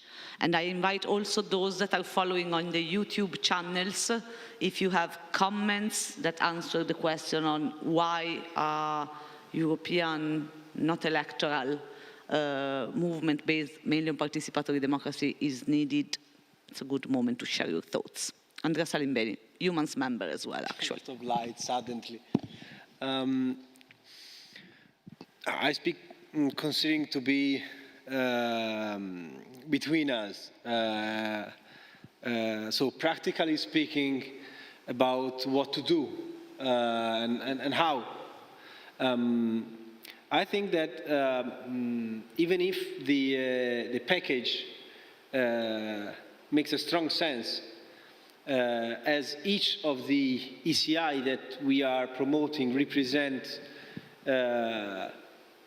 basically a strong part of our thoughts and position concerning the human rights and the freedom of citizens at European level. At the same time, it is also true that thinking about promoting and collecting signatures, or anyway disseminating could be not easy if we consider them always to be as a package. Because of course it is more than possible that someone can be, of course, can agree on the basic income, but not on the carbon pricing. Maybe also without understanding so much the link between them. The same can be said for the cannabis ECI. So it is not only a matter of being or agreeing or not, but also being interested or not. At the same time, I don't think that humans can be and should be the star promoting each of them. Because, I mean, it's okay to be multidisciplinary and have multi-topics, but it's also important to recognize that our focus is the instrument and the target, the methodology, I would say. And for that, I think it is crucial to continue doing what has been done so far, and with success in particular for some of the ECIs, so doing a network with specialized organizations and associations that matter the topic, and creating a network for each of the ECI that we want to carry on. So that it is true that we have a package, but it is also true that we can imagine sometime to have an event where we present all of them together, or to have a table collecting signatures where we collect signatures for all. But most of the signatures will be collected online. And of course, we have to count on a widespread dissemination activity which cannot be really monitored well when you do things online. It is just promoting. For these, I think it is quite crucial that each ECI could represent something like one of all the hands that sometimes we have in our logo, and so that it can leave its own trip towards the collecting of signatures by developing itself a strategy. Of course, Eumans is promoting all of them, but the key and the key activity that we have to perform before starting collecting signatures is to be sure that we have the support of specialized and, organizations that are working deeply on those. After that, I think we could have more opportunities than what we are thinking now to have, because it is also true that all the topics are of interest, that there are many movements that are raising now on all the topics. So that is basically not my proposal, but what I think about. Regarding the specific ECI I'm trying to coordinate, it is even more difficult, but could be even more effective, because environmental associations are many. So if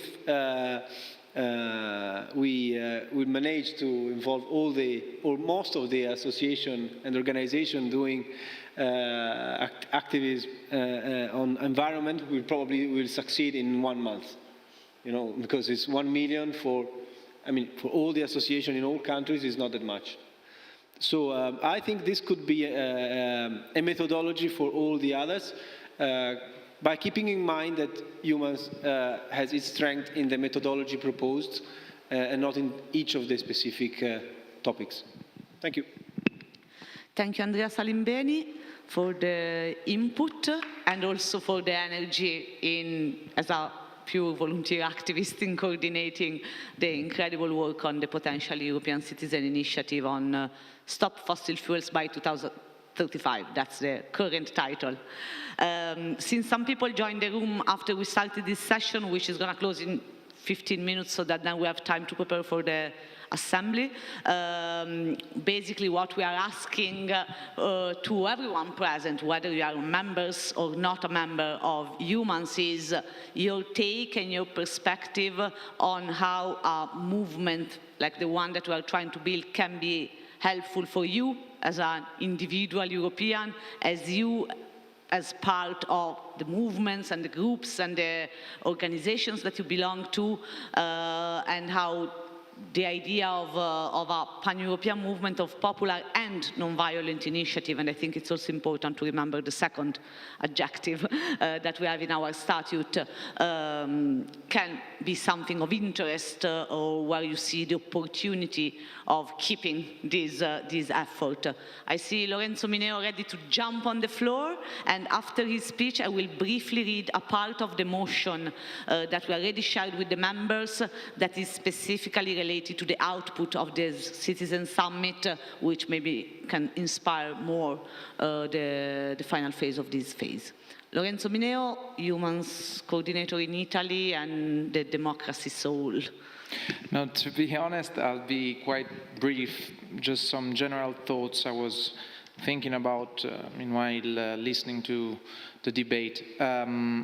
When we decided to organize this event in Dansk, I didn't know a lot of things about this city. Then I discovered, for instance, that for years it has been under the administration of the League of Nations, and that actually, it's something I read in books during the high school, but maybe we don't remind enough that actually the Second World War started here, we could say, because I read this article that was mentioned on Wikipedia, actually, about Dying for Dansk, that was written by this deputy in France. And the article with this title, provocatory title, was speaking to the French public opinion at that time, trying to convince the audience that entering in a war against Germany at that time wasn't a good idea. And it's not for nothing that the author of the article, Marcel Déat, after a year became one of the ministers of the pro-German government in France of Vichy. So the ironic thing is that in Dansk, with that article, at that time, someone started to convince the public opinion, the European public opinion, French public opinion, that at that time, without the support of common citizens, we could have a different history for Europe. What I'm trying to say, he needed the support of French citizens at that time to convince his country to do a certain political choice.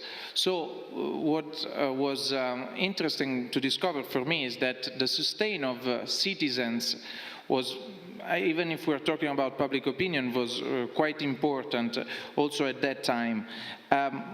And nowadays we're also, it's ironic that we're doing that in Dansk today, but we're also addressing to European citizens rather than European institutions in a first instance, and saying that to change Europe, to take decision in Europe, we need European people. And if until now the system of the European Union, intergovernmental system of the Council of Europe hasn't been federalist enough to tackle the major challenge we need nowadays, well, maybe we need something different. Until we don't have a civic mobilization, we won't really address changes regarding democracy, ecology, and liberty. So real changes can only pass through civic mobilization. So once again, we need to address the European public opinion to change European history. And I think this is the main message that can start from this assembly and from this Congress. since Marco was mentioning the idea of relaunching a membership campaign of Eumans under the package of popular initiatives, I think this should be the main message beyond the campaign. We need European people to tackle current challenges in Europe and all over the world. So the attempt of Eumans is really to build a European civic society mobilizing for democratic and ecologist objective, I think. And I think that the speech of Sofia yesterday was quite important in underlying that the main objective is actually European federalism. We are addressing several topics not necessarily connected between each other, but the main message that is connecting everything is that without European civic mobilization, we won't have these changes. So in order to achieve real federalist and European politics, we need we need really to build this civic society mobilization. So I think the main idea from also this Congress, this event, should be the relaunch of European federalism through citizens, and we can find better word than this probably in communication for saying it, but I think at least we are focusing on this idea. Thanks. Thank you, Lorenzo.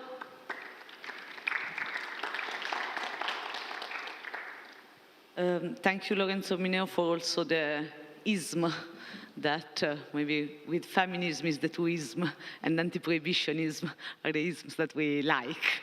So thanks a lot. We will have 10 more minutes before having another little break as European alternatives can prepare for the final part of today, which is the assembly part.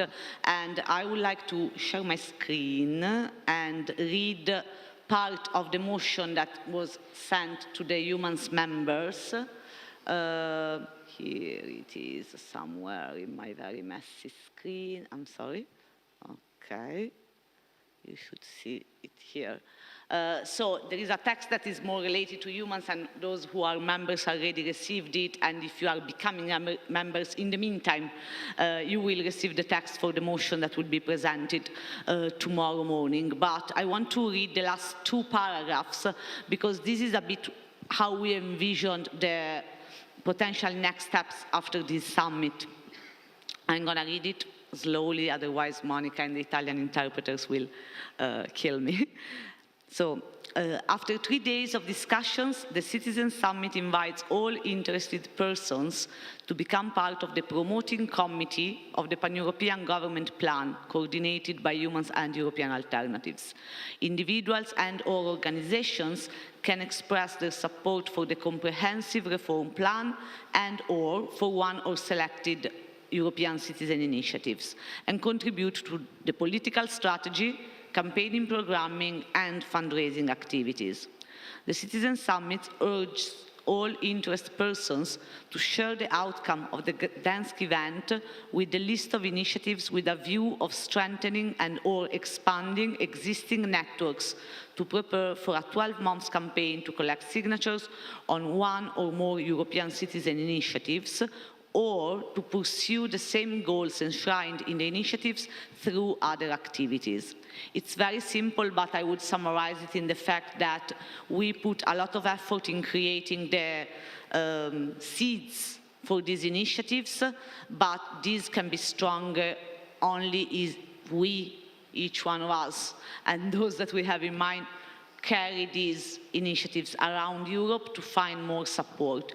I also want to mention that in the motion of Eumans, we mentioned the different initiatives, and we also sort of isolated, but in a positive way, the European citizen initiatives that were created by other groups through their efforts. So I want to mention the Unconditional Basic Income European Citizen Initiative, the Stop Border Violence Initiative, the other initiative on migration launched by the municipality of the city of Rennes, and of course the collaboration with Citizens Take Over Europe on the Democracy Initiative. So I think it's not about ownership of the initiatives, but it's more about fostering the condition for the best collaboration possible and creating these really transnational committees. And this is something that maybe Eumans can help to foster, not necessarily, again, owning them. So last 5-6 minutes for quick thinking, quick ideas. Then tomorrow I want to remind that we will have the final session of Eumans Congress at 11:30. So there will be more time, but we really wanted to have this quick, hot discussion. Talking about hot, Avi Candeli, the floor is yours.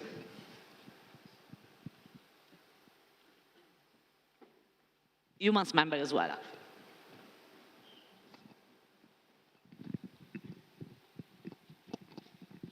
Yeah, hi, thank you. No, I was questioning myself if it's really necessary to keep the ambition to be as Eumans as a movement. It's 3 years we're talking about Eumans as a movement. I think we are more an organizations who try to make something move, some ideals, and maybe also make some people move. And we've stopped global warming, 60,000 people followed us on the goal of the ACI on climate change. Maybe it would be more affordable to consider Eumans just an organization who have many great ideas, who also are a bit, from my point of view, a bit like the sun and the moon, and sometimes you have an eclipse when one is on the other. Because also the word package, I'm not so sure that it's the most affordable for us, the need to launch the package. If Eumans just want to be the organization who create a platform where different ACI can found their environment because they belong to the vision of the organization, which is to promote democracy, ecology, and liberties, and not the opposite, which will not be European, because Europe, seen from the moon compared to Russia, China, and even United States, is a complex continent which connect different histories, different... I think that to be European, what is the difference between a European and an Australian? That their history, the family history, of course, there can be difference, but I think that the European people are more complex, and I don't say it's a positive thing or a negative, but just compared to a person, a Chinese of 30 years old, has less complexity in his mind because he has been educated in a certain way, which is... So I would suggest, or it's easier for me to believe in Eumans as an organization who create a platform that can host different ACI, created with other organizations, and also about the need to be a member of Eumans. Maybe people can support and donate and be a member of the organization, or maybe a new word, for the ACI. I want to support Eumans to fight climate change or for the right to die. And as long as I do that, I'm a friend of Eumans. I can be a Eumans. I'm using this platform, and I believe in this organization for these goals. And probably, so I can finish this speech, also the point of a promoting committee of a pan-European government plan. I believe that at the end, if it's not a package, it's something who can still grow in month after month, and maybe in 2024 we have also the ACI on psychedelics, and it will not be late. Maybe it will be up before another great ACI will come, and so in the same 12 months you can have some changes in the ACI, because some arrive to an end or not.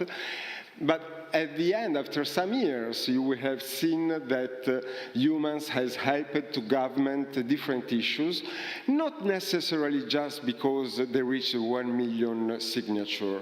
Even if in Italy we didn't have the referendum on the right to die, I believe that just to discuss about it thanks to a collection of signatures and to reach important numbers, helped to create a new culture in Italy that we didn't have 10 years ago. About the right to die was not so obvious, or for sure 20 years ago. So it also takes time, and I think that Eumans can take, if it wants to have a long life in front of him, to take the time and don't start with the package, and you have to be a member of all the package, because this, I think, could make it harder to reach the issues in each ECI. Thank you.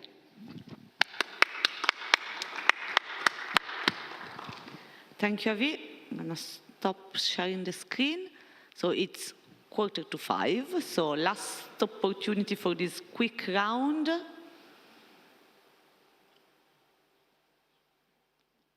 I see Paul, unless he's going to the toilet. No, he's just standing up. Okay, so Paul wasn't coming. Okay, so I would say let's give some time to European alternatives to prepare for the assembly. I'm going to summarize the schedule for today and tomorrow, so we are all on the same page, online and offline. So at 5 p.m. we will start the, sorry, give me 1 second for the right titles. So at 5 p.m. we start the assembly organized by European Alternatives as part of the T project. The title is Equal Rights. Oh, sorry, I'm lost with the program and everything. Sorry, tiredness is kicking in. So equal rights for all women, no matter where we come from or go to, Transnational Assembly on Feminist Solidarity, curated by European Alternatives, is going to be broadcasted on the YouTube channel of European Alternatives, so you can, for those online, you can follow there that session. And then tomorrow morning we will meet at 9:30 for the first phase of the day, which is the way ahead towards the European elections. So somehow the goal of the session tomorrow is to transition what we discussed as purely participatory dynamics and processes into how this can be injected into the European elections in 2024. And then at 11:15 we will have the final debate and decisions regarding Eumans as such, to close at 1. So last break, and see you here at 5 with the European Alternatives. Thanks a lot for everyone.